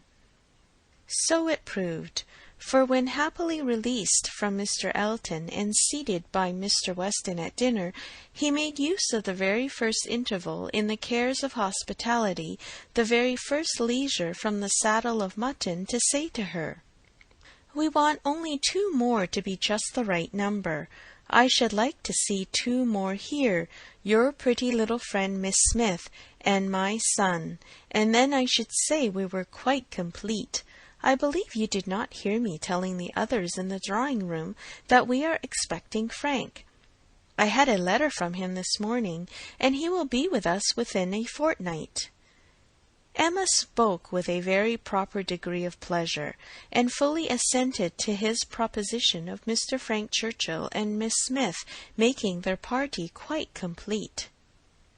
"He has been wanting to come to us," continued Mr. Weston, "ever since September. Every letter has been full of it, but he cannot command his own time. He has those to please who must be pleased, and who, between ourselves, are sometimes to be pleased only by a good many sacrifices. But now I have no doubt of seeing him here about the 2nd week in January." "What a very great pleasure it will be to you! And Mrs. Weston is so anxious to be acquainted with him that she must be almost as happy as yourself." "Yes, she would be, but that she thinks there will be another put-off. She does not depend upon his coming as much as I do, but she does not know the parties as well as I do. The case, you see, is— But this is quite between ourselves. I did not mention a syllable of it in the other room. There are secrets in all families, you know. The case is that a party of friends are invited to pay a visit at Enscombe in January, and that Frank's coming depends upon their being put off. If they are not put off, he cannot stir. But I know they will, because it is a family that a certain lady of some consequence at Enscombe has a particular dislike to, and though it is always thought necessary to invite them once in 2 or 3 years, they always are put off when it comes to the point. I have not the smallest doubt of the issue. I am as confident of seeing Frank here before the middle of January as I am of being here myself. But your good friend there," nodding towards the upper end of the table, "has so few vagaries herself, and has been so little used to them at Hartfield, that she cannot calculate on their effects, and I have been long in the practice of doing." "I am sorry that there should be anything like doubt in the case," replied Emma, "but am disposed to side with you, Mr. Weston. If you think he will come, I shall think so too, for you know Enscombe." "Yes, I have some right to that knowledge, though I have never been at the place in my life. She is an odd woman, but I never allow myself to speak ill of her, on Frank's account, for I do believe her to be very fond of him. I used to think she was not capable of being fond of anybody except herself, but she has always been kind to him, in her way, allowing for little whims and caprices, and expecting everything to be as she likes. And it is no small credit, in my opinion, to him that he should excite such an affection, for though I would not say it to anybody else, she has no more heart than a stone to people in general, and the devil of a temper."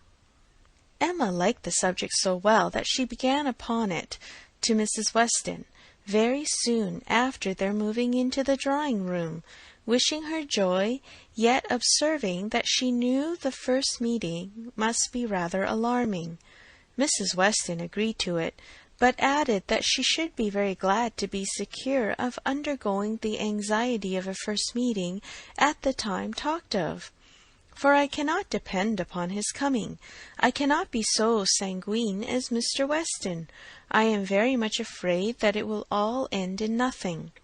Mr. Weston, I dare say, has been telling you exactly how the matter stands? Yes, it seems to depend upon nothing but the ill humour of Mrs. Churchill, which I imagine to be the most certain thing in the world. My Emma, replied Mrs. Weston, smiling, what is the certainty of caprice? Then, turning to Isabella, who had not been attending before, you must know, my dear Mrs. Knightley, that we are by no means so sure of seeing Mr. Frank Churchill, in my opinion, as his father thinks. It depends entirely upon his aunt's spirits and pleasure, in short, upon her temper. To you, to my 2 daughters, I may venture on the truth. Mrs. Churchill rules at Enscombe, and is a very odd-tempered woman, and his coming now depends upon her being willing to spare him. Oh, Mrs. Churchill! Everybody knows Mrs. Churchill, replied Isabella, and I am sure I never think of that poor young man without the greatest compassion. To be constantly living with an ill-tempered person must be dreadful. It is what we happily have never known anything of, but it must be a life of misery. What a blessing that she never had any children! Poor little creatures, how unhappy she would have made them! Emma wished she had been alone with Mrs. Weston. She should then have heard more. Mrs. Weston would speak to her with a degree of unreserve which she would not hazard with Isabella, and she really believed would scarcely try to conceal anything relative to the Churchills from her, except those views on the young man, of which her own imagination had already given her such instinctive knowledge. But at present there was nothing more to be said. Mr. Woodhouse very soon followed them into the drawing-room. To be sitting long after dinner was a confinement that he could not endure. Neither wine nor conversation was anything to him, and gladly did he move to those with whom he was always comfortable. While he talked to Isabella, however, Emma found an opportunity of saying, "And so you do not consider this visit from your son as by any means certain. I am sorry for it. The introduction must be unpleasant whenever it takes place, and the sooner it could be over, the better." "Yes, and every delay makes one more apprehensive of other delays. Even if this family, the Braithwaites, are put off, I am still afraid that some excuse may be found for disappointing us. I cannot bear to imagine any reluctance on his side, but I am sure there is a great wish on the Churchills to keep him to themselves. There is jealousy. They are jealous even of his regard for his father. In short, I can feel no dependence on his coming, and I wish Mr. Weston were less sanguine." "He ought to come," said Emma. "If he could stay only a couple of days, he ought to come, and one can hardly conceive a young man's not having it in his power to do as much as that. A young woman, if she fall into bad hands, may be teased, and kept at a distance from those she wants to be with, but one cannot comprehend a young man's being under such restraint as not to be able to spend a week with his father if he likes." "One ought to be at Enscombe, and know the ways of the family before one decides upon what he can do," replied Mrs. Weston. "One ought to use the same caution, perhaps, in judging of the conduct of any one individual of any one family. But Enscombe, I believe, certainly must not be judged by general rules. She is so very unreasonable, and everything gives way to her. But she is so fond of the nephew. He is so very great a favourite. Now, according to my idea of Mrs. Churchill, it would be most natural that while she makes no sacrifice for the comfort of the husband, to whom she owes everything, while she exercises incessant caprice towards him, she should frequently be governed by the nephew, to whom she owes nothing at all. My dearest Emma, do not pretend with your sweet temper to understand a bad one, or to lay down rules for it.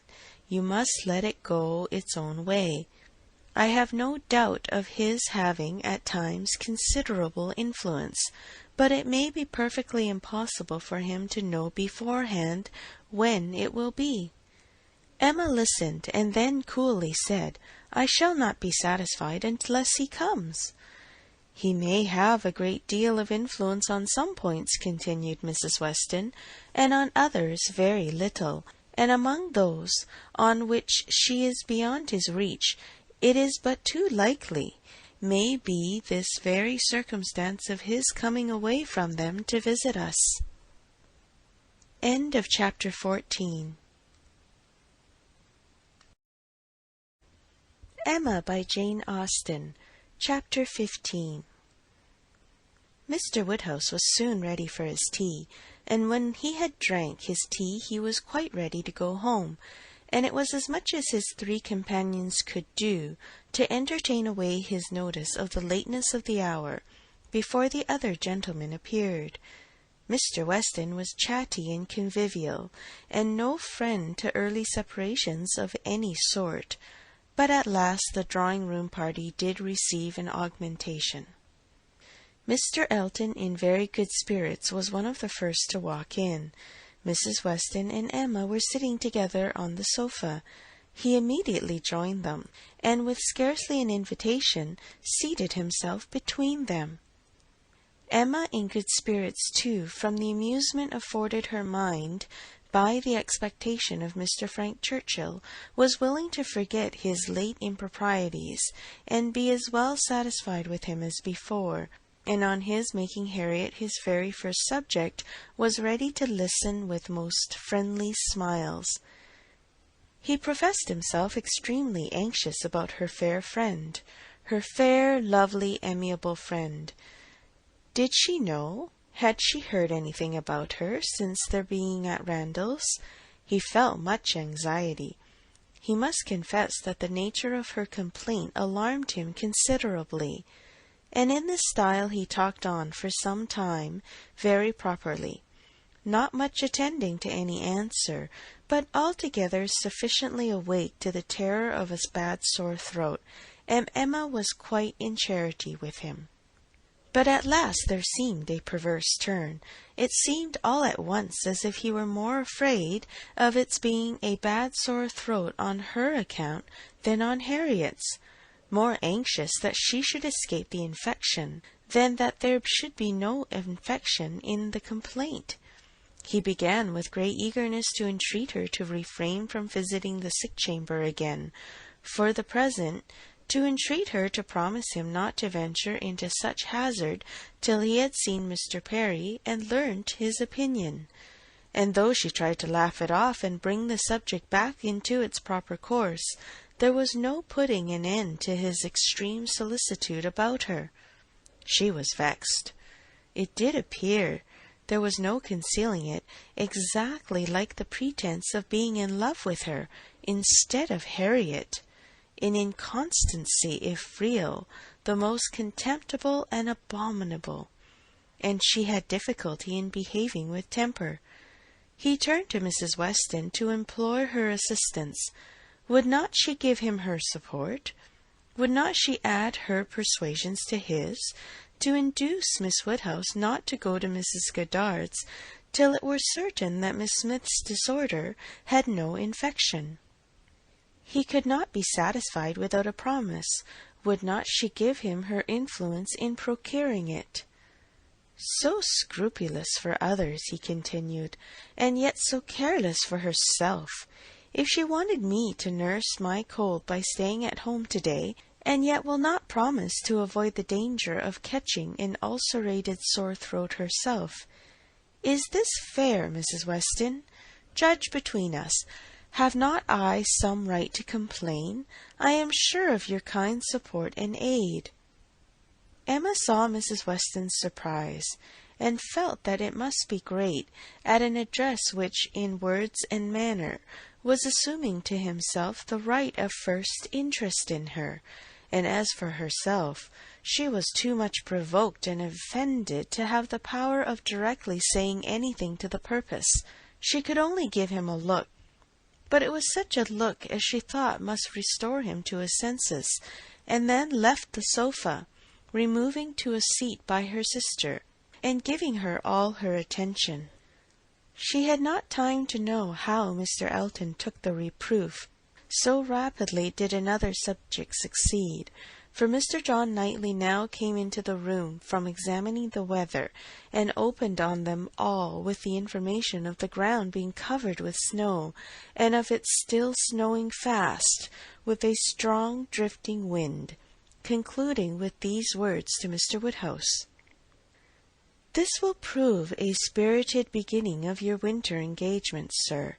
Something new for your coachman and horses to be making their way through a storm of snow." Poor Mr. Woodhouse was silent from consternation. But everybody else had something to say. Everybody was either surprised or not surprised, and had some question to ask or some comfort to offer.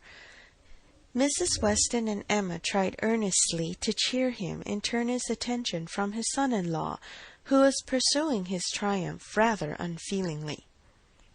"I admire your resolution very much, sir," said he, "in venturing out in such weather, for of course you saw there would be snow very soon. Everybody must have seen the snow coming. I admired your spirit, and I dare say we shall get home very well. Another hour or two's snow can hardly make the road impassable, and we are 2 carriages. If one is blown over in the bleak part of the common field, there will be the other at hand. I dare say we shall all be safe at Hartfield before midnight." Mr. Weston, with triumph of a different sort, was confessing that he had known it to be snowing some time, but had not said a word, lest it should make Mr. Woodhouse uncomfortable, and be an excuse for his hurrying away. As to there being any quantity of snow fallen, or likely to fall to impede their return, that was a mere joke. He was afraid they would find no difficulty. He wished the road might be impassable, that he might be able to keep them all at Randalls, and with the utmost goodwill was sure that accommodation might be found for everybody, calling on his wife to agree with him, that with a little contrivance everybody might be lodged, which she hardly knew how to do, from the consciousness of there being only 2 spare rooms in the house. "What is to be done, my dear Emma? What is to be done?" was Mr. Woodhouse's first exclamation, and all that he could say for some time. To her he looked for comfort, and her assurances of safety, her representation of the excellence of the horses and of James, and of their having so many friends about them, revived him a little. His eldest daughter's alarm was equal to his own. The horror of being blocked up at Randalls, while her children were at Hartfield, was full in her imagination. And fancying the road to be now just passable for adventurous people, but in a state that admitted no delay, she was eager to have it settled that her father and Emma should remain at Randalls, while she and her husband set forward instantly through all the possible accumulations of drifted snow that might impede them. "You had better order the carriage directly, my love," said she. "I dare say we shall be able to get along if we set off directly, and if we do come to anything very bad, I can get out and walk. I am not at all afraid. I should not mind walking half the way. I could change my shoes, you know, the moment I got home, and it is not the sort of thing that gives me cold." "Indeed," replied he, "then, my dear Isabella, it is the most extraordinary sort of thing in the world, for in general everything does give you cold. Walk home! You are prettily shod for walking home, I dare say. It will be bad enough for the horses." Isabella turned to Mrs. Weston for her approbation of the plan. Mrs. Weston could only approve. Isabella then went to Emma, but Emma could not so entirely give up hope of their being all able to get away, and they were still discussing the point when Mr. Knightley, who had left the room immediately after his brother's first report of the snow, came back again, and told them that he had been out of doors to examine, and could answer for there not being the smallest difficulty in their getting home whenever they liked, either now or an hour hence. He had gone beyond the sweep, some way along the Highbury road. The snow was nowhere above half an inch deep, in many places hardly enough to whiten the ground. A very few flakes were falling at present, but the clouds were parting, and there was every appearance of its being soon over. He had seen the coachman, and they both agreed with him in there being nothing to apprehend. To Isabella the relief of such tidings was very great, and they were scarcely less acceptable to Emma on her father's account, who was immediately set as much at ease on the subject as his nervous constitution allowed. But the alarm that had been raised could not be appeased so as to admit of any comfort for him while he continued at Randalls. He was satisfied of there being no present danger in returning home, but no assurances could convince him that it was safe to stay, and while the others were variously urging and recommending, Mr. Knightley and Emma settled it in a few brief sentences thus: "Your father will not be easy. Why do you not go?" "I am ready if the others are." "Shall I ring the bell?" "Yes, do." And the bell was rung, and the carriages spoken for. A few minutes more, and Emma hoped to see one troublesome companion deposited in his own house, to get sober and cool, and the other recover his temper and happiness when this visit of hardship were over. The carriages came, and Mr. Woodhouse, always the first object on such occasions, was carefully attended to his own by Mr. Knightley and Mr. Weston, but not all that either could say could prevent some renewal of alarm at the sight of the snow which had actually fallen, and the discovery of a much darker night than he had been prepared for. He was afraid they should have a very bad drive. He was afraid poor Isabella would not like it, and there would be poor Emma in the carriage behind. He did not know what they would best do. They must keep as much together as they could, and James was talked to and given a charge to go very slow and wait for the other carriage. Isabella stepped in after her father. John Knightley, forgetting that he did not belong to their party, stepped in after his wife very naturally, so that Emma found, on being escorted and followed to the second carriage by Mr. Elton, that the door was to be lawfully shut on them, and that they were to have a tete-a-tete drive. It would not have been the awkwardness of a moment, it would have been rather a pleasure, previous to the suspicions of this very day. She could have talked to him of Harriet, and the 3/4 of a mile would have seemed but one. But now she would rather it had not happened. She believed he had been drinking too much of Mr. Weston's good wine, and she felt sure that he would want to be talking nonsense. To restrain him as much as might be, by her own manners, she was immediately preparing to speak with exquisite calmness and gravity of the weather and the night.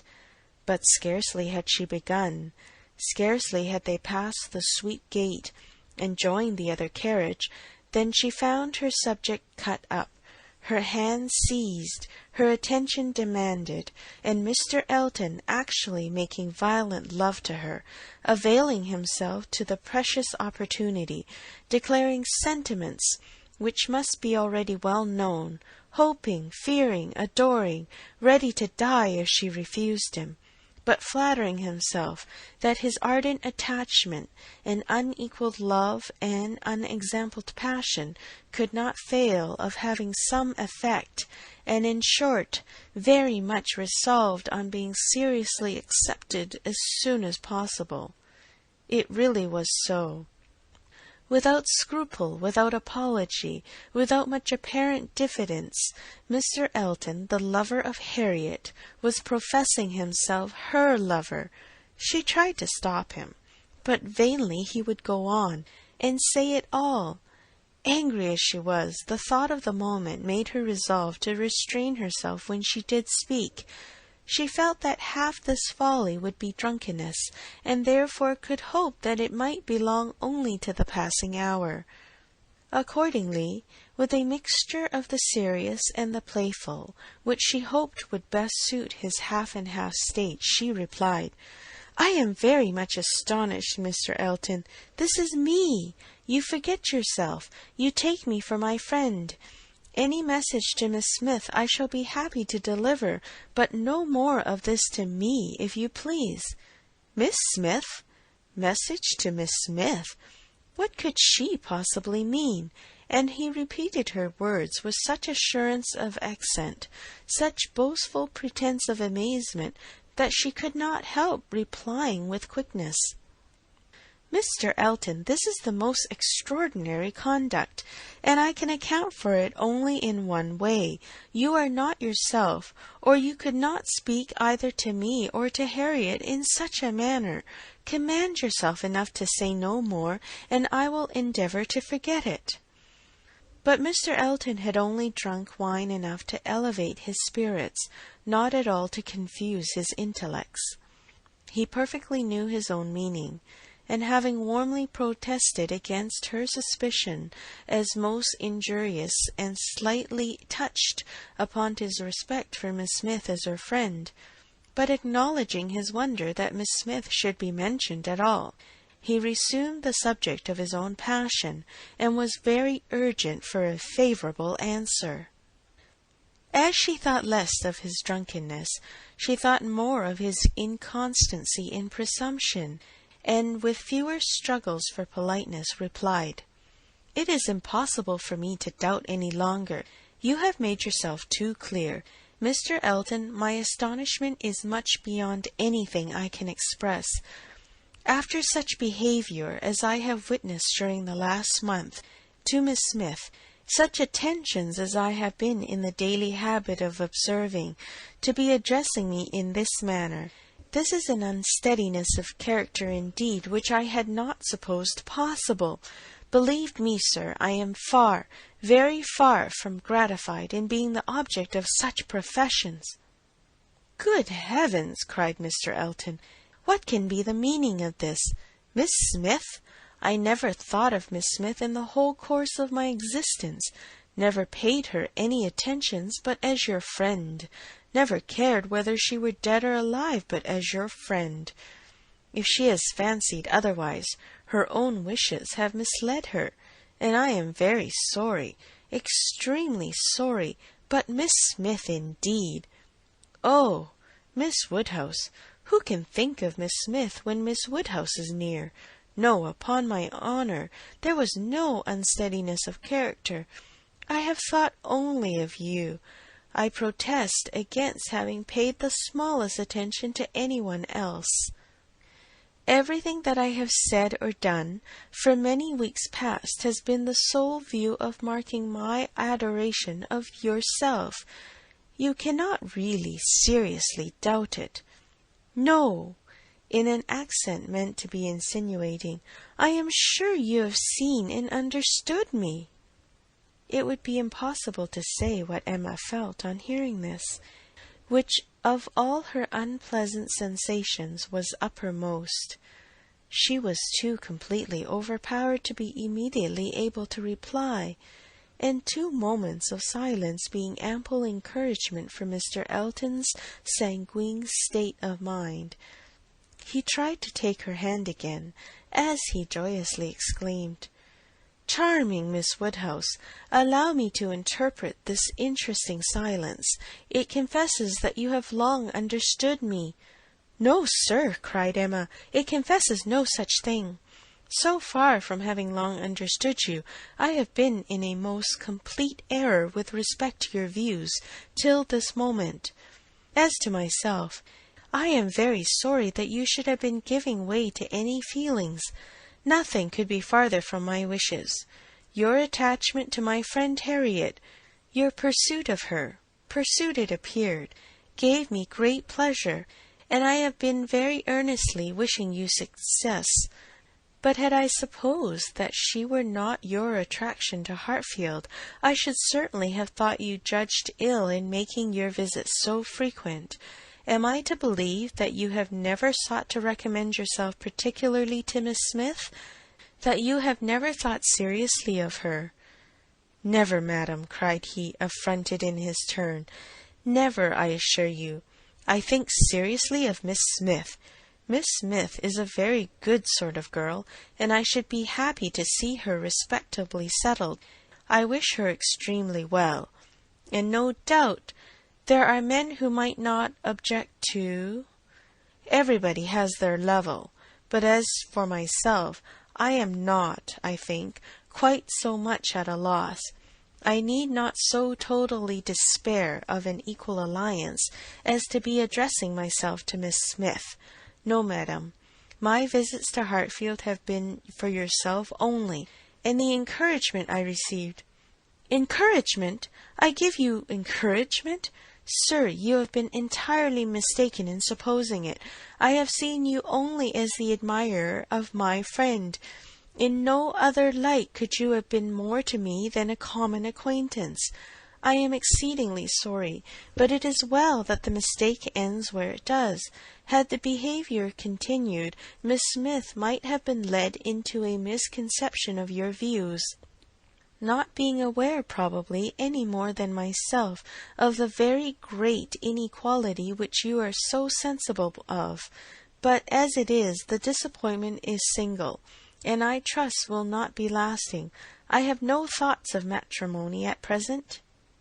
He was too angry to say another word, her manner too decided to invite supplication, and in this state of swelling resentment and mutually deep mortification, they had to continue together for a few minutes longer, for the fears of Mr. Woodhouse had confined them to a foot pace.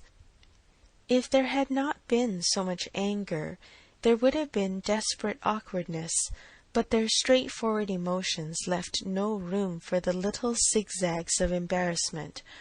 Without knowing when the carriage turned into Vicarage Lane, or when it stopped, they found themselves all at once at the door of his house, and he was out before another syllable passed. Emma then felt it indispensable to wish him a good night. The compliment was just returned, coldly and proudly, and under indescribable irritation of spirits she was then conveyed to Hartfield. There she was welcomed with the utmost delight by her father, who had been trembling for the dangers of a solitary drive from Vicarage Lane, turning a corner which he could never bear to think of, and in strange hands, a mere common coachman, no James, and there it seemed as if her return only were wanted to make everything go well. For Mr. John Knightley, ashamed of his ill humour, was now all kindness and attention, and so particularly solicitous for the comfort of her father as to seem, if not quite ready to join him in a basin of gruel, perfectly sensible of its being exceedingly wholesome, and the day was concluding in peace and comfort to all their little party, except herself. But her mind had never been in such perturbation, and it needed a very strong effort to appear attentive and cheerful till the usual hour of separating allowed her the relief of quiet reflection. End of chapter 15. Emma by Jane Austen. Chapter 16. The hair was curled and the maid sent away, and Emma sat down to think and be miserable. It was a wretched business indeed, such an overthrow of everything she had wished for, such a development of everything most unwelcome, such a blow for Harriet, that was the worst of all. Every part of it brought pain and humiliation of some sort or other, but compared with the evil to Harriet, all was light, and she would gladly have submitted to feel yet more mistaken, more in error, more disgraced by misjudgment than she actually was, could the effects of her blunders have been confined to herself. If I had not persuaded Harriet into liking the man, I could have borne anything. He might have doubled his presumption to me, but poor Harriet! How could she have been so deceived? He protested that he had never thought seriously of Harriet. Never.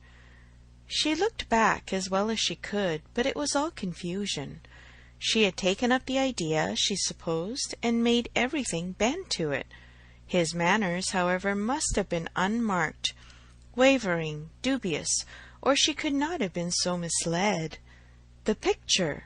How eager he had been about the picture! And the charade! And 100 other circumstances! How clearly they had seemed to point at Harriet! To be sure, the charade with its ready wit, but then the soft eyes. In fact, it suited neither. It was a jumble without taste or truth. Who could have seen through such thick-headed nonsense?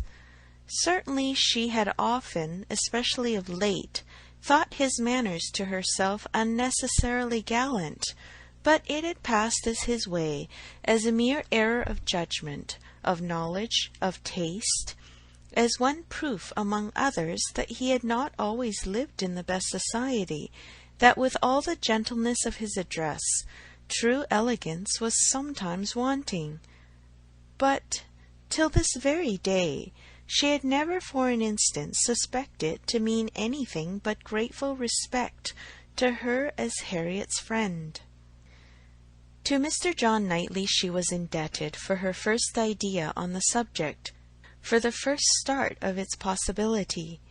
There was no denying that those brothers had penetration.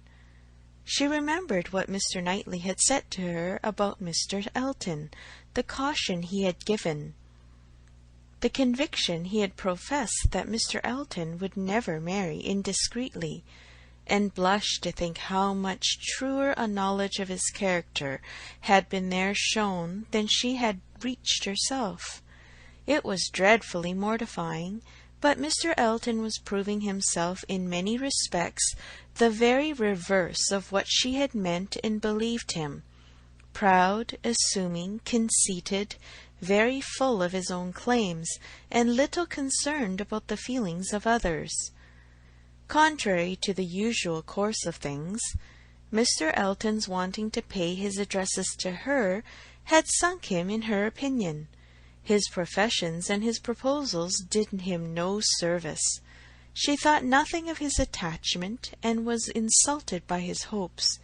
He wanted to marry well, and having the arrogance to raise his eyes to her, pretended to be in love, but she was perfectly easy to his not suffering any disappointment that need be cared for. There had been no real affection either in his language or manners. Sighs and fine words had been in abundance, but she could hardly devise any set of expressions, or fancy any tone of voice less allied with real love. She need not trouble herself to pity him. He only wanted to aggrandize and enrich himself, and if Miss Woodhouse of Hartfield, the heiress of 30,000 pounds, were not quite so easily obtained as he had fancied, he would soon try for Miss Somebody else with 20 or 10. But that he should talk of encouragement, should consider her as aware of his views, accepting his attentions, meaning in short to marry him, should suppose himself her equal in connection or mind, look down upon her friend, so well understanding the gradations of rank below him, and be so blind to what rose above as to fancy himself showing no presumption in addressing her. It was most provoking. Perhaps it was not fair to expect him to feel how very much he was her inferior in talent and all the elegancies of mind. The very want of such equality might prevent his perception of it. But he must know that in fortune and consequence she was greatly his superior. He must know that the Woodhouses had been settled for several generations at Hartfield, the younger branch of a very ancient family, and that the Eltons were nobody. The landed property of Hartfield certainly was inconsiderable, being but a sort of notch in the Donwell Abbey estate, to which all the rest of Highbury belonged, but their fortune from other sources was such as to make them scarcely secondary to Donwell Abbey itself, in every other kind of consequence, and the Woodhouses had long held a high place in the consideration of the neighbourhood, which Mr. Elton had first entered not 2 years ago, to make his way as he could, without any alliances but in trade, or anything to recommend him to notice but his situation and his civility. But he had fancied her in love with him. That evidently must have been his dependence, and after raving a little about the seeming incongruity of her gentle manners and a conceited head, Emma was obliged to common honesty to stop and admit that her own behaviour to him had been so complacent and obliging, so full of courtesy and attention, as, supposing her real motive unperceived, might warrant a man of ordinary observation and delicacy, like Mr. Elton, in fancying himself a very decided favourite. If she had so misinterpreted his feelings, she had little right to wonder that he, with self-interest to blind him, should have mistaken hers. The first error and the worst lay at her door. It was foolish. It was wrong to take so active a part in bringing any two people together. It was adventuring too far, assuming too much, making light of what ought to be serious, a trick of what ought to be simple. She was quite concerned and ashamed, and resolved to do such things no more. Here have I, said she, actually talked poor Harriet into being very much attached to this man. She might never have thought of him but for me, and certainly would never have thought of him with hope, if I had not assured her of his attachment, for she is as modest and humble as I used to think him. Oh, that I had been satisfied with persuading her not to accept young Martin! There I was quite right. That was well done of me, but there I should have stopped, and left the rest to time and chance.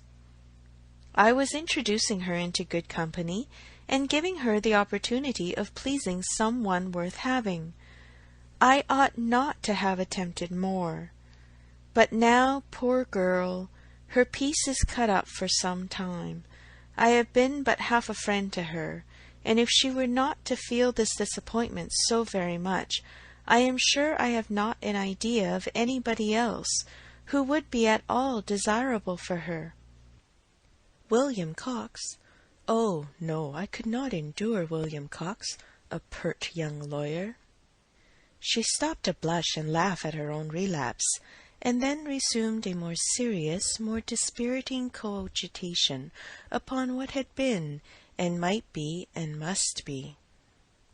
The distressing explanation she had to make to Harriet, and all that poor Harriet would be suffering, with the awkwardness of future meetings, the difficulties of continuing or discontinuing the acquaintance, of subduing feelings, concealing resentment, and avoiding éclat, were enough to occupy her in most unmirthful reflections some time longer, and she went to bed at last with nothing settled but the conviction of her having blundered most dreadfully. To youth and natural cheerfulness like Emma's, though under temporary gloom at night, the return of day will hardly fail to bring return of spirits. The youth and cheerfulness of morning are in happy analogy, and of powerful operation, and if the distress be not poignant enough to keep the eyes unclosed, they will be sure to open to sensations of softened pain and brighter hope. Emma got up on the morrow more disposed for comfort than she had gone to bed, more ready to see alleviations of the evil before her, and to depend on getting tolerably out of it. It was a great consolation that Mr. Elton should not be really in love with her, or so particularly amiable as to make it shocking to disappoint him, that Harriet's nature should not be of that superior sort in which the feelings are most acute and retentive, and that there could be no necessity for anybody's knowing what had passed except the three principals, and especially for her father's being given a moment's uneasiness about it. These were very cheering thoughts, and the sight of a great deal of snow on the ground did her further service, for anything was welcome that might justify their all three being quite asunder at present. The weather was most favourable for her. Though Christmas Day she could not go to church. Mr. Woodhouse would have been miserable had his daughter attempted it, and she was therefore safe from either exciting or receiving unpleasant and most unsuitable ideas. The ground covered with snow, and the atmosphere in that unsettled state between frost and thaw, which is of all others the most unfriendly for exercise, every morning beginning in rain or snow, and every evening setting to freeze. She was for many days a most honourable prisoner. No intercourse with Harriet possible but by note, no church for her on Sunday any more than on Christmas Day, and no need to find excuses for Mr. Elton's absenting himself. It was weather which might fairly confine everybody at home, and though she hoped and believed him to be really taking comfort in some society or other, it was very pleasant to have her father so well satisfied with his being all alone in his own house, too wise to stir out, and to hear him say to Mr. Knightley, whom no weather could keep entirely from them, "Ah, Mr. Knightley, why do you not stay at home like poor Mr. Elton?" These days of confinement would have been, but for her private perplexities, remarkably comfortable, as yet seclusion exactly suited her brother, whose feelings must always be of great importance to his companions, and he had, besides, so thoroughly cleared off his ill humour at Randalls that his amiableness never failed him during the rest of his stay at Hartfield. He was always agreeable and obliging, and speaking pleasantly of everybody, but with all the hopes of cheerfulness, and all the present comfort of delay, there was still such an evil hanging over her in an hour of explanation with Harriet as made it impossible for Emma to be perfectly at ease. End of chapter 16. Emma by Jane Austen. Chapter 17. Mr. and Mrs. John Knightley were not detained long at Hartfield. The weather soon improved enough for those to move who must move, and Mr. Woodhouse, having as usual tried to persuade his daughter to stay behind with all her children, was obliged to see the whole party set off, and return to his lamentations over the destiny of poor Isabella, which poor Isabella, passing her life with those she doted on, full of their merits, blind to their faults, and always innocently busy, might have been a model of right feminine happiness. The evening of the very day on which they went brought a note from Mr. Elton to Mr. Woodhouse, a long, civil, ceremonious note, to say, with Mr. Elton's best compliments, that he was proposing to leave Highbury the following morning in his way to Bath, where, in compliance with the pressing entreaties of some friends, he had engaged to spend a few weeks, and very much regretted the impossibility he was under, from various circumstances of weather and business, of taking a personal leave of Mr. Woodhouse, of whose friendly civilities he should ever retain a grateful sense, and had Mr. Woodhouse any commands, should be happy to attend to them. Emma was most agreeably surprised. Mr. Elton's absence just at this time was the very thing to be desired. She admired him for contriving it, though not able to give him much credit for the manner in which it was announced. Resentment could not have been more plainly spoken than in a civility to her father, from which she was so pointedly excluded. She had not even a share of his opening compliments. Her name was not mentioned, and there was so striking a change in all this, and such an ill-judged solemnity of leave-taking in his graceful acknowledgments, as she thought at first could not escape her father's suspicion. It did, however. Her father was quite taken up with the surprise of so sudden a journey, and his fears that Mr. Elton might never get safely to the end of it, and saw nothing extraordinary in his language.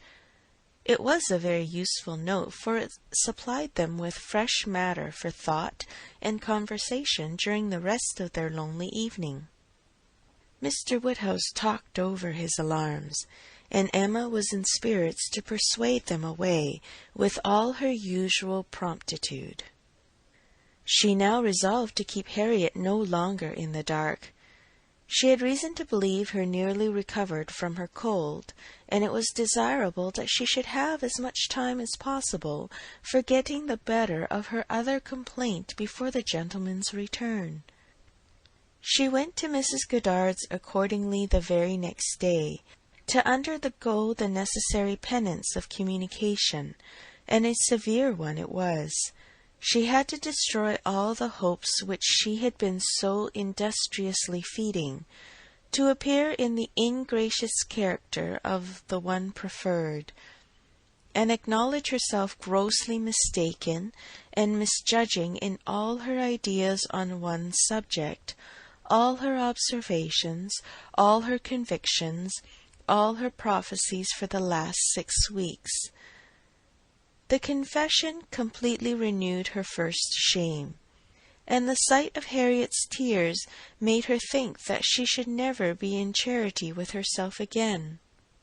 Harriet bore the intelligence very well, blaming nobody, and in everything testifying such an ingenuousness of disposition and lowly opinion of herself as must appear with particular advantage at that moment to her friend.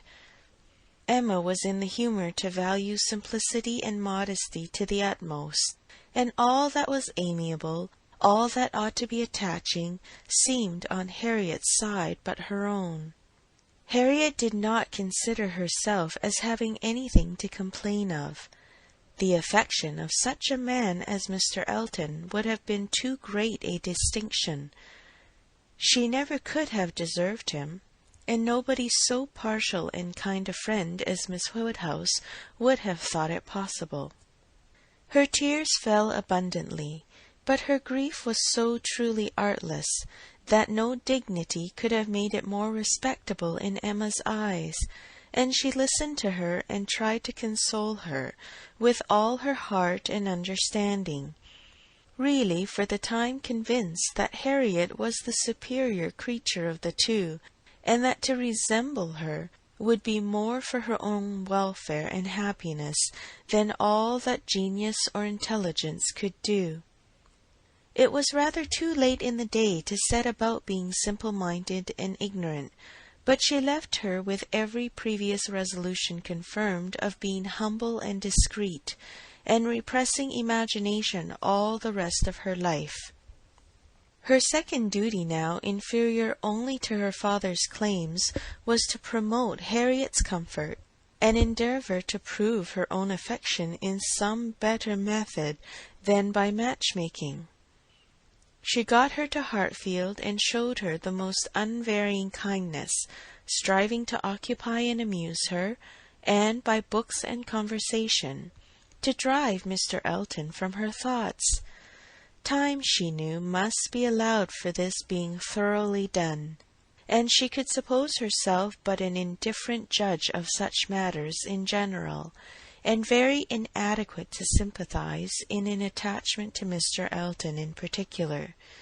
But it seemed to her reasonable that at Harriet's age, and with the entire extinction of all hope, such a progress might be made towards a state of composure by the time of Mr. Elton's return, as to allow them all to meet again in the common routine of acquaintance, without any danger of betraying sentiments or increasing them.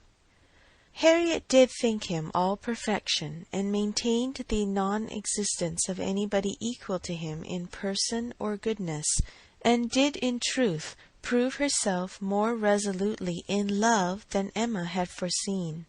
But yet it appeared to her so natural, so inevitable to strive against an inclination of that sort unrequited, that she could not comprehend its continuing very long in equal force. If Mr. Elton, on his return, made his own indifference as evident and indubitable as she could no doubt he would anxiously do, she could not imagine Harriet's persisting to place her happiness in the sight or the recollection of him. Their being fixed, so absolutely fixed, in the same place, was bad for each, for all three. Not one of them had the power of removal, or of effecting any material change of society. They must encounter each other and make the best of it. Harriet was farther unfortunate in the tone of her companions at Mrs. Goddard's, Mr. Elton being the adoration of all the teachers and great girls in the school, and it must be at Hartfield only that she could have any chance of hearing him spoken of with cooling moderation or repellent truth. Where the wound had been given, there must the cure be found, if anywhere. And Emma felt that, till she saw her in the way of cure, there could be no true peace for herself. End of chapter 17. Emma by Jane Austen. Chapter 18.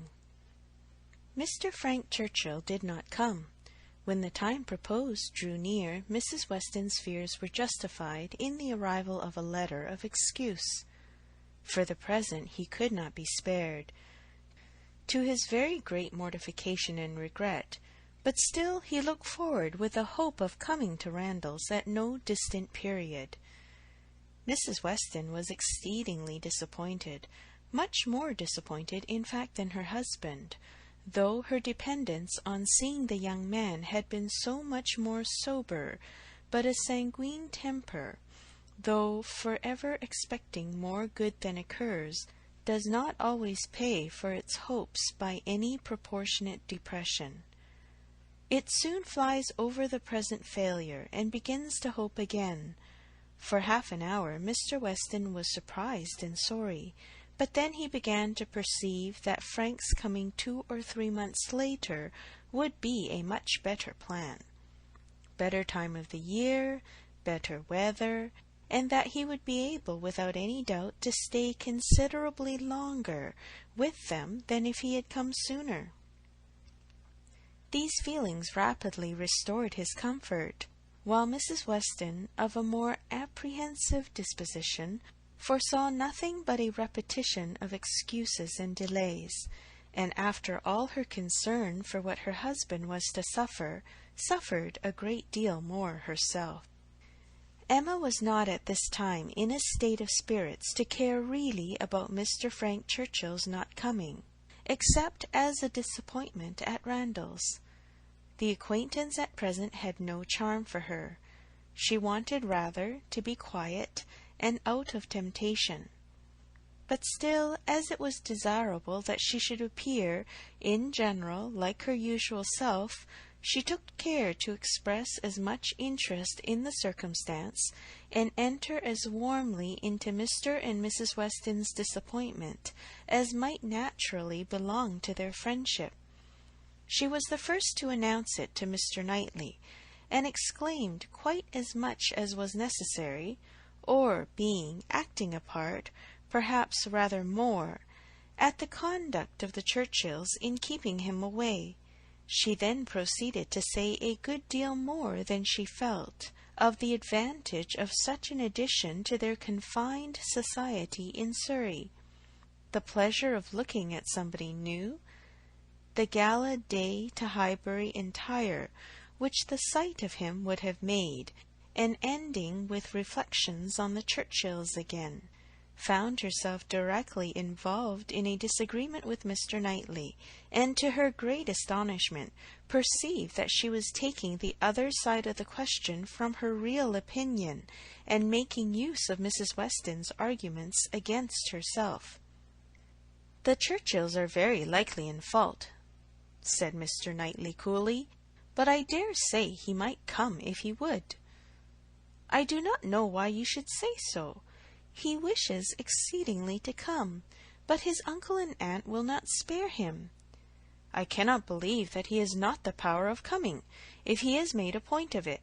It is too unlikely for me to believe it without proof." "How odd you are! What has Mr. Frank Churchill done to make you suppose him such an unnatural creature?" "I am not supposing him at all an unnatural creature, in suspecting that he may have learnt to be above his connections, and to care very little for anything but his own pleasure, from living with those who have always set him the example of it. It is a great deal more natural than one could wish that a young man brought up by those who are proud, luxurious, and selfish should be proud, luxurious, and selfish too. If Frank Churchill had wanted to see his father, he would have contrived it between September and January. A man at his age, what is he, 3 or 24, cannot be without the means of doing as much as that. It is impossible." "That's easily said, and easily felt by you, who have always been your own master. You are the worst judge in the world, Mr. Knightley, of the difficulties of dependence. You do not know what it is to have tempers to manage." "It is not to be conceived that a man of 3 or 24 should not have liberty of mind or limb to that amount. He cannot want money, he cannot want leisure. We know, on the contrary, that he has so much of both, that he is glad to get rid of them at the idlest haunts in the kingdom. We hear of him forever at some watering place or other. A little while ago he was at Weymouth. This proves that he can leave the Churchills." "Yes, sometimes he can." "And those times are whenever he thinks it worth his while, whenever there is any temptation of pleasure." "It is very unfair to judge of anybody's conduct without an intimate knowledge of their situation. Nobody who has been in the interior of a family can say what the difficulties of any individual of that family may be. We ought to be acquainted with Enscombe, and with Mrs. Churchill's temper, before we pretend to decide upon what her nephew can do. He may at times be able to do a great deal more than he can at others." "There is one thing, Emma, which a man can always do if he chooses, and that is his duty, not by manoeuvring and finessing, but by vigour and resolution. It is Frank Churchill's duty to pay this attention to his father. He knows it is so by his promises and messages. But if he wished to do it, it might be done. A man who felt rightly would say at once, simply and resolutely, to Mrs. Churchill, 'Every sacrifice of mere pleasure you will always find me ready to make to your convenience, but I must go and see my father immediately. I know he would be hurt by my failing in such a mark of respect to him on the present occasion. I shall therefore set off tomorrow.' If he would say so to her at once, in the tone of decision becoming a man, there would be no opposition made to his going." "No," said Emma, laughing, "but perhaps there might be some made to his coming back again. Such language for a young man entirely dependent to use! Nobody but you, Mr. Knightley, would imagine it possible. But you have not an idea of what is requisite in situations directly opposite to your own. Mr. Frank Churchill to be making such a speech as that to the uncle and aunt who have brought him up and are to provide for him, speaking up in the middle of the room, I suppose, and speaking as loud as he could. How can you imagine such a conduct practicable? Depend on it, Emma, a sensible man would find no difficulty in it. He would feel himself in the right, and the declaration, made, of course, as a man of sense would make it, in a proper manner, would do him more good, raise him higher, fix his interest stronger with the people he depended on, than all that a line of shifts and expedients can ever do. Respect would be added to the affection. They would feel that they could trust him, that the nephew who had done rightly by his father would do rightly by them. For they know as well as he does, as well as all the world must know, that he ought to pay this visit to his father, and while meanly exerting their power to delay it, are in their hearts not thinking the better of him for submitting to their whims. Respect for right of conduct is felt by everybody. If he would act in this sort of manner, on principle, consistently, regularly, their little minds would bend to this. I rather doubt that.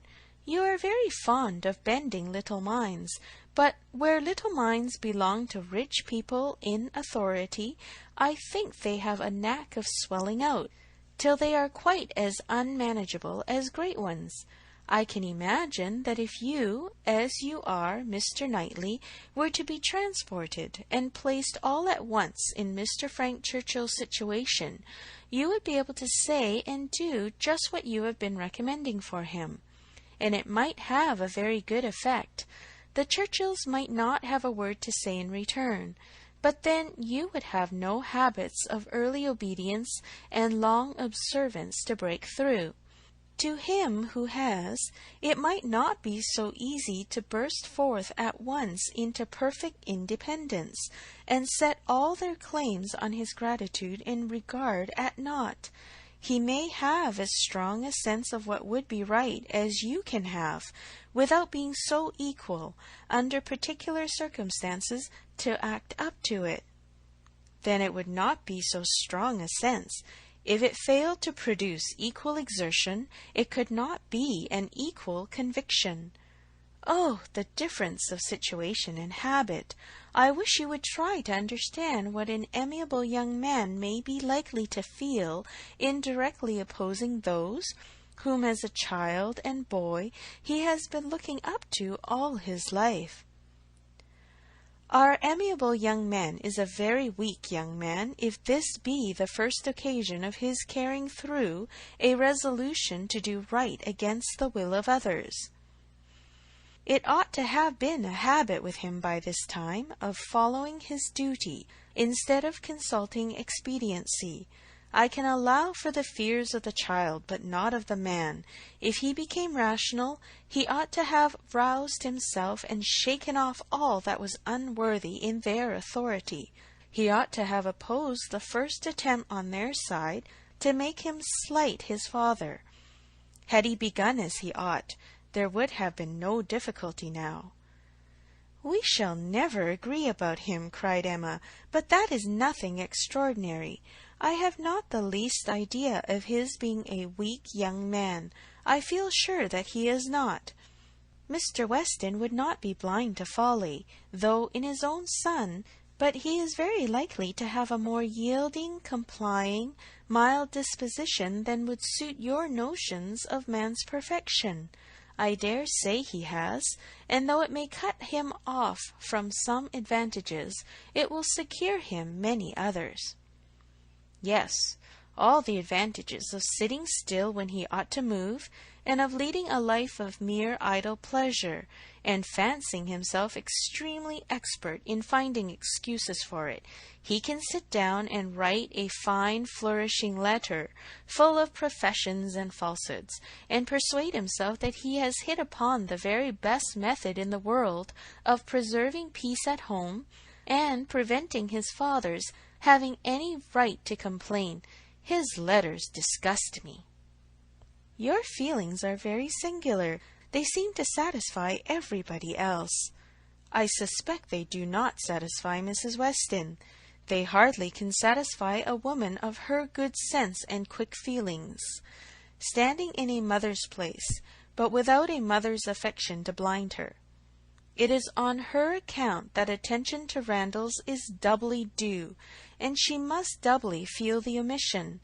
Had she been a person of consequence herself, he would have come, I dare say, and it would not have signified whether he did or no. Can you think your friend behindhand in these sort of considerations?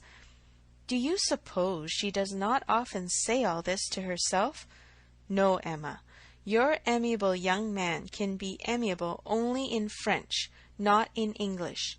He may be amiable, have very good manners, and be very agreeable, but he can have no English delicacy towards the feelings of other people, nothing really amiable about him. You seem determined to think ill of him. Me? Not at all, replied Mr. Knightley, rather displeased. I do not want to think ill of him.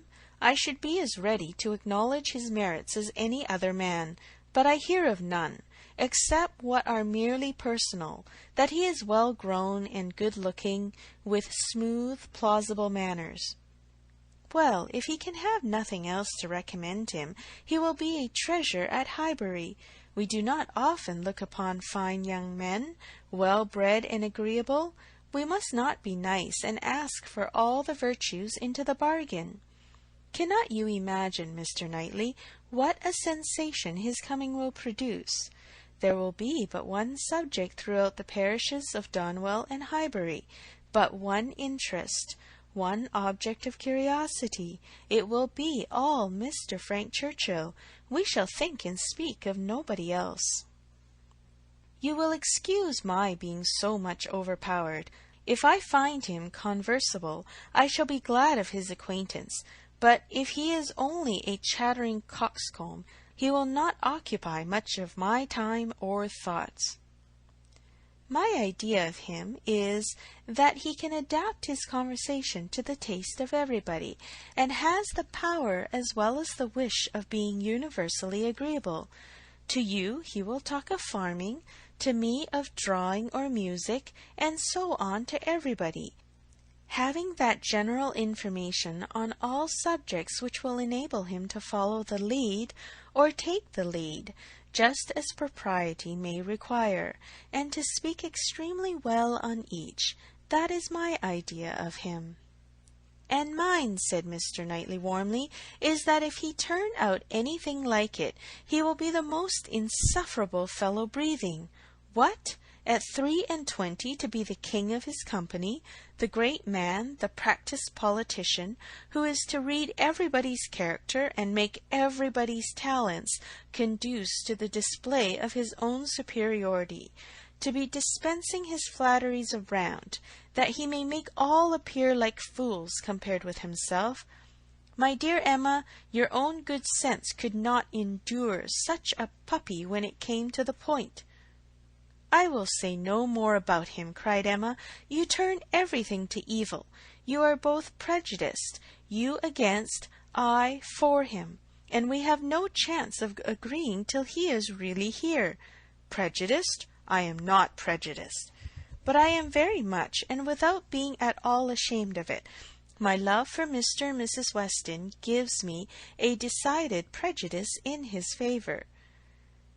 He is a person I never think of from one month's end to another, said Mr. Knightley, with a degree of vexation, which made Emma immediately talk of something else, though she could not comprehend why he should be angry.